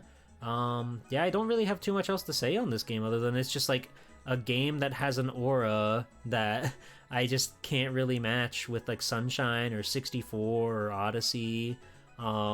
It just means a lot to me, being up there on that Comet Observatory, hanging out with Rosalina, getting the cool badass like flight power up, and which is like Mario's coolest color combo, the black on the red. That shit's fucking nice. It's a shame that you can really only use that in the Comet Observatory, because it would be fun if there were more levels around the funky little flying mechanic. But you get it on the one level, and then you get to fly around the Comet Observatory, and that's about it. But I'm happy. I have fun with this game. It's something that I always look back on with fondness, because it's just that good. Going back to CT real quick, this was the Dot Collab my first time playing? Yes. That was the first time I ever played Chrono Trigger. And it was magical, and it was amazing. Number 18... Biggin. That's the fucking blue guy. I love that blue guy, you guys. It's Sonic 3 and Knuckles. When I played through this game on stream, it was the first time I ever actually beat it. I've said this many times, but all of the 2D Sonic games, they were just too hard for me as a kid. So even though I like had some of them on the Genesis, I had the Mega Collections with them all included on it, I could never beat them. They were too hard, and I didn't know how to win. It took many years for me to become a refined video gamer to finally have the chutzpah to put them in their place. Granted, I've never done like the true endings with like collecting all the emeralds and stuff, and much like Crash Bandicoot, I don't know if I care to. Like maybe for Sonic 3, No way in hell I would do that for Sonic 2. I hate the Sonic 2 special stages. Aesthetically, they're cool as fuck, but playing them is like a nightmare. It feels so hard. Sonic 3 and Knuckles, though, just beautiful, pristine Genesis gaming at its peak. The level designs are all great. The artistic integrity of that game is great. Everything's vibrant and wonderful. And it's like twice as long as a regular Sonic game, which is Kino. It's awesome that they made so much that they had to cram it onto 2 separate cartridges. And I really was taken aback at how much I enjoyed this one when I played it. Like, all the Genesis Sonic games are great. They're cool. They're wonderful. But Sonic 3 just, like, takes it over the top on the Genesis for me. I love them all, but I think if we're looking at just the Genesis trilogy, it would be like 3, 1, 2 is my power ranking. And granted, like, imagine 2 is like at the top of the scale, right? And then 1 and 3 just kind of hop up a little bit more above it. So none of them are bad games. None of them are horrible, depraved games at all. But I do like Sonic 1 quite a bit. I think that's a fascinating game. Sonic 2 stages were only possible for you and you play with your cousin. Hell yeah. Hi, Cronus. Yeah, that's the thing. Like Sonic 2 best special stages, because Tails trails after you, it's just insane. It's insanely difficult to actually dodge the bombs because Tails will always lag behind you, and then you lose rings if he gets hit too. It's messed up. What do you like more about Sonic 1? I think that Sonic 1 just has this like aura to it that sort of like, that game was not necessarily built with speed in mind like the other ones are, and when you like open your third eye and you like accept that and you realize that that's just how they are, and you have to take that game a little bit slower, the charm really did start to well itself into me, and I started to look at it in a completely different light. Because as a kid, I thought Sonic 2 and 3 were way better than Sonic 1 because I just wanted to go fast. But opening my eye and maturing and seeing Sonic 1 for what it is, it did make me sort of just like appreciate the levels and everything in there. And definitely like my favorite special stages out of the 3. I really like hopping into the big ring at the end and then going on your strange little kaleidoscope path that you hunt down continues on. If I didn't know the trick to get continues in that game, by the way, there's no way in hell I would ever beat it. But doing the special stages to unlock your continues, that's like required. You can't not do that. But there's just something about it that just has like a magic to me. I don't know. But Sonic 3 and Knuckles, if we're looking at the Genesis games, that's the guy for me. It's so fun. Blue Spheres is cool, but it's also very hard. It's also quite tricky and difficult. I think the only thing you liked about this like Sonic 1 was the instant death pits. Yeah, the death spikes are kind of annoying, and it definitely shows its age more than 2 or 3. That's definitely true there. But I don't know, there's just something about Sonic 1 that's really fascinating to me, because it is a very different game than 2 and 3. So let's check out number 17. Ha ha ha! It's the other one! I was only talking about Genesis games. You didn't think about the Sega CD add-on for your Sega Genesis, did you? We recently replayed through this game on my stream. I hadn't played it in like a decade prior, but upon my revisiting of it, I did in fact confirm that yes, although it's just a slight minimal bit higher, I do like Sonic CD more than Sonic 3. Just barely. I feel like it's mainly the soundtrack that does it in for me, and of course, you know, the Speedway, the Supersonic Speedway is super great. Toot Toot Sonic Warrior, fucking incredible. The CD cutscenes, this game is just like incredible. It's magic, it's amazing, and the style of it is insane, right? Because they weren't restricted to the Genesis sound font, which meant that they could make Sonic CD sound like literally anything they wanted it to. And the style they went for, I do also prefer the Japanese soundtrack. The style they went for was just like Wow, how did you... That's what you came up with, Sonic? That's fucking crazy. In the same vein where, like, Sonic R has all this really, really, really catchy good music, but you think to yourself, that's what they went with for Sonic? Okay, alright. Sega CD sort of is like the same vein, where it's like they had limitless restrictions on the music, so I think that they did a real bang-up job. And again, this cutscene here, the cutscenes in this game, albeit how limited they are, they're fantastically beautiful. It's just a game that just oozes style and fashion, and it's incredible. Hello, Star. Thank you. It's nice to see you. CD is really cool. You don't know how to put it in. CD does kind of have the G-Pool vibes. I see what you mean. That's also true. There's no Sonic game with bad music. It just doesn't exist. Well, no. Even like okay. Do we like Sonic Eraser? That one's really penisy. I don't know if that one is good. Maybe not, but that's hardly even a Sonic game, so we'll let it slide. You really wish that Sega would give me a port so I can change certain songs. I honestly like both soundtracks. That's fair. Hey, I love... Hold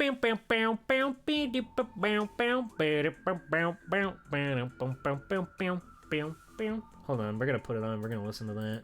Hold on, shut up, Mario. We need to hear Sonic Chronicles: The Dark Brotherhood, Central City. We need to hear this. This song's good, okay? Don't let anybody tell you that this isn't good.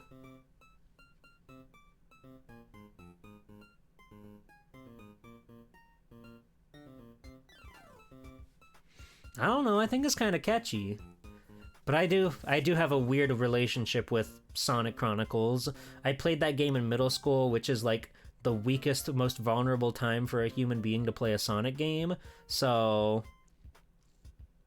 I do kind of remember liking it. I know the back half of it, if I ever do replay it, is gonna be like it's gonna be groan-inducing for me, but I still have fond memories looking back on this game, for as strange as it is. Turn that song up! Yeah, crank it! Crank it!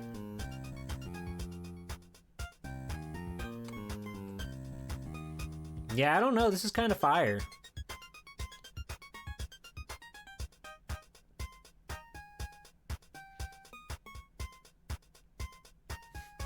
But it's no Sonic CD, though. It's no Sonic CD. Sonic CD's got, like, fucking teleportation, yeah!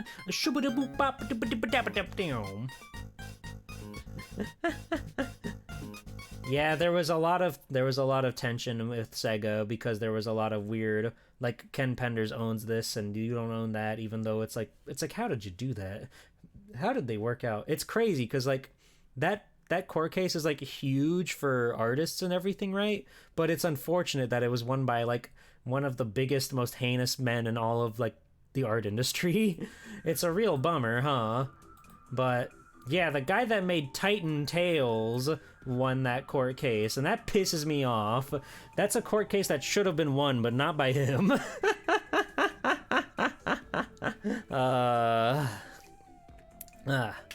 Sonic CD, though. Fantastic, wonderful video game. What do you think surpasses Sonic CD, huh? It could be anything, you know? Maybe it's the other best Sonic game ever made. I got you again! Back to back to back Sonics! Sonic 06.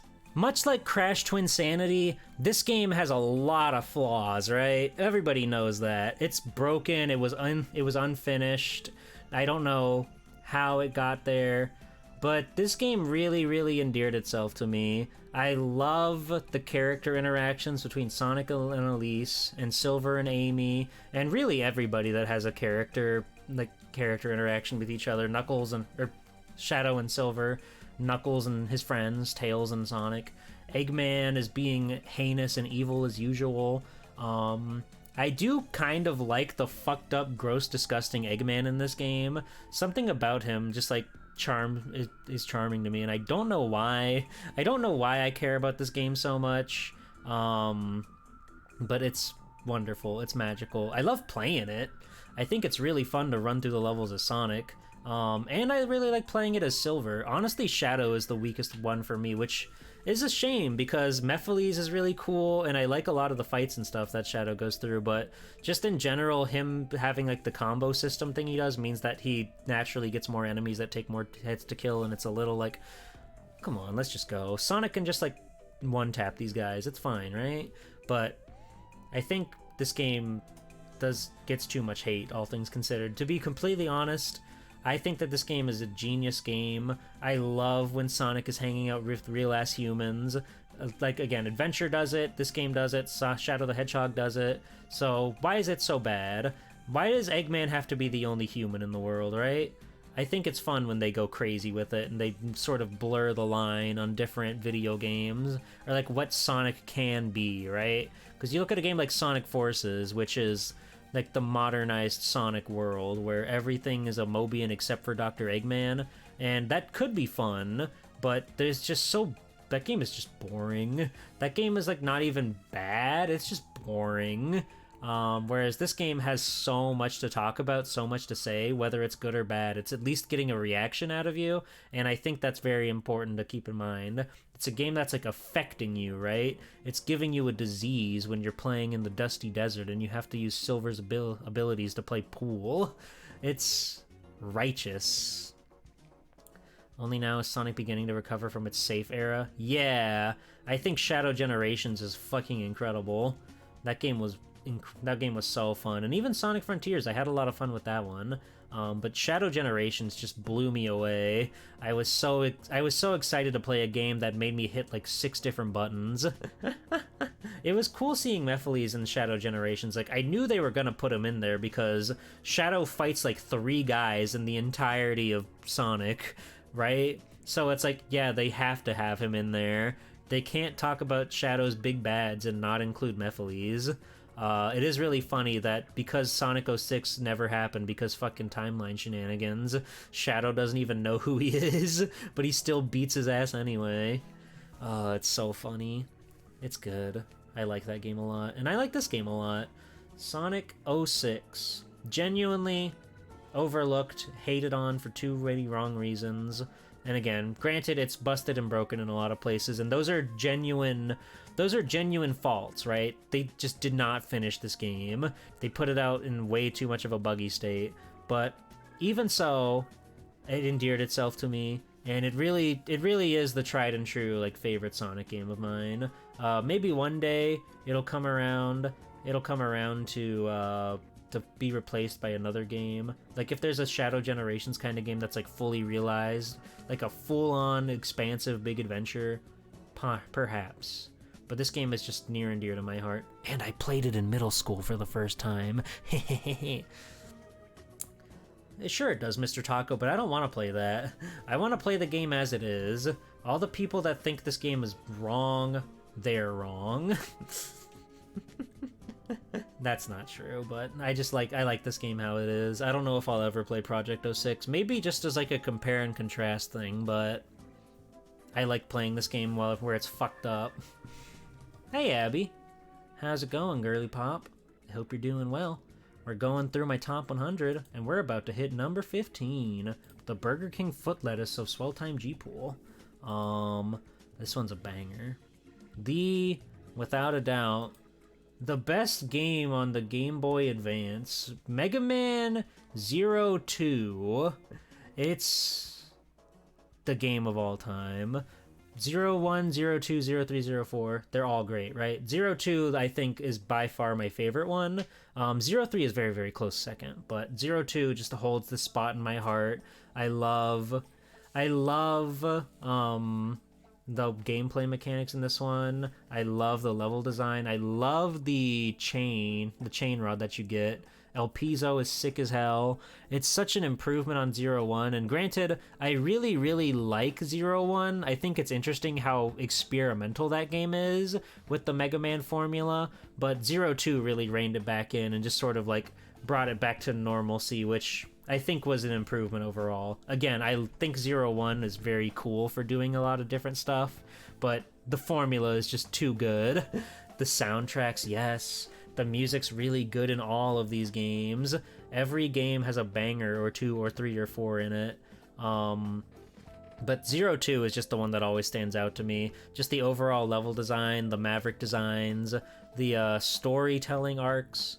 And again, as I said, Zero 3 is like right there next to it. That game has a fucking incredible story to it. But this one is just like, there's just something about it that's like magically driving itself to me. And I'll always remember it, and I'll always like care to play this game and see my fun friends again, like Panzer Flawclaws and the other guys whose names are too impossible to remember. He named his cat El Piso. That's fucking awesome. That's fucking awesome. I love El Piso. He's such a strange man. He's such a strange little guy. Yeah, the Zero games are definitely harder than the other Mega Man games at the time, but they're well worth it, honestly. They feel really good to play. So once you like get the hang of it, once you start to get used to everything, you're gonna be in for a real treat, okay? I promise. I promise. And you're gonna love it, okay? Okay. But that's Mega Man Zero 2. It's like, again, just platforming, peak Game Boy experience. The two, like the ability to have the sword and the gun out, or whatever other sub-weapon you choose at the time, is so much fun. Just like having dedicated sword button and gun button, and then you just dash and jump and you win. It feels so good to move in these games. It feels so incredibly fun to just like zoom through everything and try your best not to get hit and try to keep your rank up high.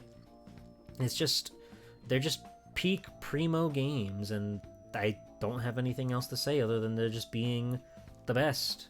You do have to make sure, and this is crazy that they start you out like this, they make it so the default controls is you have to like hold R and then press B to use your sword. You don't want to do that. You want to set it to like option B, where it just makes R the dedicated sword button, or I guess if you're playing on the ZX collection, just whatever control works for you, but you wanna make sure you change that so the sword has its own dedicated button and not just like a weird avant-garde hold this to use your alternate move, because you want to do them at the same time, right?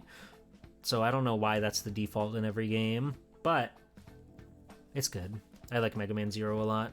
They deserve praise. So let's move on to number 14.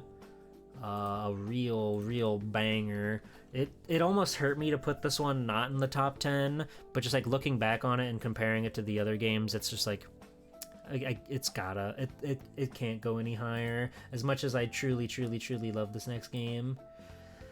Digimon World 3.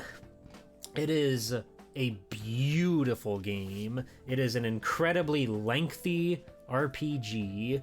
Its shortcomings are plentiful. The combat system is incredibly simple, and it really literally comes down to is your number high enough to like do enough damage to this guy before he kills you. So the combat is incredibly simple, and it's a very long game that demands a lot of grinding from you. So it's a game that you would spend most of your time running in circles until you fight enough to level up and inevitably digivolve your partners. But it is a gorgeous video game. It is amazing. The 2D sprites and then the 3D models in the battle scenes. It's truly beautiful. The story is really fascinating and interesting. It does like the trapped in a game and we're in trouble, like, you know, decades before Sword Art Online hit the scene. And it's just like a really fun, imaginative space that, again, I played so much without a memory card, mind you. And I would just do the grind where I would go and get my guys leveled up well before I could even go out and have fun in the big adventurous world out there. Because it's one of those games where if you die, you have to load your save. So if you died once, you would have to start over. So I would never get super far in my childhood playing this game, but, you know, one day a holy memory card did appear and materialize in front of me, much like the blue card in Digimon Tamers, and I could finally progress through that game in a normal fashion. and it was so exciting to finally get to see more of that game after like so many months or even years of not having a memory card for some insane reason. I think I just like didn't even know that was an option, even though every game's like, make sure you insert your memory card, because I just like I didn't know. I didn't have the luxury to own that sort of thing. But yeah, eventually I did get a memory card and I could actually play through the game. And did I play the memory card minigame? Huh? Probably. I'm not sure what you mean by that, but probably. But it's a game that's just so important to me. I love Digimon, of course, everybody knows that. And this one is like one of the cementing facts for it. It's much like Cyber Sleuth. Instead of having a single evolution line, your guys sort of operate on a spider web, and you can unlock different levels and different guys through your party there. So it's really fun to just go along and see all the different Digivolutions that you'll get down the line, and how you can level them up to get even stronger forms of those respective evolutions. And it's just really cool to see. It's fun to be in the world. The music's great. The aesthetics are great. It's very near and dear to me that I love it a lot. There's a card game minigame that was the old official Digimon card game. Huh? You're not talking about like one of those weird little pocket station things, are you? I don't know if I remember that. Because I know that game has a card game in it. This game has a card game in it, by the way, and it is not the original card game. But it has its own dedicated card game system built into the game, and it's bizarre and strange. Is this the Mega Man 8 song? No, is this Girly from a game called Instant Brain? It sounds a lot like the Mega Man 8 credits, but a little off-key. Okay. Sorry, I got distracted there. Yeah, Digimon World. Yeah, no, I know the card shop in the first town. I don't think that has to do with your memory card, though. You can just do that. You can just play that game. You can just play the card game, and it's its own thing. It's not like the English version. It's in there. You can collect cards, and then you can battle with other people if you so wish. It is funny that they also made a Digimon TCG video game that has nothing to do with the actual TCG video game. Or I guess it's called like Digimon Digital Card Battle, so it's not trading card, it's digital card. But yeah, no, that's not a memory card exclusive thing, don't you worry. Don't you worry. But yeah, it's just a game that, like, I don't know if I can necessarily recommend this one to people like I can the majority of games on this, because it's incredibly grind heavy. You just have to make your number bigger than guys if you want to see what's going on. But Mr. Taco, I just talked about that. I was saying that it was on... I was playing it without a memory card when I was a kid. Come on now. Keep up! But yeah, it's a game that I can't in good heart and good health recommend to people, but it's very near and dear to me. So make sure you play it. The digital card game? No, I didn't play that as a kid. I played that one on stream a long time ago, and then I was like, I was not very interested in it. It was cool, but I don't think it's very good. Maybe there's a secret tech in there, but from what I gathered, it wasn't very fun, and I moved on rather quickly. But Digimon World 3. Play it if you want, just know that you're going to spend most of your time running around in a circle and leveling up your guys. But if you think these visuals look good, give it a shot. Maybe you'll like it. Yeah, the final boss in that game's scary, the digital card battle. I don't know why they made it like that. It's like they hate children or something. We're gonna move on to number 13 now. Crazy territory. Unlucky number 13. That's the fucking guy. That's him. That's the one. Fucking primo 3D platforming right there. Crash Bandicoot fucking 2. 1 is okay, 3 is pretty good, but 2 just like usurps them all, like by far. I think this game just like perfectly picks up from Crash Bandicoot 1 to really improve on everything that they were going for with that game. And then 3, while I do like 3 quite a bit, it is a little bit bogged down by some of the stages that aren't just pure platforming, which isn't a bad thing. I would like to stress that I don't think the minigames are a bad thing. In fact, I think it's good that they wanted to mix it up, considering it would have just been more of the same 3 times in a row, right? So I think throwing in minigames and stuff like that is good. In the same way that Spyro Year of the Dragon includes some more like a minigame oriented challenges rather than just like the sheer platforming. It just makes sense. It makes sense to mix it up like that. But Crash Bandicoot 2 is just like pure, pristine, adrenaline pumping platforming action. It looks great, the aesthetic's great, the music's fantastic, every boss fight is super memorable, the visuals, every world that you go to is really, really, really charming and fun, and just the addition of the slide alone puts it up so much higher than Crash Bandicoot 1 for me. Like, you feel like you're controlling a goddamn god when you play as Crash Bandicoot in this game. Like, nothing could fucking stop you. No amount of big boulders or polar bears or birds or bosses can get in the way between you and your precious crystals and your sweet succulent Wumpa fruit. There's stuff like in Crash 1, how they were originally planning to put like these weird ass Warner Brothers cartoons and stuff in them, and to me that's just not the vibe I get from Crash Bandicoot, so I am pretty happy that they backed out from that. Like, not to say they look bad or anything, but it's just a different like vibe you get from these games, and I was really, really happy to see the like Crash Bandicoot 2 have this more like, I don't know, like tropical adventure cool aesthetic to it. He's hardened, he's badass, he's edgy, and he's funny. And I think that just really works in the game's favor, and it makes for a style that just can't be beat. And then they tried to go back and do comedy here and there again. Like, again, Crash Bandicoot Wrath of Cortex, I think, is it's a fine game, but it's definitely weak and bogged down by by some lackluster level design. But this game is just peak Crash Bandicoot. Crash Bandicoot 4 is really close to being up there for me, but I can't beat my nostalgic feeling for this game.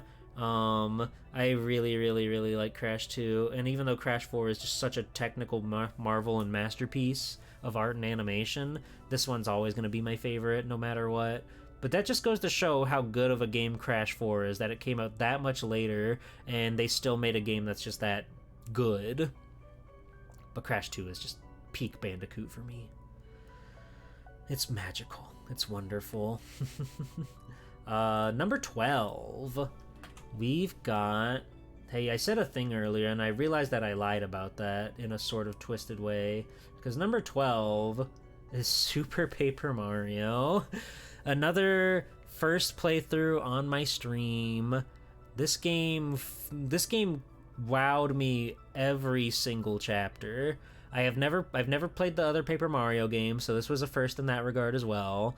But just the idea alone of taking a Mario with like the platformer elements and everything, and somehow twisting it into like an RPG style game, that already like captured my heart in some way. But then actually playing it and seeing just how much character this game has, how every person you interact with is so interesting and strange and cool. It's truly insane how much I enjoyed this game. I loved all the characters. I loved Count Bleck having his meeting with all of his little cronies. I loved the tone of this game. It is insane that not only is it a Nintendo game, it's a Mario game, and it has all these super like grim and dark and scary vibes to it, but also a lot of fun and lighthearted stuff, and the insane nonsense of like they made a fucking gamer pixel level, and then they put a nerd ass nerd in there who's like a fucking creep. And I was just like, how is this a Mario game? How did they get this into Mario? It's crazy. And this game did make me cry at the end, which is very important to me. I love it so much. It has such a somber ending, and like I almost stuck it out, but then when Nastasha breaks down, I broke down too. She was holding up the well, and then when she crumbled, I fell alongside her because she's fucking awesome. I love her character. I love her tude. I love her style, and just like the connections, those little ending chapter beats where you get to have the little flashback.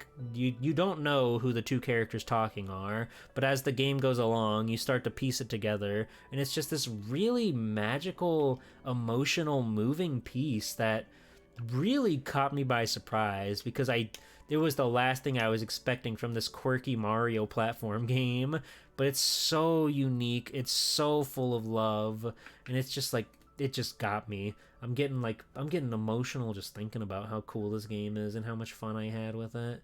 It was amazing. There's the part where like you don't get to the star in time and the world actually fades away, and you're like, oh my god, there's real consequences here. This is so fucking scary. It's a marvel of a video game. Also, hi Sheriff, welcome in. I wanted to say hi to you, but I had to ramble, you understand. But this game being so high up on the list, it makes sense that it had such a strong emotional connection with me.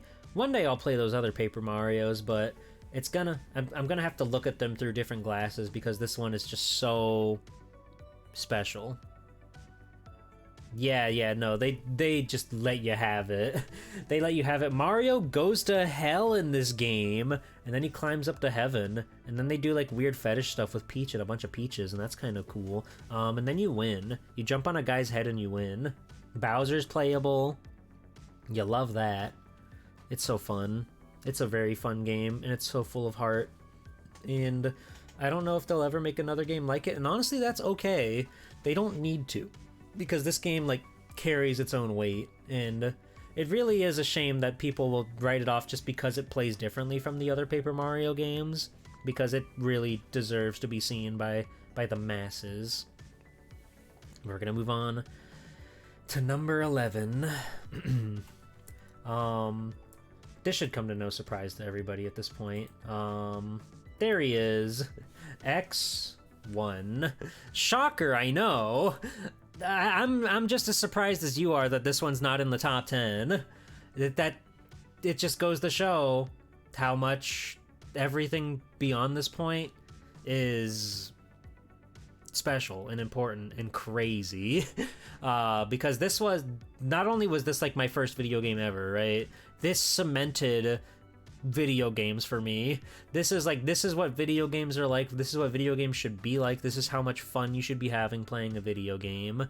And it's insane. You know, I had never played the classic Mega Mans before that. This was my first video game ever, and it just like changed me. It opened up my eyes to what's out there. And Mega Man X just, it's amazing. It's like the perfect start to anybody's video game adventure. It's great, it sounds great, it plays great. Just the feeling of exploration, hunting for the secrets and everything. It was truly magical. And it's a game that literally everybody on the planet should play. If you've played other Mega Man games, go back and play Mega Man X. You're missing out. It's such an improvement on the classic Mega Man formula, adding the dashing, the wall jumping, the armor upgrades, the chargeable special weapons. It's aesthetic. It's just incredible. It's truly the game of all time. The fact that there are games above this just goes to show, like, for my personal tastes and how I've been affected by other games, but this one really did just like set the foundation from a very early age, and quite frankly set my gamer skill up for a very early age. Not only was it the first game I ever played, this was the first game I ever beat. I was 5 years old when I beat this game, and it's something that I'll live with for all of my life. Hello, Raiders! Hello, Riddle! Welcome in. How was your stream? How's it going, everybody? It's me, Swelltime G-Pole, superhero extraordinaire. How's it going, everybody? Thank you for the follow. Welcome on in, everybody. It's my affiliate anniversary, and we're celebrating by looking at my top 100 games of all time. We're getting to the end, though. We're about to hit the top 10, so you gotta go and I guess check out the VOD, or if you want, or no, I'm gonna post my top 100 list on Bluesky and stuff too. So if you're following me over there, you'll get to see the top 100 list in full. But we've been at it for 7 hours. We can't really dawdle back anymore. I'm sure you understand. What were you up to tonight? Also, thank you for the raid and the compliment and the nice thing, and for everybody who followed, welcome in.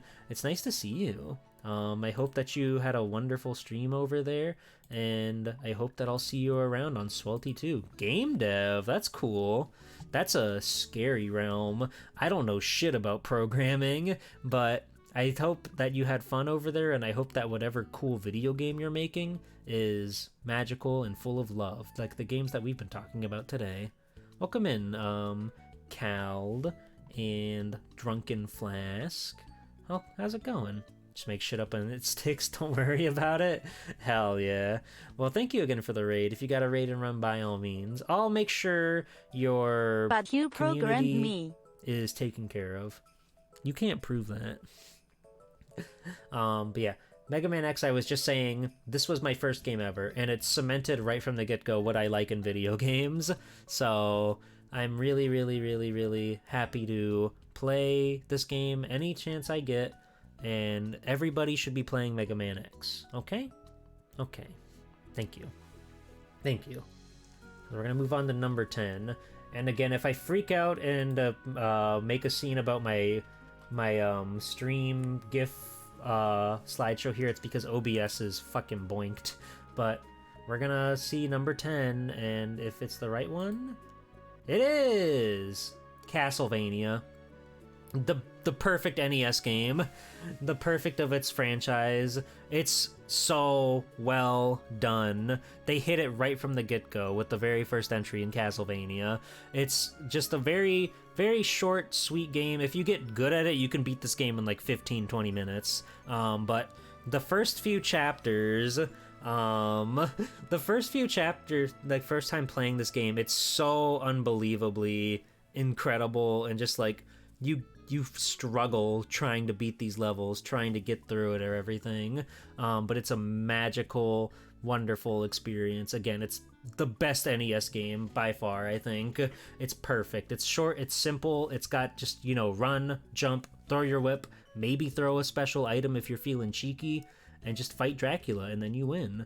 Hello, Ray Robinstein. I hope this Dracula gore doesn't do anything bad for you. Hello! From my good friend Ray Robinstein from the VTube Studio trailer. Oh my god. Ray, did you know Denchi didn't get me in on there? Fucking Clover asked me to be in her video. Doesn't that fucking make your blood boil? It pisses me off. The fact that guy didn't even think to ask me, but then I got it anyway because Clover Chibi said, hey, you want to do a video together? And I was like, what? There's a new beta? Holy shit. And I can't believe it. I'm never gonna let Denchi live that down. Also, hi Ray. I'll beat him up for you. Thank you. Thank you. Yeah, Castlevania 1. I love so many Castlevania games. We saw many of them on this list tonight. But I just really do think this is the perfect NES game. It's really, really, really good. And it's just short and sweet. It doesn't overstay its welcome. You just go in, you clear out each boss, and then you get on with your day. Like Castlevania 3 may be like a better game with more to do in it, but it's significantly longer and significantly harder, and it's a little rougher around the edges just because it's trying to maintain a game that can function with multiple characters, whereas this one is just you go, you win, and you whip, and then you get raided by Hollowbell. Hello, Hollowbell. How was your stream? Hi, everybody. It's me, Swelltime G-Pool, superhero extraordinaire. It's my affiliate anniversary. I'm old. I'm like at least 4 or something, I think. I forget how long I've been doing this shtick. Isn't that crazy? But welcome in. You guys got here just in time for the top 10 of my top 100 games of all time. I think this playlist ended, so now we have to click on another one. We've been burning through these things. Oh, fuck yeah. Good start. But welcome in, Hollow Bell. What'd you have going on over there tonight? I didn't get to see, obviously, because I've been here for 7 hours. I'm always so bummed when I miss the Hollow Bell streams. I love the Hollow Bell streams. You should all be following Hollow Bell, because she is a delight, and has a wonderful, cute voice for wonderful, cool reading of cool media, and you love to see it. You love to see that cute model do cute things. But yeah, thank you for the raid, Hollow Bell. I really appreciate it. And hello, Harmless. How's it going? Golden Treasure, The Great Green, Dragon Story. It's a game of all time. Oh, so when you do your top 100, it'll be somewhere on there, I'm sure. I would be curious to see your top 100, Hollow Bell, or even like a top 10 or top 20, because you exclusively seem to play games that I know nothing about. So it's always interesting getting to pop in and seeing what's going on at Hollow Bell's channel. So I would love to see like your favorite games. I would love to pick your brain from time to time. But thank you again for the raid. We were just going over how much of a perfect game Castlevania 1 is. Like, it's just so solid in its foundation. Everything has meaning to it. Your animation, your jump height, everything. So you have to commit to everything that you're doing, and you have to do it all with textbook execution. I really like it. And I really do think it's the perfect NES game. Even better than those classic Mega Mans, even better than Mario. They just nail it, and it's so fun and so infinitely replayable. Even if it is only like 6 levels, it just feels really, really good to play this game. So it's gotta be up there for me. It's gotta be. Coming up at number 9, we're hitting the bottom of the barrel. Let's see... Bada bing, bada boom. It's Mega Man Legends 2, the second in the duology that will one day become a trilogy if we all hold our hearts in our hands and believe. Legends 2 is just such a incredible video game. It's so fun to be in the world. It's so cool to travel all across that great big beautiful planet. I love how everything's animated. The cutscenes are really, really good and expressive and badass and fun and delightful. No, it is not. I love this game so much. It's where Legends 1 does some things quite differently from this game. They certainly like cleaned up on some of the gameplay angles and everything, which could be an improvement depending on how you look at your games and stuff. You got dual shot controls for Legends 2, so you're not committed to tank controls anymore, which is really nice. But it's just a game that oozes style, oozes fashion. The story elements are crazy in the same sort of way where Solado Robo has just a lot of insane nonsense going on all the time. It's really quite magical, and it's insane that we did never get that Legends 3 to hit the scene, right? Because these games are just so unbelievably like beautiful and impressive, and the world that they have made, they've crafted in the Legends universe. It's so totally unique and inspiring and just fun. And again, those visual styles for the PlayStation 1, that can't be beat. Just this little gif here with how well animated everybody is and the facial expressions and everything. They put so much time and care to make this game as charming and magical as they did, and it's unbelievably cool. Excuse me. The combat's great. The level design, the dungeons, they're a lot of fun. It's so full of fun, imaginative ideas. And again, just like the vibe of this game, it's so much more serious than the first one, because they start off with a very strong note right from the get-go with your grandpa in peril. But it's a blast through and through. If you could ever play a video game ever in your life, make sure it's the Legends games, okay? We're gonna move on to number 8. Legends 3 can be real one day if we believe. I believe in the dream of Mega Man Legends 3. We can make it happen. Number 8. Okay, the gift thing broke. We did talk about Chrono Trigger already, though, don't worry. Chrono Trigger was number 20, for those not in the know. Again, my PSA to you all, don't use OBS's slideshow if you have more than like 10 images and that you need to show off, because it'll just break, okay? Okay. But number 8, Luigi's Mansion.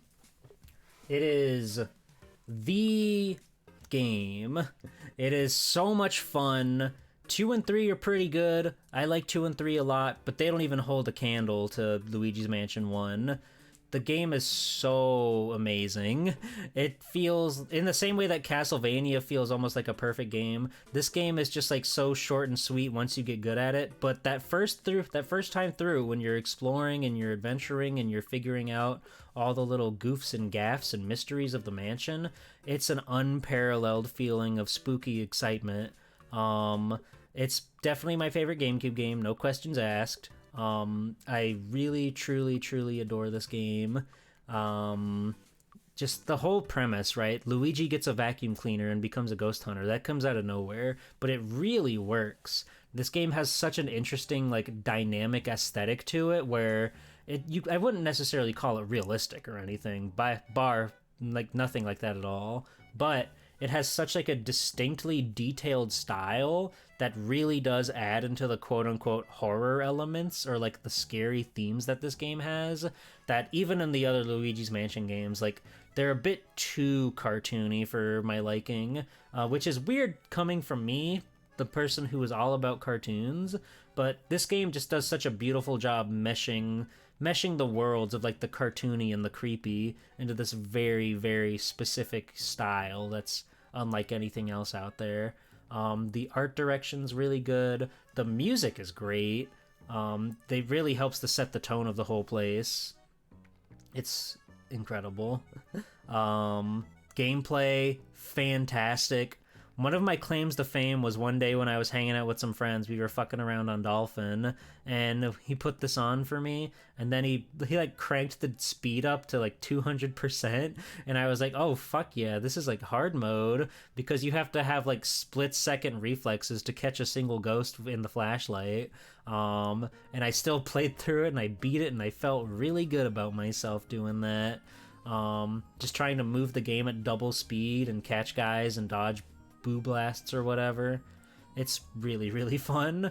It's a game that's not only just aesthetically pleasing, but the gameplay rules, and it's one that's just not captured in the same vein as 2 or 3. Luigi's Mansion 3 is a fantastic game, mind you. It's very worthy of praise, especially for the co-op angle, but it's a different vibe from Luigi's Mansion 1, and that's something that I'll always appreciate. This weird, like, made for children's horror kind of vibe, where it's definitely like cartoony in a way, but it still has the aura and the vibe of like a spooky thing, kind of like a Goosebumps or an Are You Afraid of the Dark, another thing that I'm very incredibly interested in. I love those like quote-unquote made for children's horror specials and stuff like that. It's just so much fun. I love the ghouls and the ghasts and the gizmos, and this game like coveting all of those into such a nice, beautiful little blanket, a present if you will. I love that, and that's why it's so high up. But we all know that. We all know Luigi's Mansion's the game of all time, right? Did you watch a lot of Courage? Of course I did. Of course I did. It's that one and Ed, Edd n Eddy were my favorite cartoons growing up. In short, which means it's like an excellent game to replay every once in a while. Oh yeah, no, it's been a stream thing of mine where I've, like, the first stream of October is Luigi's Mansion. It's been that way for like 3 years now, and I don't see that stopping anytime soon. It's an infinitely replayable game. I mean, don't replay it like every single day. It'll certainly lose its luster. But it's a game that I can pick up and just enjoy and play it start to finish in a single sitting and be like, well, that was good reflecting on this game. I'll see you next year, Luigi. Because it's truly beautiful. Number 7. Donkey Kong with the big bong. Another very near and dear childhood classic of mine. This game is just, you're talking about replayability. I think this game is infinitely replayable. There's like 90 levels in it. It's so fun to move around in this game. The filter on this footage is insane. Filter? Do you mean like the red glow? I think that's just like, how the game looks if you plug it into the Super Game Boy. Oh, it's a smoothing filter? Oh yeah. No, I just grabbed GIFs from whatever. I just grabbed GIFs. I typed in video game name GIF and then grabbed whatever came up that was like passable. But Donkey Kong on the Game Boy, it's like the premier platformer. Puzzle platforming where you just go around a big level to try to grab a big key to go and snag it into the wonderful little door. The way the gameplay moves is so smooth. Every level is a puzzle in its own right, and you have to figure out how to get Mario and the big key to the door. Ray! You gotta play it. It's so good. It's so good. You feel like a little genius every time you clear a level in this game, and it only gets better as it goes along. As you feel out Mario's awesome moveset, and you get a feeling on how the level design works and everything, and just how like charming this game is. It's got a really nice soundtrack. It has many battles with the titular character Donkey Kong, and it's just really fun to like go through every stage and see what they do next and see what's different and see how you can master it. It's beautiful for Game Boy standards. It's one of the prettiest games out there for sure. And it's just a game that I've played like infinite amounts of times. I feel like a genius every day. That's so true. That's why we love you. That's why we love you, Ravon Robinstein. But yeah, no, this game, just like, puzzle platforming is such a genius concept. And unlike the Mario vs. Donkey Kong game on GBA, this game is not ugly as sin. I'm sorry, but I don't like looking at that one. I don't like the pre-rendered 3D Mario look. Everything looks like it's made to be like a toy or something, and it just doesn't look that fun to me. But most of those GBA Marios where they tried to do some weird 3D stuff just look strange. It looks strange. This game, though. This game, Donkey Kong, for the Game Boy, it's beautiful, fantastic. And I really recommend everybody give it a shot. They just made a game that's good to play, and it's as simple as that. But that's it, really. It's just really fun. Ton of levels, and it feels really fun to go through it all and see what you can see and figure out all the kind and cool tricks of the trade. So we're gonna move on to number 6, which is Banger City, baby. Motherfucking Tulip on the PS2. God, this game makes me emotional. Hello, Greedra. Thank you. Thank you. I worked very hard to get here. Tulip is a game unlike any other, announced as the kissing RPG, where to strengthen your heart to write a letter good enough to confess your feelings to the love of your life, you must go around and train your body through experience by getting to meet people and know people and warming up to them so they will give you a kiss on the mouth. It's endlessly charming. The whole day-to-day mechanic where you have to figure out what you can do and who is where throughout the day.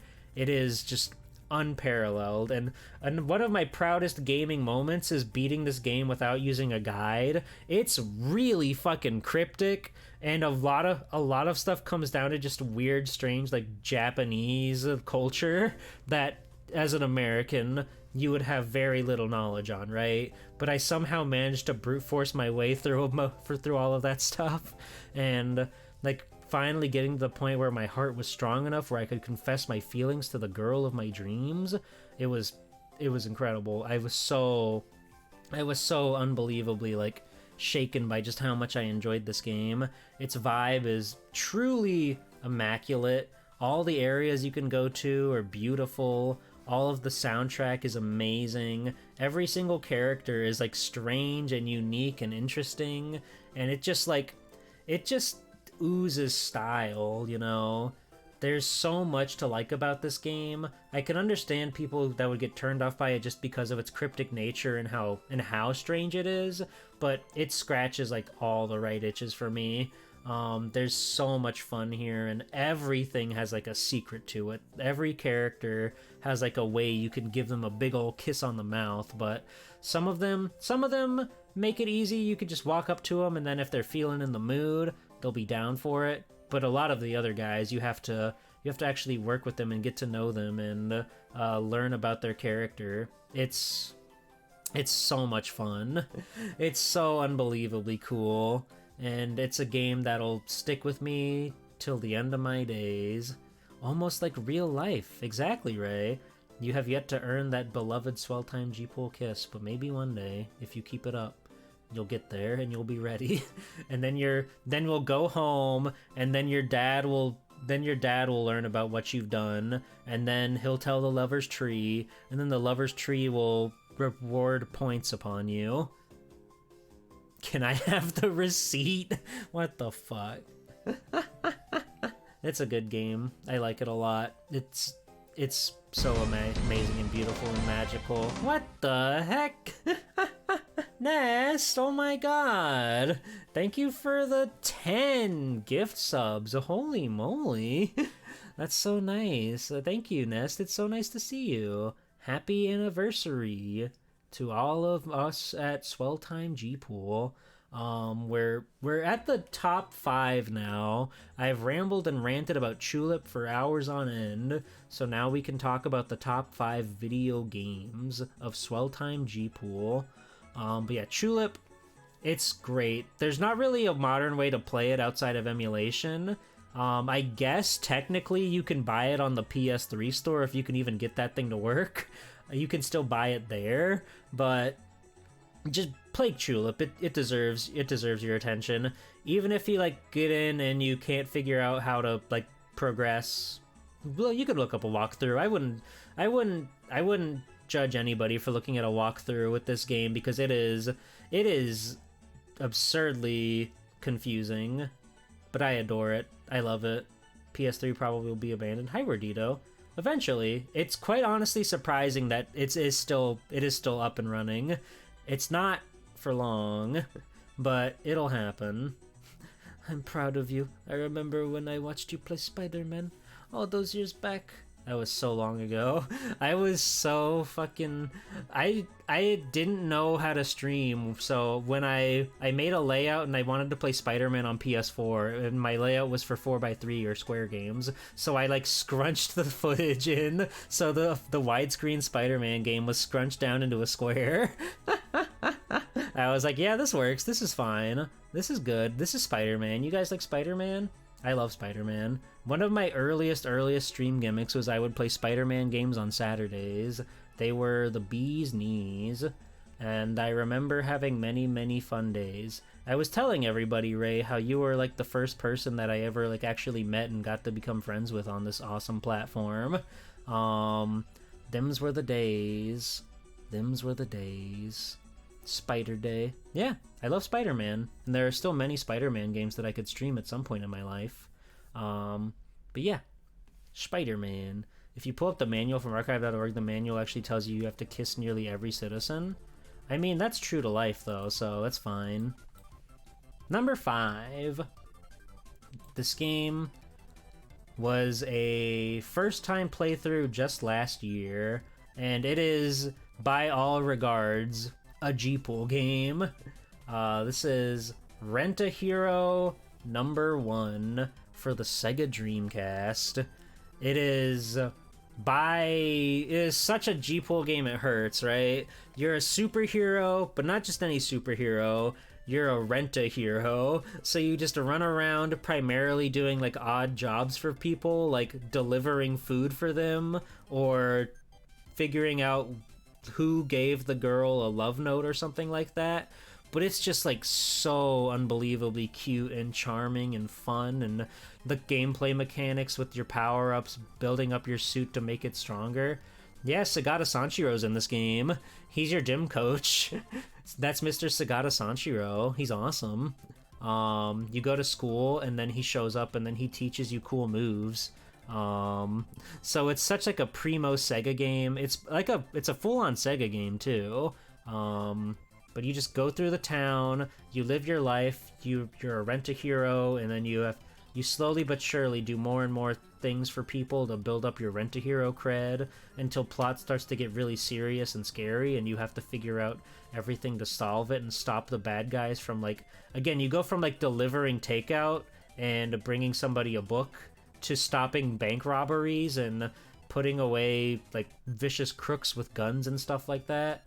It's really a tried and true story of a wonderful little hero guy in a wonderful little town, and you really feel connected with this guy. And me, you know, being the resident hero VTuber as I am, I really did connect with this game, and this is the game that made me cry because it was so good. Nothing sad happens in this game, really. It's very tongue-in-cheek with its personality and stuff, but when I got to the credits and I got to see all the little, like, the end bits and bops for the credit sequence, I was just, like, moved to tears with how much I enjoyed this game. It's incredible. It's an experience that I'll never, ever forget, and I'm so glad that I was able to experience it for the first time on my stream.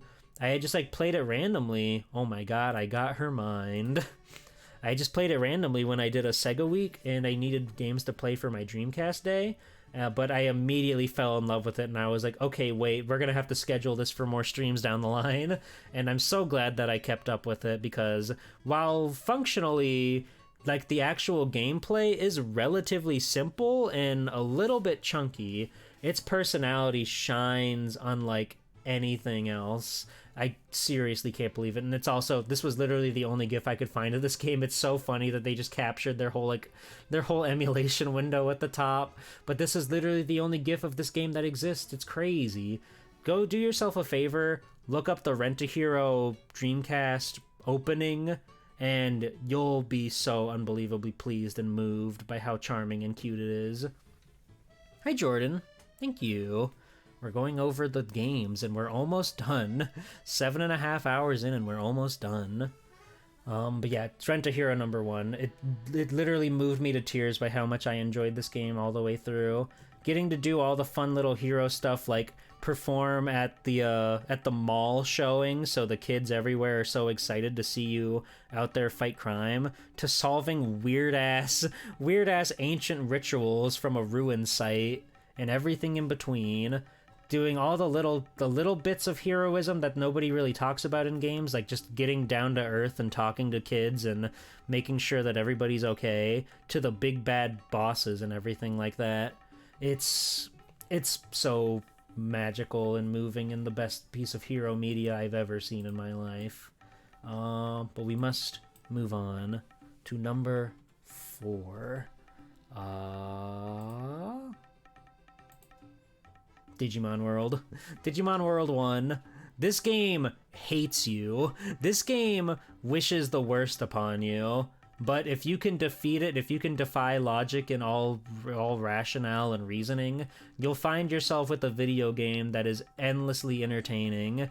The way this game looks, the way you raise guys in your party, it's insane. It's so unbelievable. It's so magical. Yeah, there's the old advertisement that's like, may not be for people who suck at video games, which is not true. It may not be for people who aren't deranged in the head, because it is a fucked up and strange video game. The way it works is it takes elements from the old keychain games, like the Tamagotchi style stuff, where you're raising your guy, you're upping his stats, and you more or less send him to fight for himself in his battles, or herself, or itself. Digimon don't have gender technically. where you just say, yeah, go in and get him and show him who's boss. Your stats are big. You can hit hard, right? You can beat that guy. Oh no, you died. Oh no, we have to train more. This is tragic. But it takes those elements and stitches them into an adventure game where you get to go around this great big island of File Island, which is one of the most beautiful places I've ever seen in my fucking life.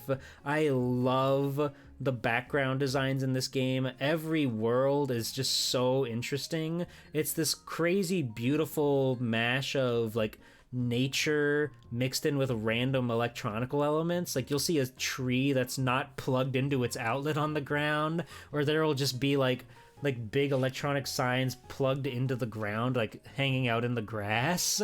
And it's all in these beautiful PS1 pre-rendered graphics. It's so charming. Like no other Digimon game will look like this game does, and it is a little sad to think about, but that just means this game is all the more exciting and beautiful and worth it to go check out with your own eyes. You can fish in this game. You can get a fishing rod. You can change the course of your evolution. All of the guys, much like all the other Digimon games, they work on sort of like a web rather than a straight line of evolution. So just because you have Agumon doesn't mean you're going to get Greymon. In fact, it's really hard to get Greymon. You need to have very good stats for Greymon, but there are like a myriad of other Digimon that you guys can Digivolve to. So there's always this magical game of chance coming back with this game. It's truly a fantastic game, which again is not for the faint of heart. So much happens in this game where your Digimon will just get completely bodied, and if you're not spending all of your money on healing items to give them in the middle of a fight, you're going to get into trouble, because it's very hard to efficiently train a Digimon. It's very hard to survive a lot of the boss fights, and you really have to have the patience to get your guy strong enough to brave those brand new adventurous fronts out there.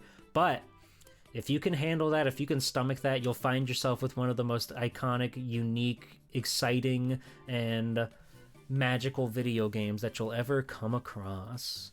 I never did play the Genesis Rent-A-Hero, no. I kept saying I'm going to save that for a rainy day, and I'm just not sure when the rainy day is going to come, but it's something that I'm constantly thinking about. Like, should I play Rent-A-Hero yet? No, not yet.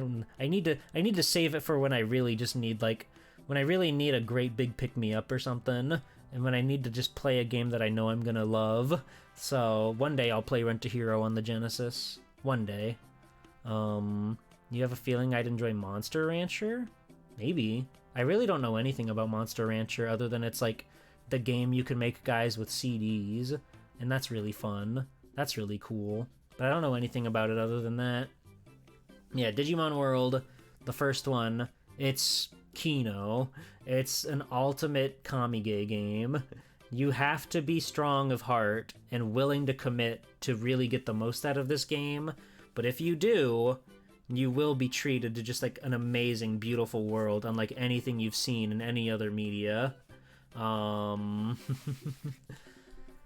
There's no overworld?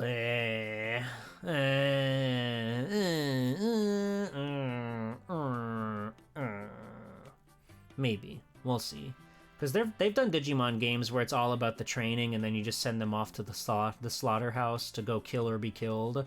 And I wasn't super into those ones, but maybe Monster Rancher has something there for me. Again, I just don't know anything about that game. But it's something. Anyway, we're on to our top 3, and these will surprise nobody.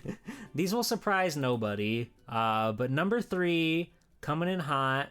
We talked about its brother, its younger brother, but Mega Man Legends 1.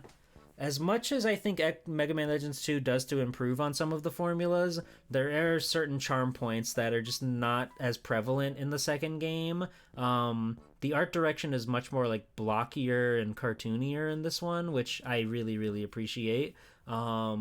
The spirit of exploring one big island versus Legends 2's multiple worldwide travel just has a completely different like energy to it. and I really, really like getting to explore Catalox Island and finding everything that they've got there. Hello, Mocha!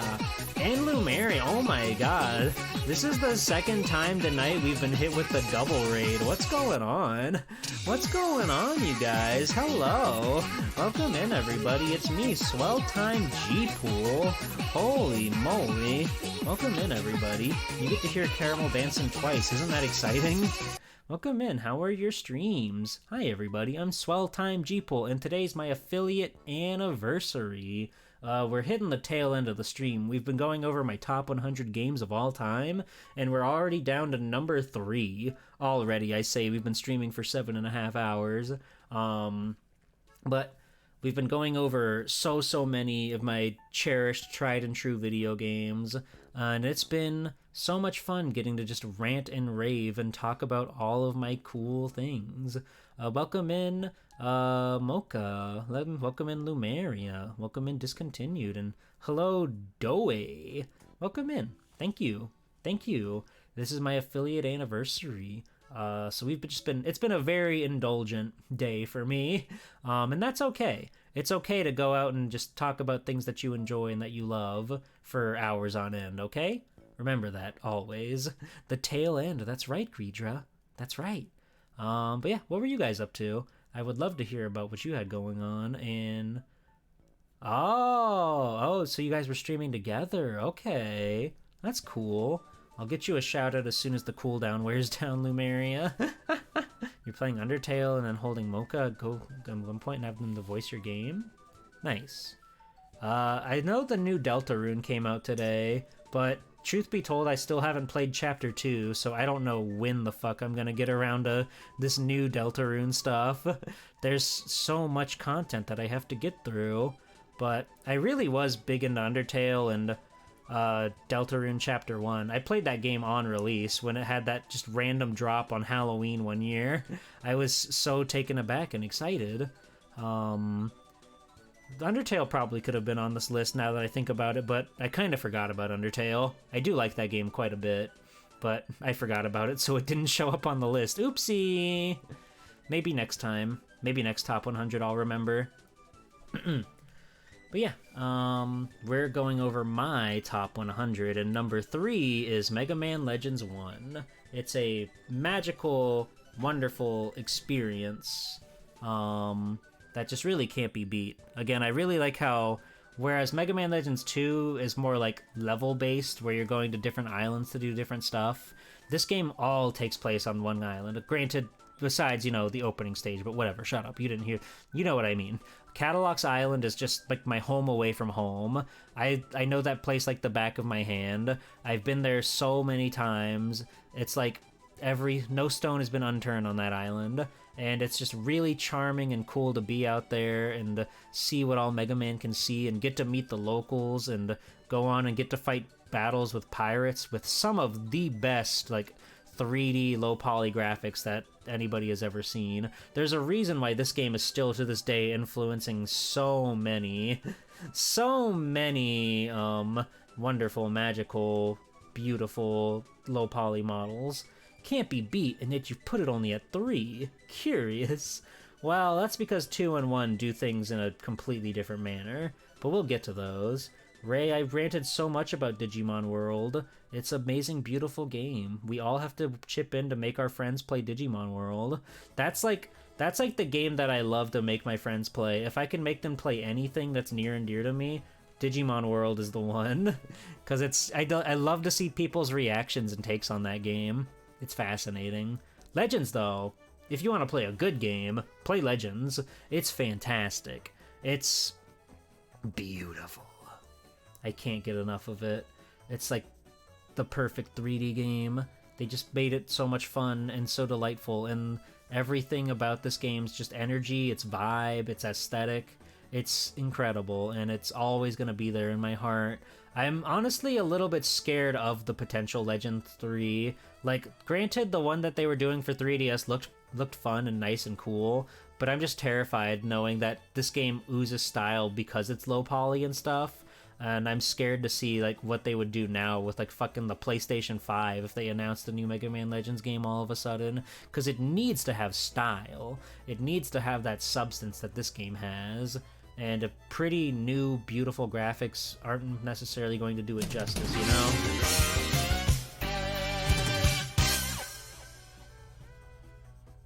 Thank you for the follow. Mega Man with tank controls more like Mega Man Evil or Mega Man Hazard. No, it's good. You just don't understand. The tank controls make so much sense for the game. It's got a lock-on feature, so you don't even need to worry about that. I think this game plays like a dream, and people are just cowards if they're not ready to figure out how to press forward to go forward, or use your shoulder buttons to strafe. Perhaps, Mr. Taco. Perhaps. But yeah, this game, definitely a must-play. Everybody should play it. Mega Man Legends is the best ever, except for what we have at number 2, which, again, not a shocker to anybody, but my number 2, Mega Man X2. They took everything that worked with Mega Man X1 and just built upon it and made for a super, really fun, exciting, incredible, magical sequel. Like, is it super original because it's not the first one? No. They're definitely like building off of what they had. But in my eyes, in my mind, this game is just wholly and entirely like an improvement in the formula, mainly because they added more secrets, they added more bosses to fight, they added the 0 part collection pieces, and just in general, like, you know, this game starts you with the dash, right? Mega Man X does not start you with the dash, so it takes a long time to actually feel the speed and velocity of that game, which is usually one of the hang-ups I have when I think about replaying one of them. It's like, because X2, the first level, you can beat it in like 30 seconds. It's over really quick if you know what you're doing. But in the first X game, you have to run through the whole level without your treasured dash, which is fine. It makes sense, but just knowing what we've got, knowing what we've come to, what we can expect, X2 just like starts off and you just go. And I really, really, really love the 8 Mavericks in this game. I love the X Hunter stages. Amazing tunes in this game. A soundtrack that just can't be beat. And again, the secret hunting is just so much fun. It's so awesome when you're going into the middle of a stage and then suddenly you get noticed that one of the X Hunters is coming down on one of those specific stages, so you're like, oh, I better go there and I better try to find those guys so I can fight them. Then I can help get Zero's parts back so we can rebuild Zero. It's fucking Kino. And it's a great game. It's a magical game. There's only one thing that separates it between it and the top game of all time, which is the game that we're playing on Captain Cube's stream tomorrow, if you can believe that. Thank you for the 3 gay bits, Kenster. It's Mega Man 03! It's the best game ever made! I can't believe it. Mega Man X3. I know what you're thinking. You like X3 more than X2 and X1 and X4? Yes, I do. And I will always say that if it's from a pure, sheer video, like, gameplay standpoint, X2 is better. X2 is better. Wow, it's X2 has a much better charge shot. X2's charge shot does not hold you in place for like an hour when you make a double big blast that lags the game. So there's that. And just in general, I think the level design is stronger in X2. But whereas those shortcomings come in, X3 thrives in the realm that I love, the secrets. There's a minimum of 3 secret items to find in every one of the 8 Maverick stages. So there's so much replayability, so much snooping around. There's so many little nooks and crannies you have to look for to try to find all the items and everything.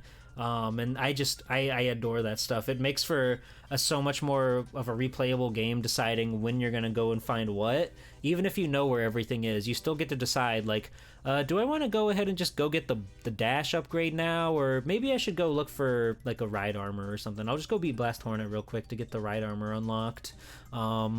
It's such a game.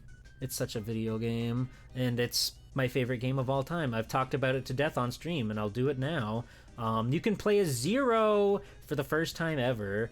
It's amazing. After the intro stage where you get kidnapped by that bastard Mac, you just get introduced to your best pal Zero, who was actually a playable character now, and you get to be the god himself in his beautiful red armor and his glowing blonde mane and his awesome green tits. It's incredible. I love it. This was also, again, a big nostalgia bias, but this was the first game I ever rented when I was a kid. So growing up, like, we had a Super Nintendo that was a hand-me-down, and there were games like Mega Man X, A Link to the Past, Super Off-Road the Baja 1000, games like that we just had, but we never added to that collection. We would never buy video games. Quite frankly, I was at such a young age that I couldn't even fathom that sort of thing. So when we went to this magical store and we could rent a new game, I was like taken aback. And I walked through the aisle. It's been almost 8 hours. I'm starting to slur my words. The aisle, and I saw that there was not only a Mega Man X2, but there was a Mega Man X3. My fucking jaw hit the floor. I was so young that the idea of sequels didn't even occur to me. So when I found out that my favorite thing of all time had more favorite things of all time, and they were just like more of the same good stuff, I lost my marbles. And then I ended up picking up X3 before X2 because I thought the cover was cooler, and that was enough to sell me on it when I just played a new video game. And it just took everything that I loved from Mega Man X, hunting for secrets, fighting cool, colorful bosses, all the crazy ass animals that they came up with, and just like added to it and made even more stuff. It was truly game changing, and it, once again, just like how Mega Man X shaped my love of video games, period, this game just like cemented what I love in video games. And it's cool, amazing, beautiful gameplay, hunting for secrets in all the wrong places, and just going and going and going and see what's out there and seeing what you can find. And even like years later, when I found out stuff like you can actually get Zero's sword on X, and then there's like the gold armor, and then there's like, okay, I never beat X3 as a kid because that game is so fucking unbelievably hard. The Sigma boss fight is where I could never beat it on my rentals. Sigma is way too hard in that game, but it feels really, really, really, really, really good when you do beat him, and then you climb up the big magma pillar and then you win. God Car Machine Oinari, Bit and Byte, and Vile Mark II. So not only does this game have the standard 8 levels, you occasionally come across these guys who are trying to fight you. They want to kill you, and they just might show up in the level when you're in the middle of it. And Vile appeared in secret areas that you can only find in certain specific levels, but if you find those certain specific levels and you find Vile's teleporter, you can go out and battle him in a secret, entirely alternative stage, and it's just like, God. And if you destroy those bosses that I just mentioned with their specific weakness, then they actually die then and there, and they don't come back in the later stages. So you get alternate boss fights in the final stages with the in the final Doppler stages. So you get secret alternate boss fights there, and it's like, what the fuck? This game does everything. It's incredible. It's amazing. It's fantastic. But yeah, definitely, as I said before, this game does have setbacks. Like, Zero has one life in the game, and if you die as him, you never get to play as him ever again. You have to reset your game, or I guess, like, I better hope that you wrote down your password, because if he dies, he's out of commission. You're never going to see that man again. But it's, like, despite its shortcomings, it just does so much that I like, so much that I love, that it's always going to be my #1 favorite video game. As much as I love the other Mega Man X's, as much as I love Digimon and Rent-A-Hero, Mega Man X3 will always live in my brain as like, that's my favorite, that's the one, that's my guy, and boy howdy, do I love it so. The zero permadeath. The zero permadeath is so scary. But yeah, that's my top 100 gamers. Holy smokes. If you can believe it.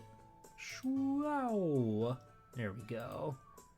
There we are. There we have it. The top 100 Swell Time G-Pool games. I didn't expect this to take 8 hours. I didn't expect this to take 8 hours. I was worried that I would be done in like 3 hours and I'd have to like pad for time or something. But turns out I've got a lot to say about 100 different things, huh? Have I played any Bomberman games? Yes. They're cool. Ray knows. But yeah, that's my 100 games. It took a lot longer than I thought it would to not just nail down 100 games period, right? But then I had to actually think about, like, do I like this game better than this game? How do I feel about this game? Does this game belong up here or should it go more around here? And it took a lot of mental fortitude to come up with this list. And I'd imagine if you asked me like within a week, I would probably move things around because I'm just that indecisive as a person. But I love video games, which is why I became a streamer on Twitch.tv and why you're all watching me here on my affiliate anniversary. But it's wonderful. I really, truly do love streaming. I want to keep working hard so that way you'll keep enjoying the show. You'll keep coming back for more Swell Time G-Pool. And you'll enjoy what I've got around cooking up in the corner. As I've said before, I love doing the stuff and I love coming up with fun little programs and fun shows and wonderful times with you guys. And I love just like playing a game too. Games are super important to me and I can't get enough. Hello Polyglitch, thank you. This is like what, year 4 of being a affiliate, or year 3 of being an affiliate? I don't remember. I think year 3, yes, because my founders should only be turning 36. So year 3 of a full affiliate. I'm going to keep working hard to come up with fun streams that you'll all want to tune in, because I want to keep doing this thing and I want to make more of it, and I want to amass the pool sharks. And you know, to be frank, a lot of my friends are getting that cool check mark and I'm kind of fiending for it myself. Just to be totally transparent, I love that my friends are all succeeding and doing incredible things because they all deserve it. Every one of them, even the folks that haven't got it yet, they deserve the check mark because they make incredible stuff. But I want to get there too. So I want to keep working hard and I want to keep, building myself, improving myself as a person, and then making even more cool, exciting stream stuff for all of you to come and cherish and be a part of. Like, haha, did you know I'm gonna be on Games Done Quick next week? Isn't that fucking crazy? Big shoutouts to Kiara for coming together with me to asking me to join her for hosting privileges on this mystery tournament. It's going to be a lot of fun on Games Done Quick, Tuesday the 10th at 9 p.m. Yeah, me and Kiara are hosting my Swell series / Game Masters crossover. And I should mention, in the spirit of doing things, I am hosting a Street Fighter 3 Third Strike Invitational, or Open. I keep calling it an Invitational, but it's my first ever open format tournament. So if you're a VTuber and you haven't signed up and you'd like to play Street Fighter 3 on the big screen, slap that button and fill out that form. Because I've been really looking forward to it. This is going to be the 3rd year of my Swell series, so I thought it would be really fun to finally do like an open format instead of my usual invitational stuff. So that way anybody who's ever seen a Swell series or just likes playing fighting games and wants to get out there and scrap with them, they can have their shot. Everybody, it's all fair game, and I want everybody who wants to try to join be able to join. Okay? I'm almost done shilling, I swear. But I will be back tomorrow night on Captain Cube's channel. Where's my schedule? We're going to be over on Captain Cube's playing my favorite game of all time, Mega Man X3. It is awesome. Cube, we're going to show Cube the light of how good this game is, how sweet this game is, and there's a new PNG of me that you're going to be able to see, so make sure you're there for that Captain Cube collab over on Cube's channel tomorrow night. And then on Sunday, in the spirit of Capcom Conquest, we're going to be taking a look at a bunch of old iMode flip phone games, including Monster Hunter, Devil May Cry, Lost Planet, and many more, assuming I can get them all to work properly. Not every game has been completely archived and playable, but we're gonna do as many as we can. And maybe we'll experiment with other fun stuff if we go through them too quickly. But that's the plan for the week. So seriously, truthfully, from the bottom of my heart, thank you to everybody who's been here, who watches, who's been watching, who supports, whether it's with your eyeballs or if you're able to support monetarily or whatsoever. I really do appreciate everybody being here. All the friends that I've made over the years, all the cool stuff that I've got to do on streaming, how I've been able to improve on my craft and do better streams with better production, with better quality, and just learning a lot about not just streaming, but myself as a person. I've really come to know the Swell Time G-Pool nowadays, because when I started, I would say I was honestly rather hollow. So being able to fill myself, my brain, my heart out, so that way we could magically we could become the person that we are today. It's been a true blast, and I'm so happy that I've been able to do that with everybody here. So thank you. 8 hours, huh? It's 3 a.m. I have hero duties I have to do tomorrow. Whoopsie. That's okay. I'll get enough sleep, probably. Thanks again, everybody. There's my links if you want to join my Discord. Follow me on Bluesky, etc., etc., etc. And it's been a hell of a time. Well... Oh, please. Everyone only comes here for me, Thrash. Uh-huh. Okay, Thrash. Okay, whatever you say, Thrash. Alright, well... Holly's online. Let's go raid Heck Maybe. She's hacked the government mainframe and got a Switch 2 somehow. I don't know how she did that. But we're gonna go say hi to Holly. One of my near and dear streamer friends. And we're gonna see what the fucking Mario Kart world is all about, I guess. I don't know how she did that, but she did that, and she's gaming in the modern age, which is kind of scary. But yeah, thanks again, everybody. For real, I'm so happy that people show up for my streams, and I hope that you'll continue to show up for them, and you'll spread the good word of Swell Time G-Pool, so we can make all these dreams come true. We're halfway through the year, and my goals, my ambition, my New Year's resolution of being stream Twitch partner, we're still cooking, we're still working on that. But I think if we just keep doing our best, and if I have the support of so many darling and wonderful people in my chat room, we can make it happen, and I can continue to become the most powerful being on the planet. But until then, we'll just keep on rocking, and we'll keep having fun, and we'll keep doing what we can to stay strong and make friends and live our life as we see fit. Thanks again, everybody. It's been a blast. And I'll see you tomorrow on CubeStream. Bye-bye.